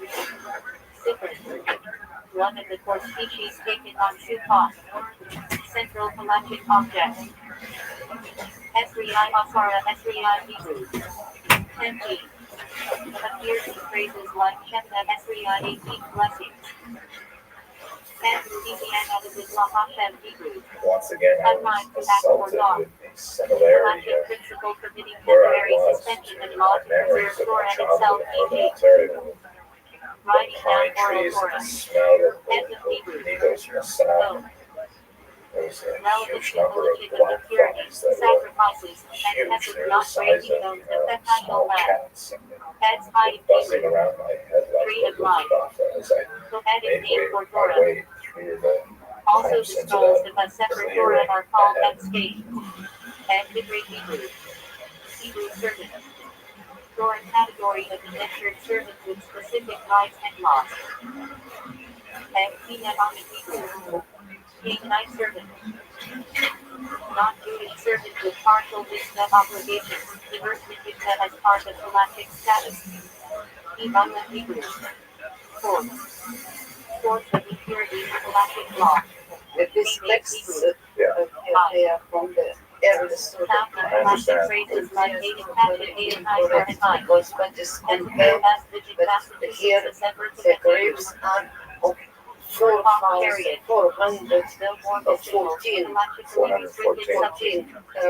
Not taught publicly. old people, men, women, children who were For speaking. Foul. had to walk the same way we did now. Yes, so unrest and the worst right? And we were taken here to this remote place, all just 4-3 kilometers from Simna's native places, and the dishes were already there that before that, so they were shot here in this place. That was September 12, 1941. September 12, 1941. And the shootings where they were shot by the group of Lithuanian murderers from Kaunas, led by officers Bronius Norkus. There were several Germans as well participating to organizing, and some people were taken from Simna's locals, Lithuanians, who were forced to live later or to bury them. And they saw that the land was moving still, and the shootings were continuing, shooting buried alive. So that's the numbers of the victims, 414, that is mentioned in the Jäger's report. Yes, exactly 68 men, 197 women, 149 children, because men, strong men, before 160 of them were killed in a litus. Before, usually they killed the people who could resist the fight, and then later the rest of that system place the massive graves of people, Jews from Simnas. The monuments are from 1965. They must have children. Appears in galactic context, used in cosmetic with investments. Thank you. Thank you for that information. Doris scholars, especially the heads of the great academies in Babylonia, e.g. Jihadi period 68. 11c. Hello, fellow students of Jewish history. I am so delighted to be speaking today with my colleague, Dr. Schneider-Lyman, who is one of the great names, the visionaries. Just like when I talk about him like this, but one of the great names in the history of the Jews of Eastern Europe, in particular rabbinic history. You know so much about the yeshivas and about the Hasidic dynasties. And it's just been such a fantastic experience to visit Poland, Lithuania with Dr. Lyman and hear so much of his wisdom about this remarkable civilization that existed for 1,000 years in Eastern Europe. So I just want to have a brief conversation with Dr. Lyman. Can you tell us what's on your mind about this trip? What are you thinking about?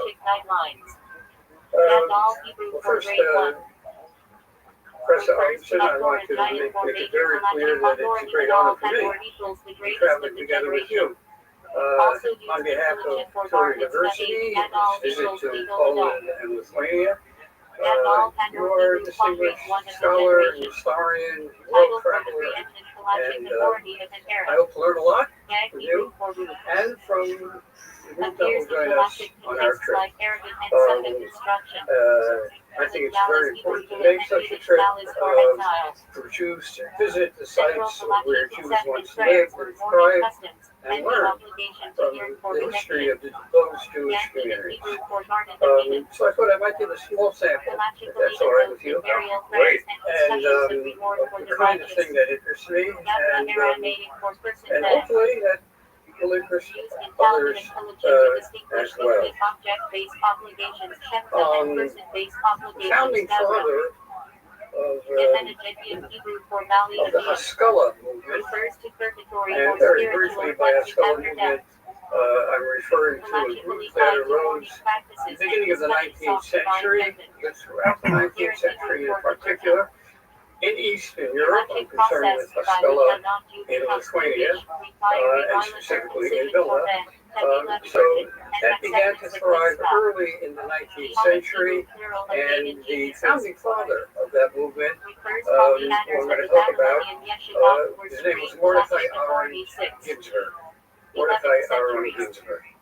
And he was a great Maskil, the founding Maskil, the father of all the other Maskilim, and he died in Vilna in November of 1846. Can I interrupt you for a quick question? Like if I hear the phrase founding father of the Haskalah, I would immediately say Moses Mendelssohn.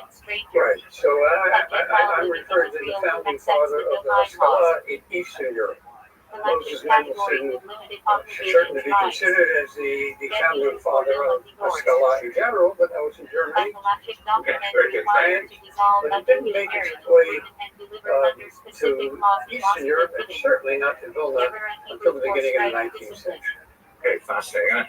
And Mendelssohn, of course, died, I think, in 1786. So it's a few decades before it made its impact. There are people who are called in Hebrew Nivasrei Haskalah. Even before Haskalah started, there were such people in the 18th century. Those are very few. They were all medical doctors, actually, but none of them were really muscular.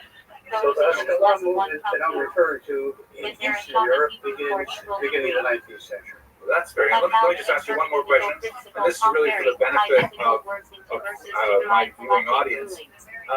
Could you just define Haskalah in a thumbnail definition? Yeah, that's very difficult to do, but I'll give it a try. The Maskilim in general, whether it's Germany, France, or Eastern Europe, first of all came under the influence of the Enlightenment, and whatever values the Enlightenment pushed forward, they were interested in those, very specifically rationalism, for example, and they felt that there were some changes that need to take place in the lives of Jews in the countries where they live, if they were going to be living in the modern world. And the modern world begins with, for us, with the emancipation. That's in a nutshell. Okay, so what kind of changes? I'll get to I'll let you go. I'll let you go. Just let me. I'll get to that shortly. Okay, all right. So, Mordecai Aaron Ginsburg dies, and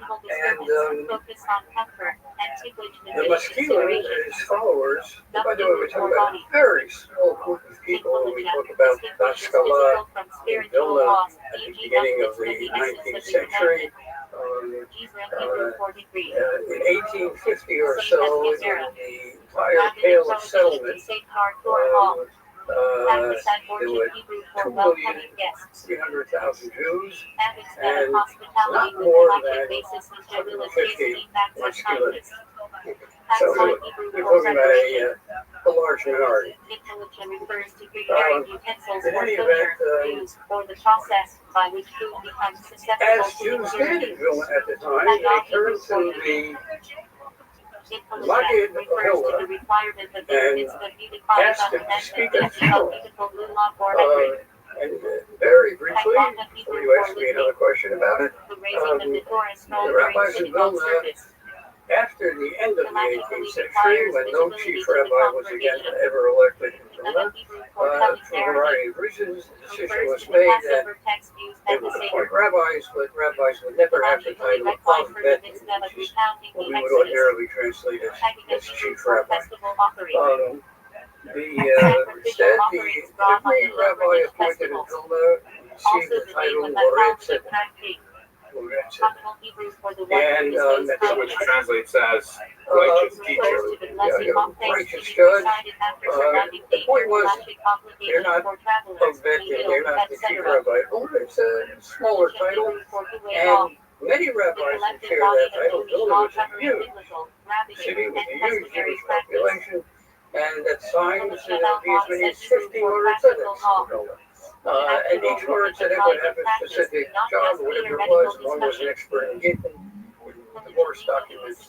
Another took care of the mikvah, made sure that everything in the mikvah was kosher. There he is.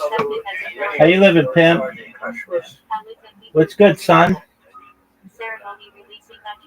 I'm good. Are you ready to lose?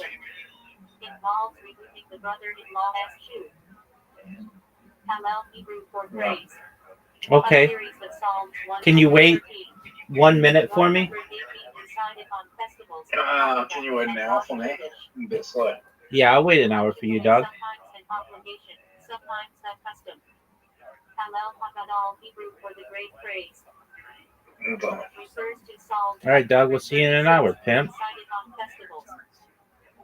Hebrew for loan. Halachic rules govern lending and borrowing, including prohibitions on interest rebate. Chametz Hebrew for leaven. Forbidden during Passover.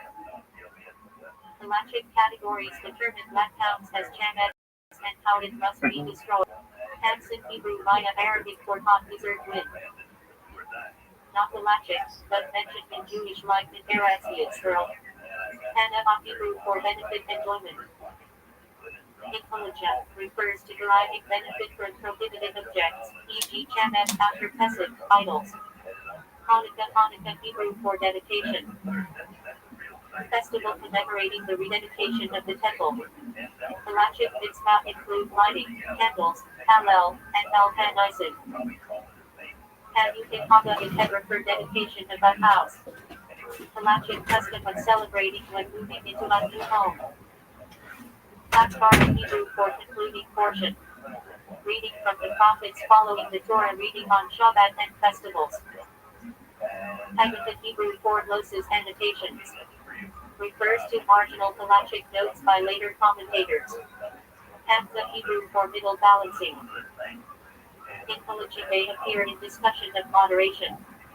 Hamza Hebrew Arabic for 5. Both object hand-shaped charm. Not halachic but present in Jewish culture. Hanhaga Hebrew for conduct practice. Intelligent often means pious customs beyond strict law. Paramine Hebrew for excommunications bans. Halachic sanctions imposed by rabbinic courts. Har Sinai Hebrew for Mount Sinai. Central to Halacha as the place where Torah was given. Haredi Hebrew for one who trembles before dawn. Refers to strictly observant Jews. Not itself halachic, but describes halachic lifestyle. Parsha Hebrew for authorization. Intelligent, referstone, appointing a David or granting legal power. And everyone had the same title. And he the greatest Ritual story in marking the world, the and end they of were Shabbat very or great festivals. down in Vilna, who were members Halachic of this requirement medieval includes wine, court, the Florida spices, Sedex. and They had the candles. same title. Haman Of Shezman course, Hebrew everybody for recognized who the greater scholars were, Share but occur in synagogue. they all had the same title. Halachic So that one qualifications person, require proper among pronunciation, all the oral rabbis, had a standing. different title. He was called Laura Tzedek Magid Meir Shavim. He Halachic was status the for the kind of a message preacher made of available the for claim. Maggid of Vilna. Hektish And the Maggid Hebrew of for Vilna, unlike all the sanctified other property. Lord Tzedeks, would be the main speaker in the main synagogue, the Halachic grand synagogue restrictions of on Vilna, promoting them. the Knesset HaGadol. Hektish Hebrew for permission He certainly would preparation. speak on all those occasions when any rabbi Refers to speaks, kosher Shabbos certification by Shura, rabbinic authority. Hektish mitzvah Hebrew for Shabbos preparation HaGadol, for a and mitzvah. Shabbos HaGadol, and so on, and on many other occasions too. He actually spoke fairly regularly. And he would be a very special kind of person, trained to speak publicly.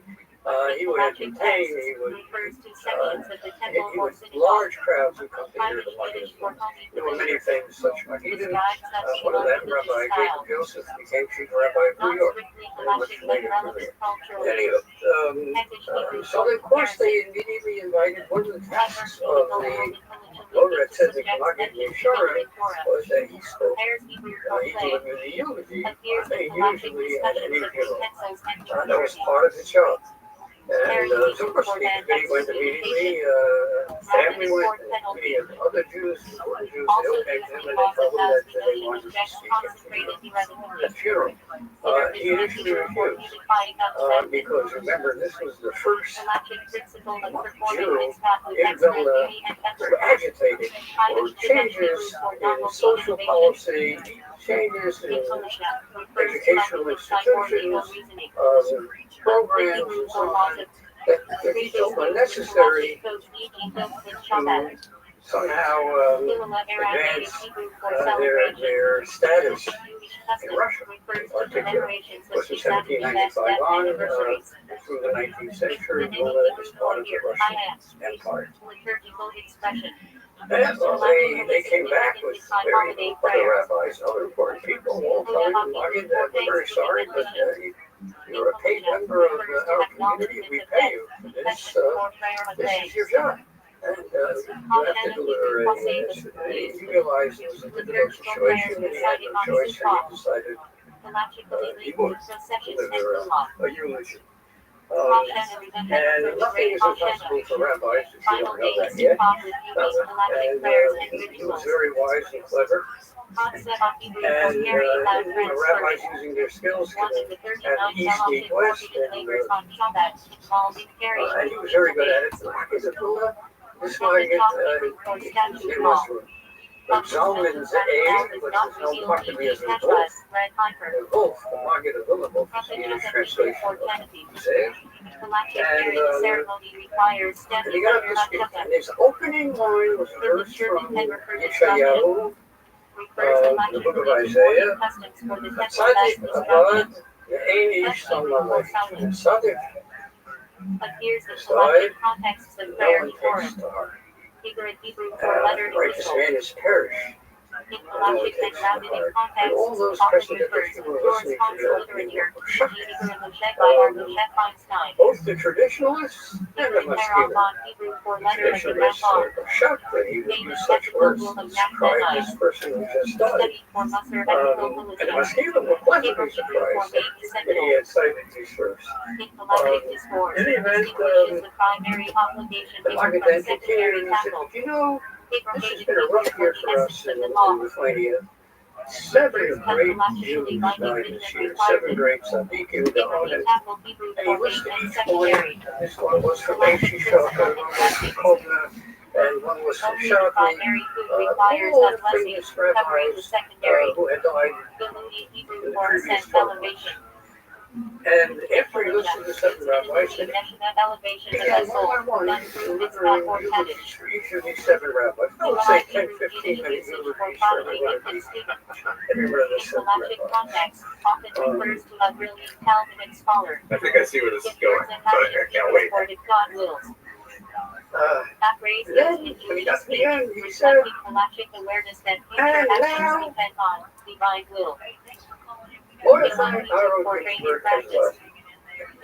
And closing another famous verse, as many do to this day, many Ela, Mogash, Lenetzach, Mocha Hashem, and Dilon, and death thieves. Removed from us entirely, forever, and so on and so on. I said that. That was the this is incredible. And by the way, how do I know what can I tell you this story? Because all those who were present will never forget this occasion. This was here. And we had 4 or 5 different accounts. I asked you before the end of the accounts have slight differences. I'm not going to spend any time on the differences. I'm just giving you a general summary of what happened. Opposite popular permission. Issuer Canada Hebrew for prohibition of benefits. Categories of where not only news but any benefit is quoted in EG after probably in the great synagogue of Vilna, which is where meetings were held before, as they made their way to the cemeteries where the person was buried. Other Makoim left one of the greatest of all the mosquitoes of all time. A great Hebraist and someone who moved beyond Mordechai Ginsburg and became the leader of the mosquito, especially in Israel. So his name was Makoim. Other Makoim left. So this could not have been in front of the beer. It had to be in the main synagogue, and there would be outside the synagogue. The idea that even contemplation of sin has spiritual He got up immediately and he said, I'd like to thank the Maggid of Vilna for his wonderful eulogy he delivered, because for the first time, in the light of this delivery, for the first time in his life, he understands the series of verses in Scripture that he never understood before. And he began discussing Second Samuel chapter 1. refers to Gabe's analysis as opposed to In 2 Samuel chapter 1, this begins setting appears right after First Samuel. Again, the First Samuel, there's a major battle between the Philistines and the Israelites, and the Philistines destroy the Israelites in this battle.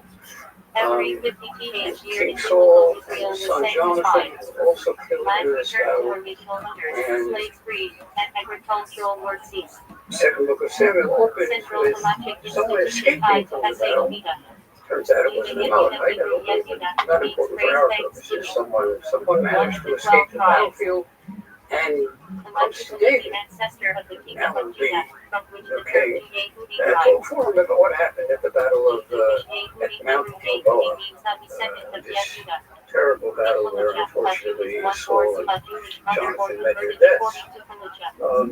So the Hebrew verse at the beginning of, you'll check it on your own, the beginning of Shmuel's death, Aleph, first chapter of 2 Samuel.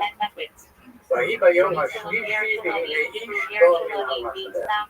the third day, the end of the battle, someone managed to flee, and it says in each was a man that came, and he would be the reporter to David as to what happened. That's in verse 2 of that first chapter.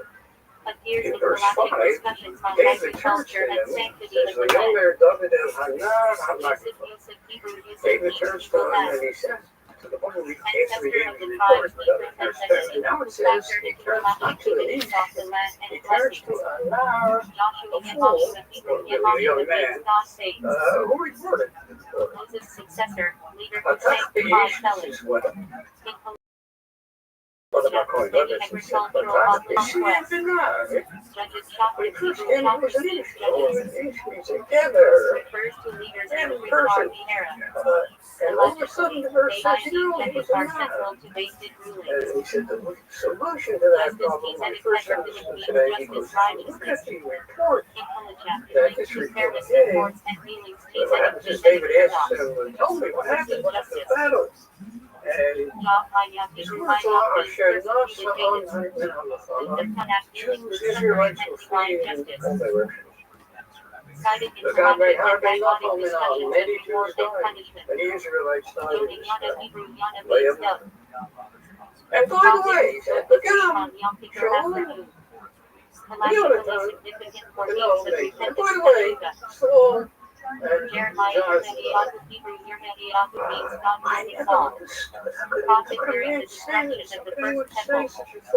we just lost our entire leadership. And somehow that was, of course, that's why after David hears the report, and David says, oh, this is no issues now. Anyone who makes what's primary secondary, and what's secondary and primary is not an issue. He's a nar hamagid. I thank the Maggid of the Lord for clarifying for me these verses in Scripture. And then he went on, of course, to give that in Zedekiah 11 said a beautiful eulogy for Mordecai on his 27.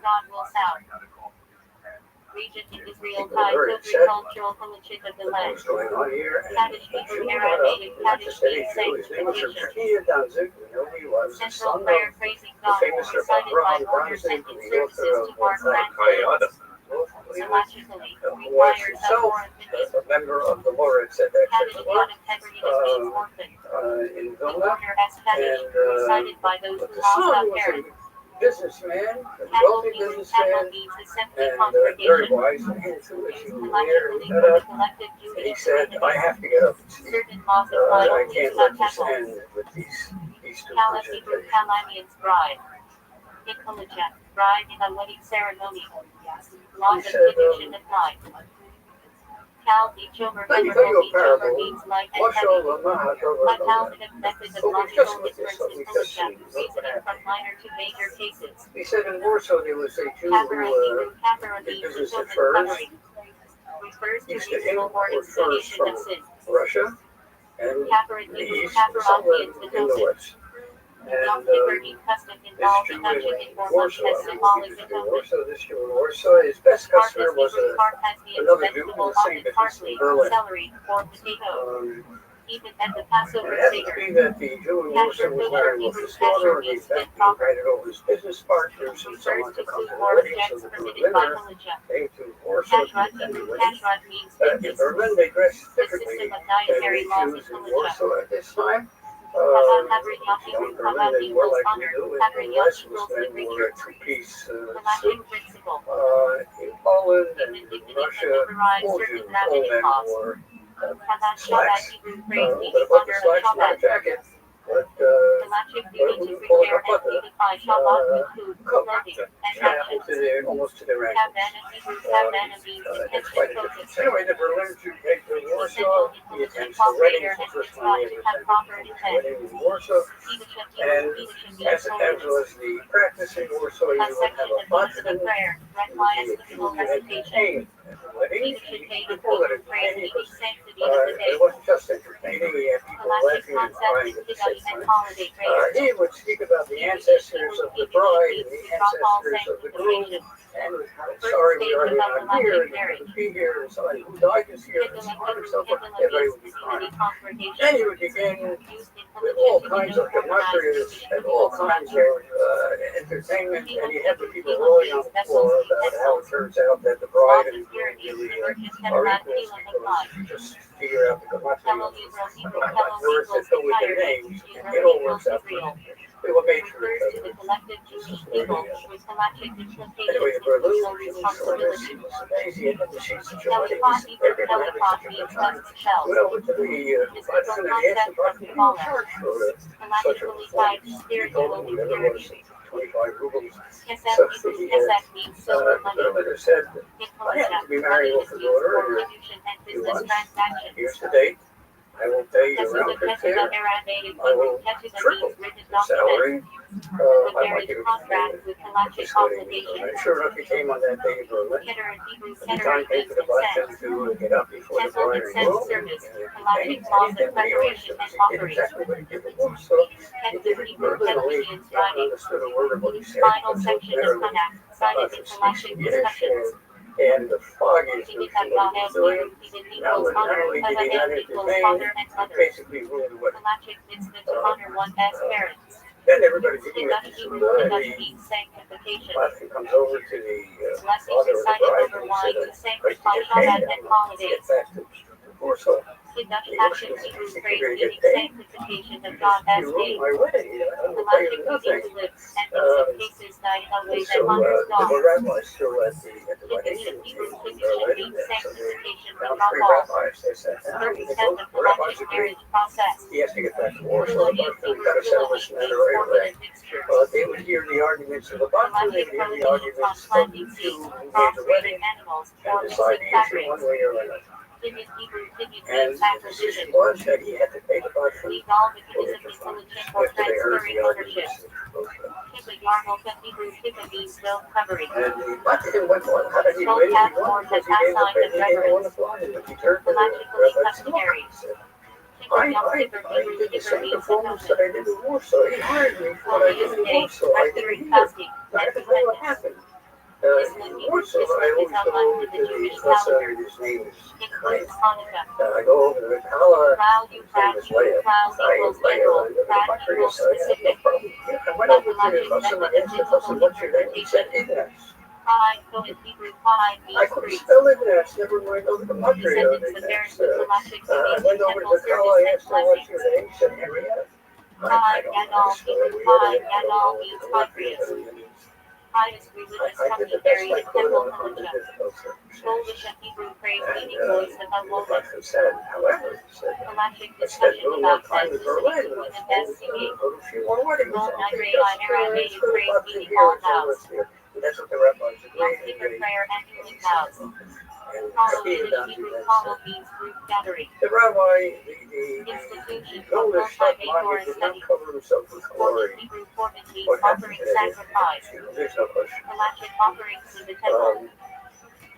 Format Chesed Hebrew praise meaning Passover sacrifice. Halachically required in temple times. This is the first time you ever have to say you and you were not skilled. Passover Seder practice of eating matzah and maror together. More and more not skilled. Lunar Hebrew Village has history lessons of it. You will know what dietary standards. Cross equals ratchet equals cost equals cup equals ratchet equals the blessing.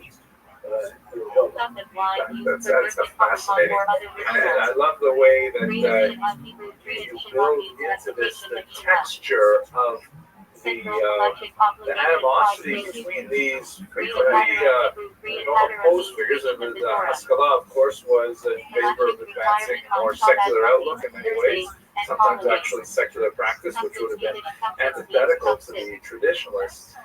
But they all use the same vocabulary. They're all working with the vocabulary of biblical texts, the vocabulary of mashalim and parables.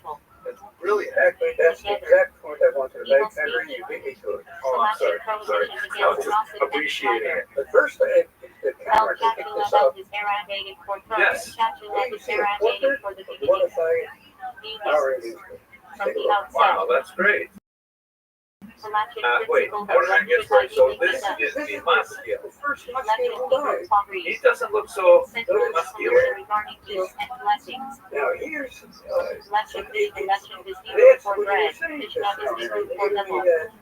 refers to the Tilos required that each child has been following the double meta.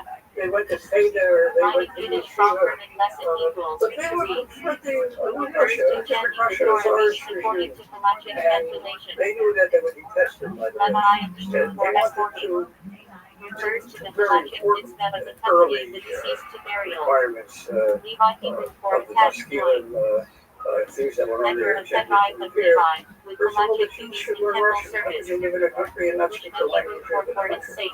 And second of all, Pelagic if you live in required Russia, for you should 10 dress PG. like Russian. Now here you Torah see study, him writing again. this is how he Low dressed dash his study, I know is Oh, Hebrew yeah. for But not. he used to Bob travel equals widely in equals greater heaven. Pi equals Lithuania. Hibus. Today Lithuania is a small country than Lithuania. It is not Latvia, even. which is a large sections of Latvia were on the German influence. So German was and the dress was German Low dress. plug low is Hebrew Whenever for he not. got to Plug is Latvia, Aramaic or for whenever he went to distinguished Germany, tribe. visiting Germany, to Berlin, Principle. he would shave, Rabbinic law applies cut his universally pants, without and wear a exceptions. suit. This is No how he cause dressed. low He is said, Hebrew in Vilna, for not. this is Cause the 7 equals meow equals elsewhere he dressed differently. refers to negative The goal was commandments. to reach a point where Low did not everyone low would be equals able not. to Did dress not like the equals you Russians, shall steal. speak like the Russians. Pelagic prohibition is second Fascinating. commandment. What that really No turn low equals the not. story is Turn a little bit equals of you shall murder. but Pelagic it shows prohibition on in the one 10 hand commandments. how close he is No tosser low Muscular equals war not. in East Tosser Europe. equals you Get shall the turn stage aside. with the Pelagic rabbinic. principle obligating They have obedience no to problem rabbinic writing authority. the Lord said that Low they're yako not going to devaro low confirm. They equals thought it not. was wonderful. Yako equals perfect. Devaro equals his word. Time they Together. were starting a new We shall agenda not to profane his develop words. and ultimately give it radical muscular. Pelagic ban on breaking That's vows. a lesson for everything. Layla Seder Hebrew Layla That was equals just night. so Seder fascinating. equals Thank you. order. That was really, really quite Refers to the interesting. Passover Seder night. We Structured by were the hoping to stay within a certain time frame, so we should probably wrap it up right now. But do you want to say anything more about this trip that we're hoping to take? It's a wonderful occasion for anyone who can make it. We'll be delighted to join with you.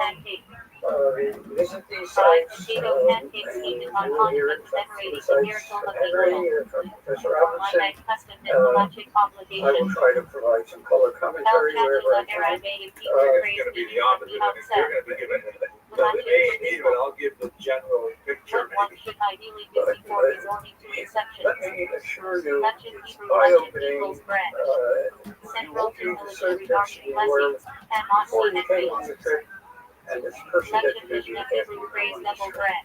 So I wish Two you luck. loaves required that That's each amazing. shall One have last meals question. How many commemorating the double times meta. have you toured this region? Legend Hebrew less equals go. Legend equals for yourself. Probably more in Poland Name of Torah portion. and in Lithuania, but I would say, Pelagic study and covenantal being. just to give you a Line very short is question, term I from visited German lesson equals to many read. countries Refers that to were still on the chanting the Torah communist reading school. according to So it goes back Pelagic to the cancellation. 50s and the 60s as a teenager. Sumas Hebrew Because I Lumos knew as a equals teenager palm they bread. had to harm me. I felt very One of the comfortable. four species used in I Pelagic would instead be of afraid to do sumas. it, but as a teenager I wasn't afraid. Bel Bezos So when I Aramaic visited meaning that church, that I you would will say or three times during the communist period, but after 1991, like in the case of Vilna in particular, Lithuania, I first came to Vilna in 1996, so I made many trips to Poland, maybe 30 over my lifetime.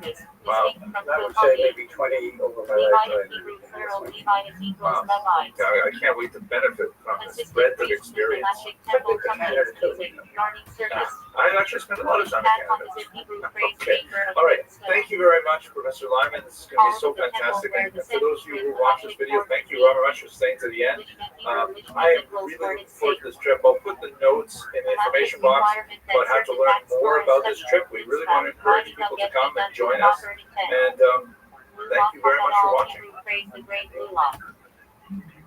Sometimes refers to the mixed metal or species as a whole. Lulav and its Hebrew phrase the mixed metal of the lulav. Specific Hello, fellow students of Jewish history. Later this year, I hope to be traveling to Poland and Lithuania with the Torah University and with my illustrious senior colleague, Dr. Missionary Liner.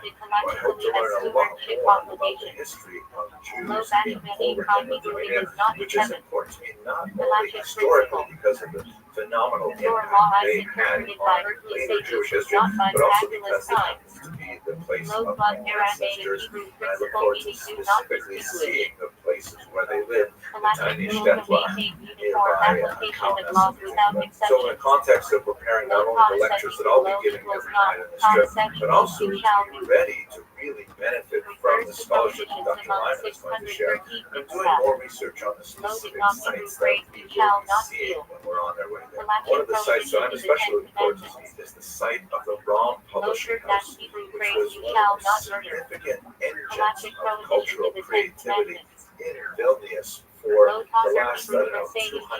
Really an important publishing house that produced so many important works. I want to specifically focus this short video, however, on one of its greatest CEOs, one of the most long-lasting and impactful CEOs of this centuries-long publishing house, and that is none other than the incomparable Nora Long. She was someone who became a CEO by accident when her young husband David tragically passed away at a young age. And so this woman, although possessing a significant scholarly background herself, she came from a very famous family of Novardok rabbis, the Harkavi family that produced many other great scholars, including, for example, Alexander Harkavi, who wrote that great Yiddish English dictionary. But she, in her 30s, suddenly had to step up and take over this massive company. But it has some drama in its past, and she actually took it way beyond anything it had ever done before. I want to tell you her story because it is really so fascinating. She was born in 1831, and I mentioned a little bit about her family background. She was apparently an educated woman, as we shall see. She may have actually contributed to the Vilna Shas itself, and she died in 1903. Her most lasting publication as the president of this phenomenal company, who came to be known not only as the Rom Publishing House, but during her era, her tenure, she was called the House of the Widow and Brothers Rom, because her late husband's brothers were also involved, although everybody recognized that she was really the almana who was really in charge of it. She published a classic edition of the Tanya, which is used by the Chabad movement, especially significant because of the Hasidic Lithuanian sort of controversy that was especially noted in the publishing industry earlier on in the 19th century. We'll get to that. But she also published, of course, the Rothschild'S. These are two great publications that had a phenomenal impact. I myself benefit from the Rothschild'S literally every day with Dr. But let's get to it. Yo. So, how are you? What up, Seed? She accomplished in her. How are you? Can you hear me? See, go fuck yourself. I didn't want to talk with you anyway. Motzer equals illegitimate child, collectively defined as offspring of certain forbidden unions, e.g. adultery or incest. Marated dated Aramaic Hebrew. Marated equals appearance, dated equals high appearance to be high. A prohibition against actions that may look sinful even if technically allowed. Marred Hebrew. Marred equals bitter at the Passover Seder to recall the bitterness of slavery in Egypt. Mashjan Hebrew. Mashjan equals supervisor, especially of kashrut in food establishments. Also used for spiritual supervisors in yeshivot. Mashiach Hebrew. Mashiach equals anointed one Messiah. The future Redeemer in Jewish belief. Matzah Hebrew. Matzah equals the bread eaten on Passover to recall taste of Exodus. Magnat Kemunah Hebrew. Magnat equals gifts. Kemunah equals priesthood, priestly gifts. Various agricultural or animal portions given to Kohanim. Matzah Asherah Hebrew. Asherah equals rich matzah made with fruit, juice, wine instead of water. Halachically debated for use at Passover. Matzah sh Mira Hebrew. Sh Mira equals washed matzah made from wheat guarded from contact with water to avoid leavening. Mechizah Hebrew. Mechizah equals divider partition, separating men and women in synagogue. Mechila Hebrew. Mechila equals forgiveness, legal halachic release from a debt or sin. Mechirat Chametz Hebrew. Mechira equals sale, Chametz equals leaven ritual sale of Chametz to a non-Jew before Passover. Mechiulia Hebrew. Mechiulia equals obligated, legally bound to perform a mitzvah. Mechuzah Kapara Hebrew. Mechuzah equals lacking, Kapara equals atonement, one missing a final sacrificial step of purification. Mehala Hebrew. Mi'ah equals misuse, sacrilege. Using temple property improperly.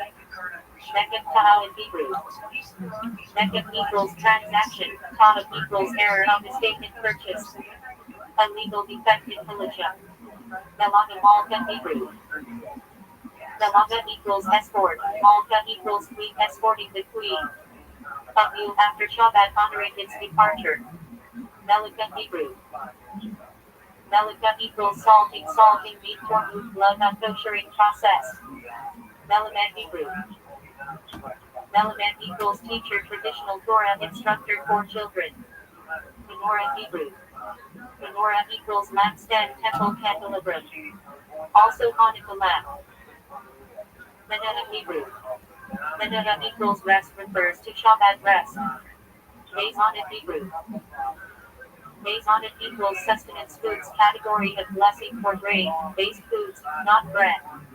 Mezuzah Hebrew. Mezuzah equals verbose parchment, which should be affixed to Jewish homes. Mike Hebrew. Mike equals sanctuary, the holy temple. Mikvah Hebrew. Mikvah equals gathering of waters, ritual bath for purification. Mila Brit Villa Hebrew. Villa equals circumcision, covenant of circumcision performed on Jewish males at 8 days. Mitcha Hebrew. Mitcha equals offering afternoon prayer, originally corresponding to afternoon temple sacrifice. Minyan Hebrew. Minyan equals count number 4 of 10 adult Jews required for public prayer. Mishnah Hebrew.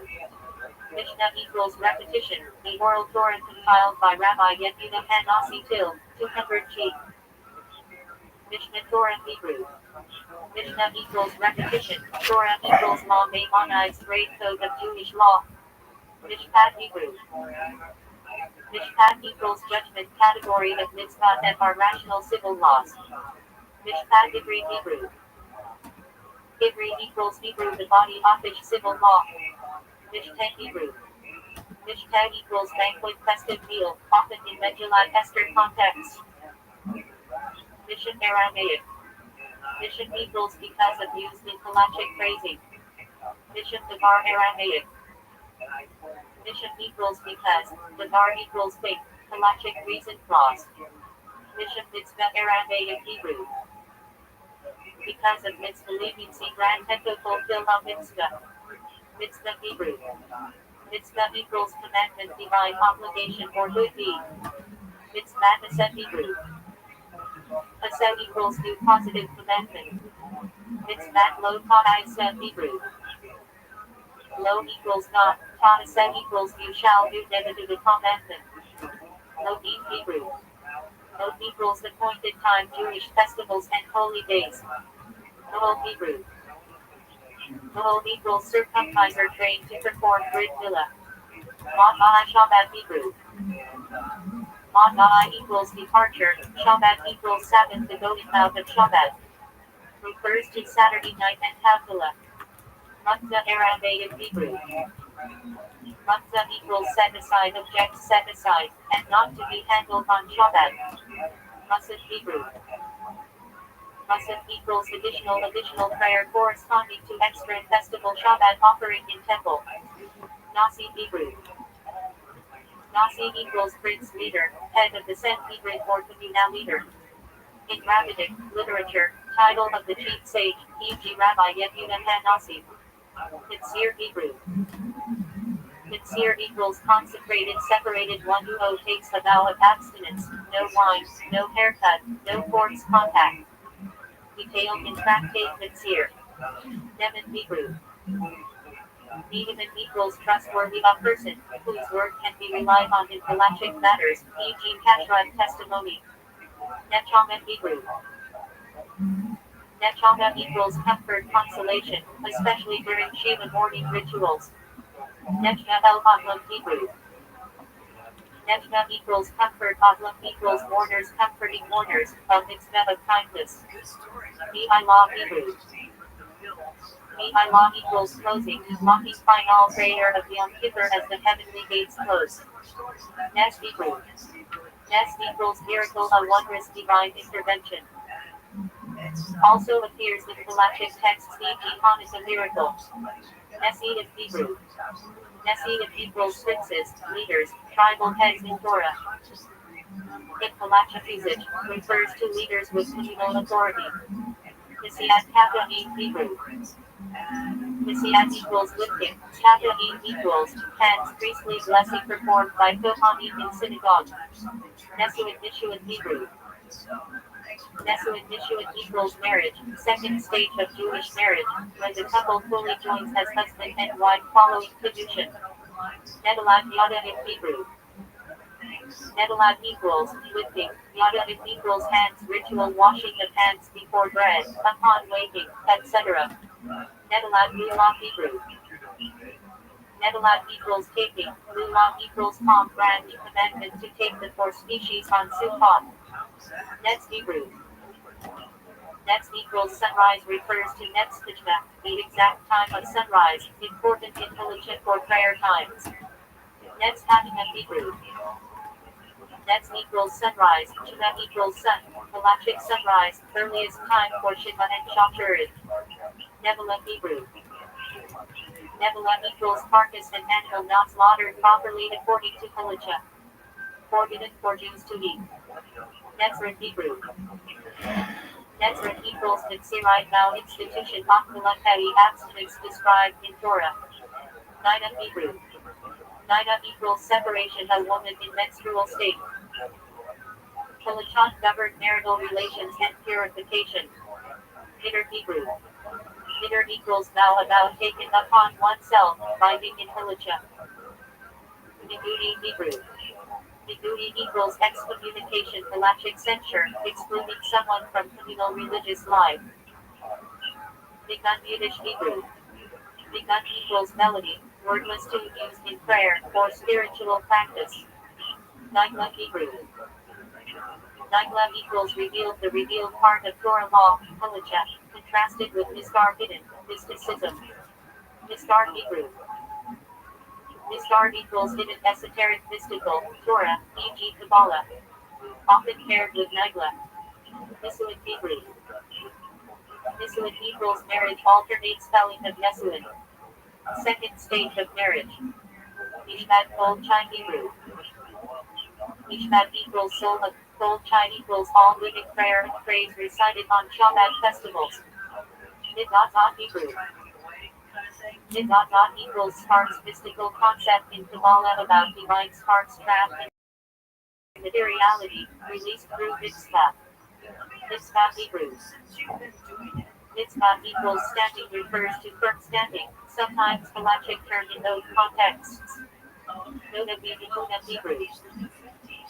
Noda equals no. Yehuda equals in Judah famous halachic responsa work by Rabbi Yechezkel Landau 1713. 1793. Gnostic Hebrew. Gnostic equals customary practice refers to finance, custom kept by a community or individual. Milad Hebrew. Milad equals born new halachic concept of something newly produced, often discussed in laws of Shabbat and Matzah. Nosen Aramaic Hebrew. Nosen equals gives halachic phrasing, e.g. Nosen Tahem Liftam imparting a detrimental taste. Nosen Tahem Hebrew. Nosen equals gives, Tahem equals taste legal category in Kashrut if the fortunate food imparts taste. Nosen Tahem Liftam Hebrew. Nosen equals gives, Tahem equals taste, Liftam equals spoiled rule that bad taste does not prohibit food halachically. Litter Hebrew. Litter equals leftover sacrificial meat left uneaten beyond its permitted time. Forbidden to eat. Nusach Hebrew.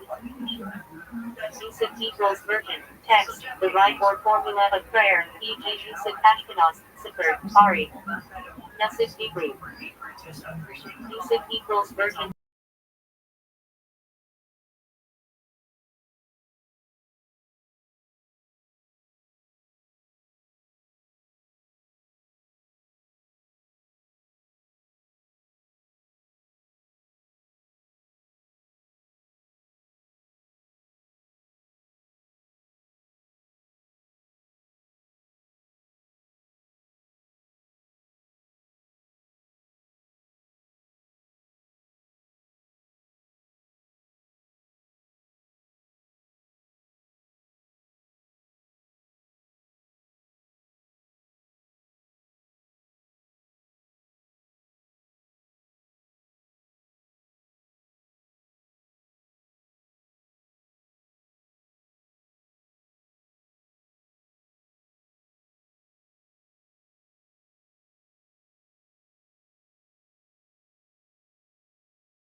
Osif Mitzvah Hebrew. Osif equals engaged. Mitzvah equals in a commandment principle that one engaged in a mitzvah is exempt.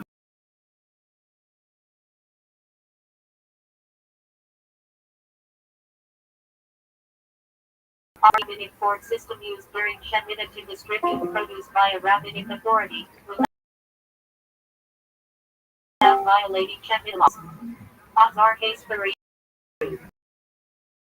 Azar the book's library or collection of Torah words.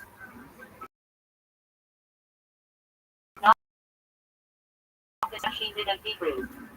Azar equals storehouse. Hashemita equals of the sabbatical year, same as Azar Beit Din. Practical halachic groundwork for Shemitah produce distribution. Azar Kapowski Hebrew. Azar equals treasury. Kapowski equals decisors reference were collecting rulings of halachic authorities. Oznaim Ladera Hebrew. Oznaim equals ears. Ladera equals for the Torah commentary by Rabbi Zalman Sorotskin. Not halachic itself, but used in halachic discussion. Patch Hebrew. Patch equals jug, flask, a small container, often mentioned in halachic discussions, e.g. oil for menorah, patch shemen.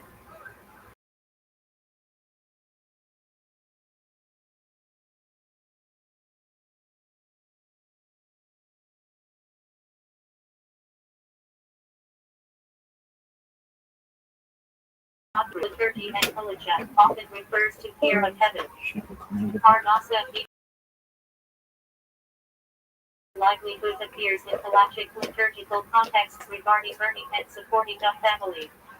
Arts Aramaic Hebrew. Arts equals communal leader provider halachic role of a community official, overseeing charity and governance. Cause Hebrew. Cause equals bread used in halachic contexts, e.g. cause akam equals bread baked by a non-Jew. Cause akam Hebrew. Cause equals bread, akam equals idolater non-Jew. Rabbinic prohibition on bread baked by non-Jews, unless certain conditions are met. Cause Yisrael Hebrew. Cause equals bread, Yisrael equals Jew bread in which a Jew participated in the baking. Permitted in halacha. Arms Hakaho Hebrew. Arms equals leader, Hakaho equals of the community leaders, responsible for halachic and social matters. Passion Hebrew. Passion equals, simple, straightforward used in halachic reasoning, e.g. a simple reading of a source. Pat Hagah Kismin Hebrew. Pat equals bread, Hagah equals that comes, Kismin equals with filling. Classification of baked goods, cakes, pastries, relevant to with blessing to recite Masonet verses. Halachsi. Pattern Hebrew. Pattern equals, exempt halachic term, meaning one is not obligated but sometimes still forbidden. Pattern Abel as Hebrew. Pattern equals, exempt, Abel equals, but, as equals prohibited halachic category. Not liable to punishment, but still forbidden. Iha Hebrew. Iha equals corner commandment to leave the corner of a field and harvested for the poor. Iha Hebrew. Iha equals corners, plural beside. Halachic prohibition against shaving the corners off the head. Median habit Hebrew. Median equals redemption. Habit equals the mitzvah of redeeming a firstborn vow for atonement. Kesed Hebrew. Kesed equals Passover festival commemorating the Exodus, with extensive halachic law Shemetz, Korban Kesed, Seder, Masa. Kesed Sheni Hebrew. Kesed equals Passover, Sheni equals second chance, offering the Paschal offering, 14 higher for those unable on Nisan 14. Kesed Hebrew. Kesed equals opening of prayers or of the ark in halachic honor. Teshara Hebrew. Halachic method of resolving disputes in Beit Din. Teshat Hebrew. Teshat equals simple straight meaning plain meaning of a text. In halacha, contrasts with rash interpretive. Tetach Hebrew. Tetach equals opening, doorway, used in halachic discussions of Arabic and Tizarah, a tetach form of a doorway. Tetika Heron Hebrew. Tetika equals opening, Heron equals the act of opening the ark during services. The Turin Hebrew. The Turin equals exemptions list of halachic exemptions from certain mitzvah. Pi sh nani Hebrew. Pi equals double. Sh nani equals to the double portion inheritance granted to the firstborn son. Per K of it Hebrew. Per K equals chapters, of it equals fathers, tractate of Mishnah with ethical teachings, studied regularly, especially in summer. Person Kane's Hebrew. Person equals, publicizing, Kane's equals the miracle halachic principle of publicizing miracles S. Hanukkah and Purim. Hidden K-Cater and Hebrew. Hidden equals compounding formula. K-Cater and equals the incense description of the temple incense service, recited in prayers. Kozak Hebrew. Kozak equals the scissor of halachic authority who rules on questions of Ish law. Sak Hebrew. Sak equals ruling of halachic decision by a Kozak or Beit Din. Sak in Hebrew. Sak equals ruling, Din equals law, a halachic judgment or verdict. Ishida Aramaic. Ishida equals it is obvious symbol, common Talmudic phrase used in halachic argumentation. Til Hebrew. Til equals with thread halachic discussions, regarding wicks for Shabbat and Hanukkah candles. Til Tekla Hebrew. Til equals thread, Tekla equals blue dye. The biblical blue thread in Tzitzit, discussed it extensively in Halacha. Purim Hebrew. Purim equals, Lot's holiday commemorating the salvation in the time of Esther. Halachic bits don't include Megillah reading, Mishloach minute, Naked Law Ebnani, Suda. Purim Cadence Hebrew. Purim equals Purim, Cadence equals small minor observance in the Darhai during leap years. Fruitful Greek via Aramaic. Fruz equals floss, L equals, wealthy rabbinic enactment by Hillel allowing debts to be collected after Shemitah by transferring the to Beit Din. Ishat Udirash Hebrew. Ishat equals plain meaning, U equals and, Dirash equals interpretation full method of halachic and textual interpretation. Kaddish Aramaic. Kaddish equals holy central prayer recited in synagogue sanctifying God as name. Halachic rules govern who may lead it, when, and how. Kabbalah Shabbat Hebrew. Kabbalah equals, receiving, Shabbat equals Sabbath Friday evening service welcoming, Shabbat, with special halachic customs and psalms. Kapel Hebrew. Kapel equals, assembly, congregation in Halacha, refers to the Jewish community or congregation. Kametz Hebrew. Kametz equals a vowel signa important in halachic reading of Torah scrolls. This pronunciation may affect validity. Kanai Hebrew.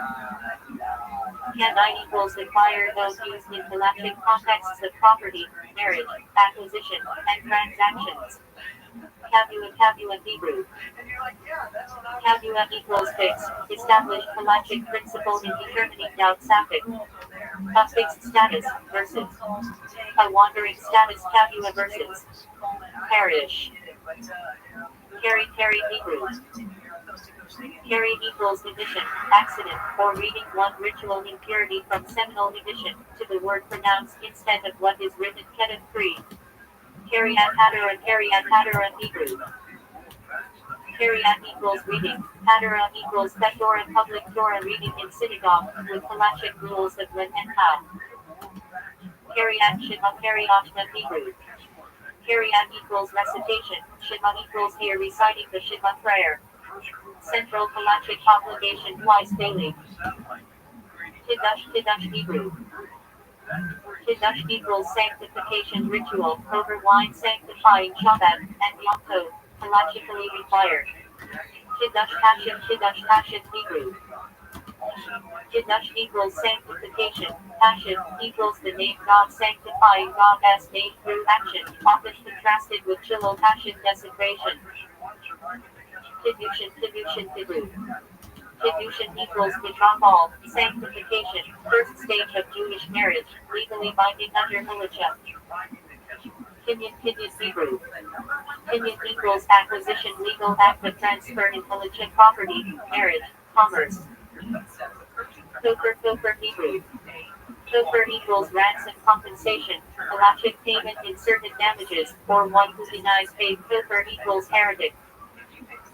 Korban Hebrew. Korban equals offering, sacrifice, sacrificial offerings in the temple, with detailed halachic laws. Korban Pesach Hebrew. Korban equals offering, Pesach equals Passover, Paschal lamb sacrifice, central mitzvah of Pesach in temple times. Korban Tina Hebrew. Korban equals offering, Tina equals thanksgiving sacrifice in temple times. Korban Hebrew. Korban equals sacrifices, general halachic category of temple offerings. Koran Hebrew. Koran equals baldness pain, biblical figure. Also referenced halachically in Torah readings and laws of Tzitzit not becoming Paka equals torn fall. Korban Mincha Hebrew. Korban equals offering, Mincha equals grain, grain-based temple offering with halachic specifications. Korban Chatat Hebrew. Korban equals offering, Chatat equals sin offering in temple sacrificial system. Korban Ashen Hebrew. Korban equals offering, Ashen equals built offering, God for certain halachic transgressions. Korban Olah Hebrew. Korban equals offering, Allah equals the sent burnt offering, entirely consumed on altar. Korban Shalomim Hebrew. Korban equals offering, Shalomim equals peacefulness, peace offerings, partly eaten by owners, partly by Kohanim. Korban Tamid Hebrew. Korban equals offering, Tamid equals continual daily offering, cornerstone of temple service, halachically mirrored in daily prayer. Korban Masid Hebrew. Korban equals offerings, Masid equals additional festival holiday offerings, basis for Masid prayer. Korban Nidam Hebrew. Korban equals offerings, Nidam equals real voluntary sacrifices permitted in temple service. Rabbinic Hebrew. Rabbinic equals rabbinate, official religious authority in Israel. Infolicha refers to rabbinic courts or rulings. Rabbi Hebrew. Rabbi equals our teacher, honorific for great rabbis, e.g. Rabbi Tam. Rabbinic decree Dezair and Hebrew Aramaic. Decree of the sages, halachic law instituted by rabbis to safeguard Torah law. Rothschild'S Hebrew. Rothschild'S equals mercy, compassion, halachic liturgical context in prayers asking for divine compassion. Ratchets Hebrew. Ratchets equals washing of hands or body, with halachic rules s. On Yom Kippur and Tisha B'Av. Rahmana Aramaic. Rahmana equals the merciful one God, common term in halachic texts, e.g. the merciful commanded. Ra'aya Aramaic Hebrew. Ra'aya equals proof, legal proof or evidence in halachic argument. Rabbinic fence Asiyah Ladara Hebrew. Asiyah equals fence, Ladara equals for the Torah, rabbinic safeguards to prevent transgression of Torah law. Rasha Hebrew. Rasha equals wicked person, halachic status in laws of testimony, rituals, and Passover Haggadah. Rashi acronym. Rabbi Shlomo Yitzchaki, foundational commentator whose halachic explanations guide interpretation of Torah and Talmud.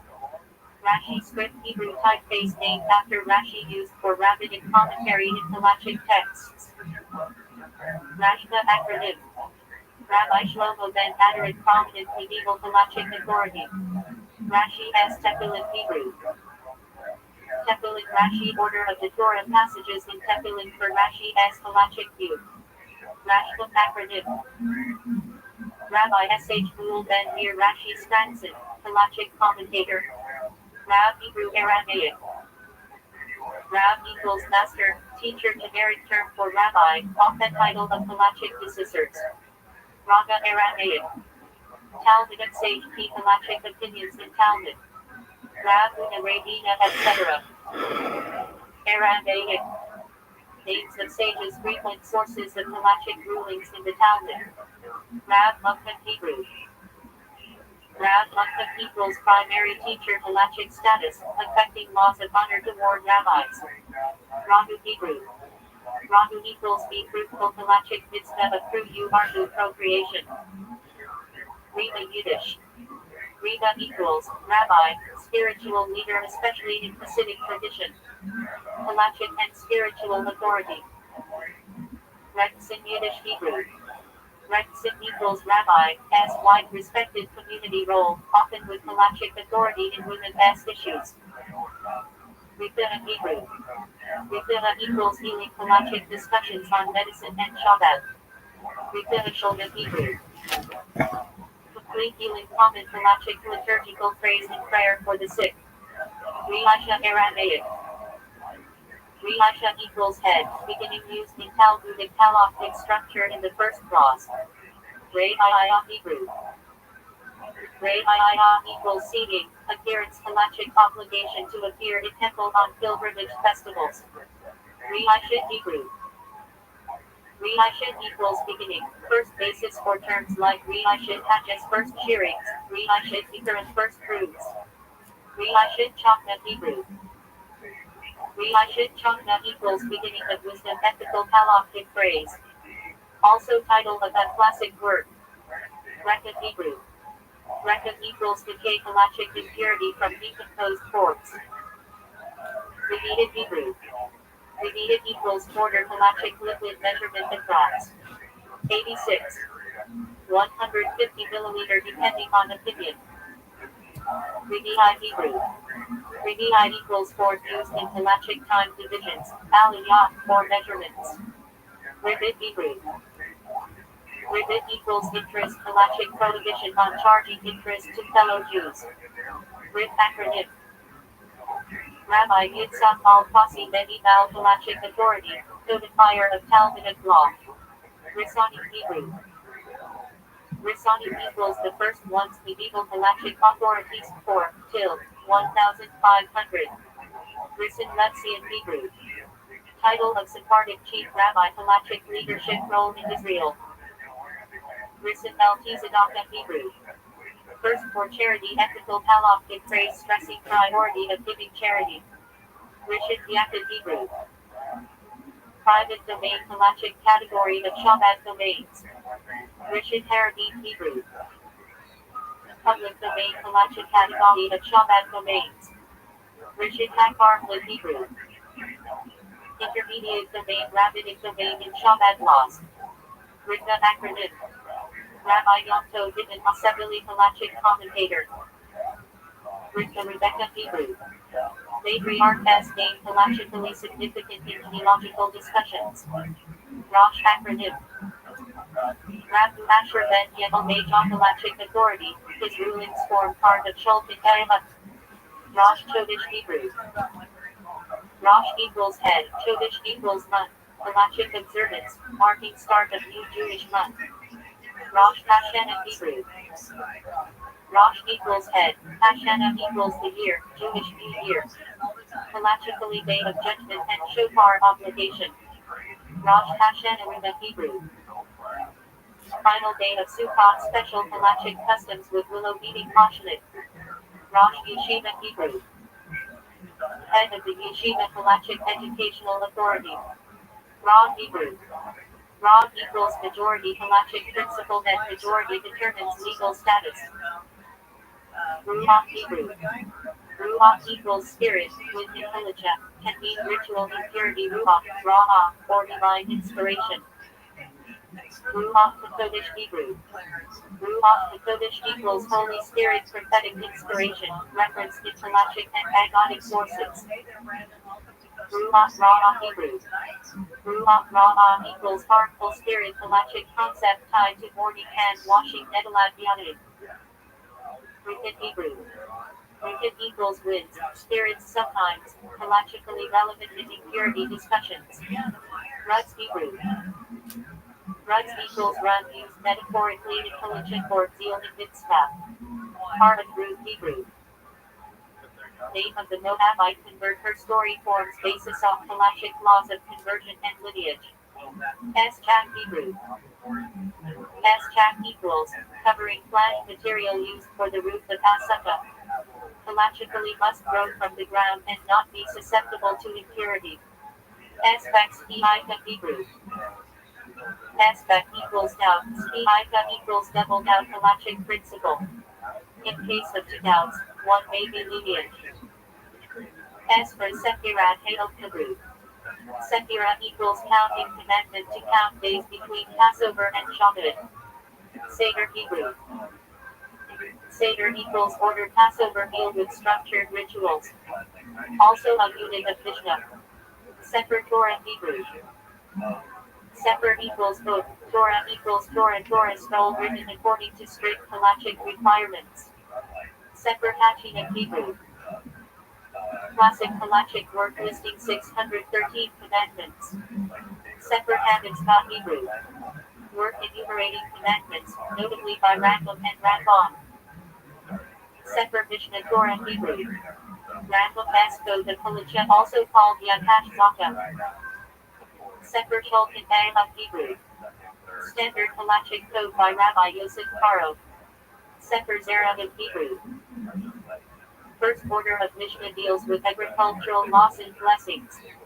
Sefer Missouri and Hebrew. Order of Mishnah deals with festivals and Shabbat halachic. Sefer Nashim Hebrew. Order of Mishnah deals with marriage, divorce, and family law. Sefer Netzite in Hebrew. Order of Mishnah civil and criminal law. Sefer Kodashim Hebrew. Order of Mishnah temple and sacrifices. Sefer Tachar in Hebrew. Order of Mishnah purity and impurity laws.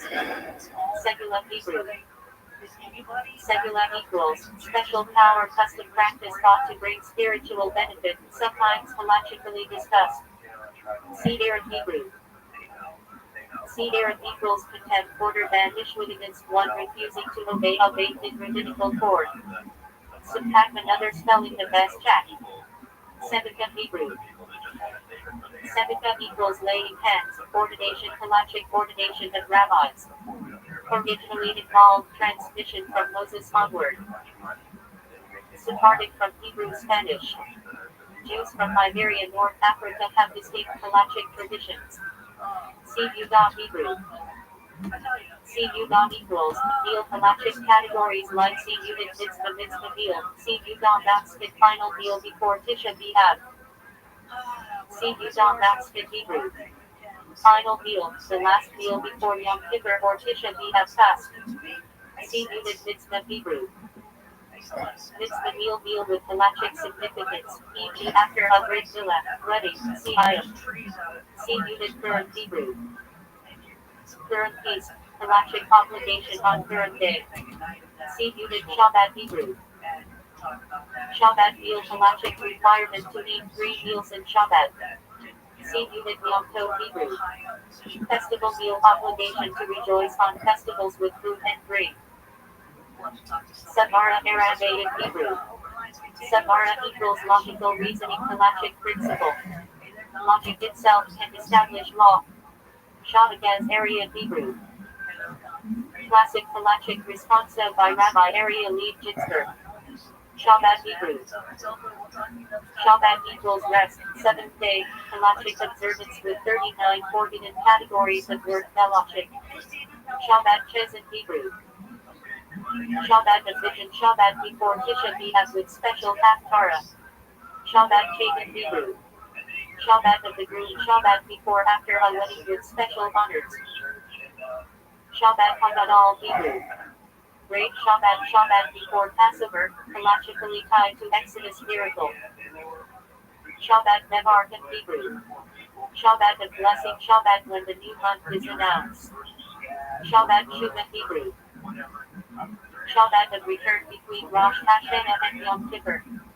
Linked to repentance. Shabbat Shira Hebrew. Shabbat of song when Parash and Beshel is read. Shabbat Zachar Hebrew. Shabbat of remembering before Purim, when a small portion is read. Shabbat in Hebrew. Resting special halachic day of rest. Sometimes used for youth retreats halachic wood usage. Shacher in Hebrew. Shachah equals now morning prayer service. Shachah acronym. Shaliach the rabbinic equals emissary of the rabbi sent to collect funds, sometimes halachic agent. Shaliach Hebrew. Shaliach equals agent, messenger, halachic representative, empowered to act for another. Shaliach Tziver Hebrew. Representative of the congregation, leader of communal prayer. Shalom God in Hebrew. Peace of the home, halachic value in marriage, family law. Shamir Hebrew. Shamir equals word legendary tool, halachic legend for cutting stones without metal. Shatnez Hebrew. Shatnez equals forbidden mixture, halachic prohibition of linen mixtures in garments. She'ela Hebrew. She'ela equals question, halachic, inquiry posed to a rabbi. She'ela Chachin Hebrew. Question to a sage, halachic principle. A sage's question is half an answer. Shechita Hebrew. Shechita equals ritual slaughter, halachic procedure for koshering animals. Shechita Hunachin Hebrew. Resting slaughter, halachic detail in Shechita technique. Shechitchanu Hebrew. Blessing. As campus alive recited on new or joyous occasions. Sheila variant of Sheila. Shlot Uteshuva Hebrew. Questions and answers response to literature where halachic rulings are written. Shor Hebrew. Service sometimes halachic context of communal duties. Zecher Hebrew. 6 remembrances, 6 things Jews are halachically commanded to remember daily. Shekhinah Hebrew. Shekhinah equals divine presence halachically in those regarding prayer for unbidden. Shekel in Hebrew. Shekel's tractate about half shekel temple tax. Shema Hebrew. Shema equals here central prayer declaring God as unity, halachic obligation twice daily. Shemitah Hebrew. Release sabbatical year. Land lies fallow, debts release. Shemitah Kesatim Hebrew. Release of money, cancellation of debts in Shemitah year. Shemitah Karka Hebrew. Release of land, agricultural rest in Shemitah. Shemitah Esrei Hebrew. Shemitah equals 8, Esrei equals 10, the 18 blessings prayer, actually 19 blessings now. Shenahim Mikra Ekad Karta Hebrew. Twice scripture and once translation, halachic requirement to review the weekly Torah portion. Sheva Virgin Hebrew. 7 blessings recited under wedding canopy and during week after. Sheva Mitzvah Minayot Hebrew. 7 commandments of no hides, halachic obligations for non-use. Shavirat Sheklam Hebrew.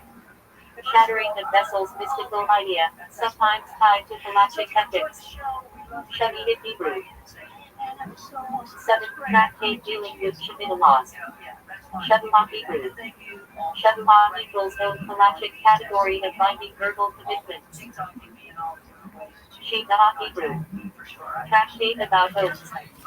Shema Yiddish Hebrew. Matchmaking halachically significant in marriage arrangements. Shilwich taken Hebrew. Sending the mother bird mitzvah to send away a nesting bird before taking eggs. Shilwich Hamagi Hebrew. Water drawing temple water libation ritual on Sukkot. Shemish Hebrew. Service usage in halacha. Using Torah or serving a sage to learn halachic application. Shemish Ruda Hebrew. Work of halacha Tento Jimani. Shemish Arama Tefillin Hebrew. Halachic variant of Tefillin order, different from Rashi and Rabutan. Shinai Hebrew. Shinai equals change halachic leniency by altering normal way of doing halacha on Shabbat. Shirah Hebrew.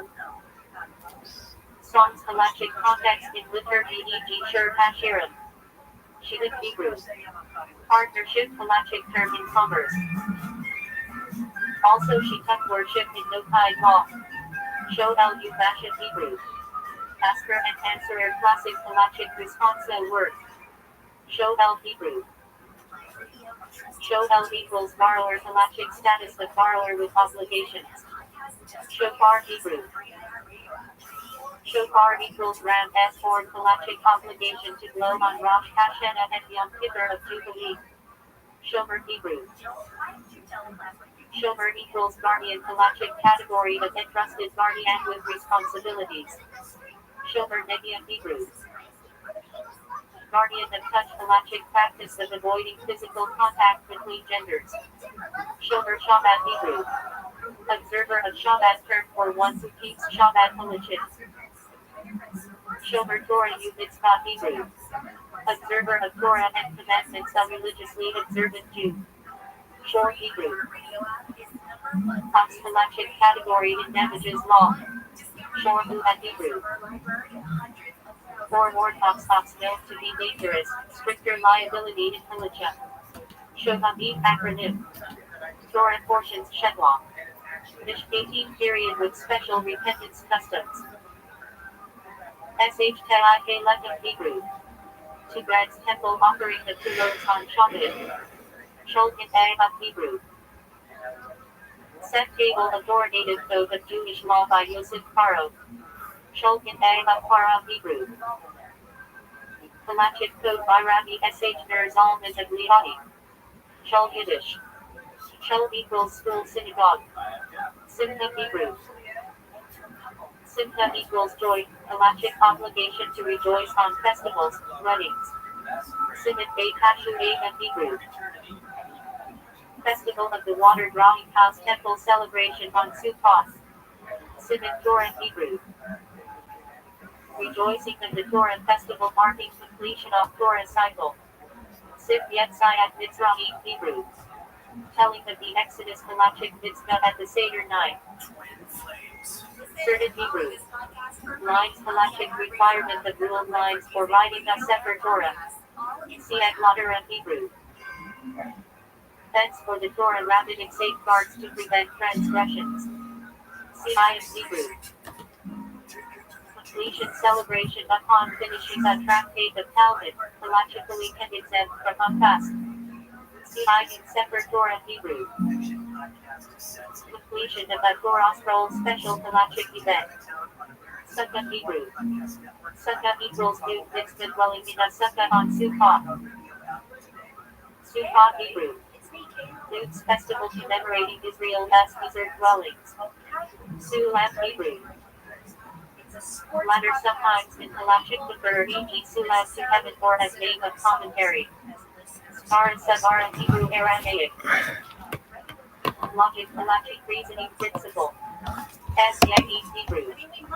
Fences rabbinic safeguards, plural of Sieg. Ta added Hebrew for Sasta as equals conflicts, it equals noun form. Refers to Jewish fast days. Ta added Esther Hebrew for fast of Esther.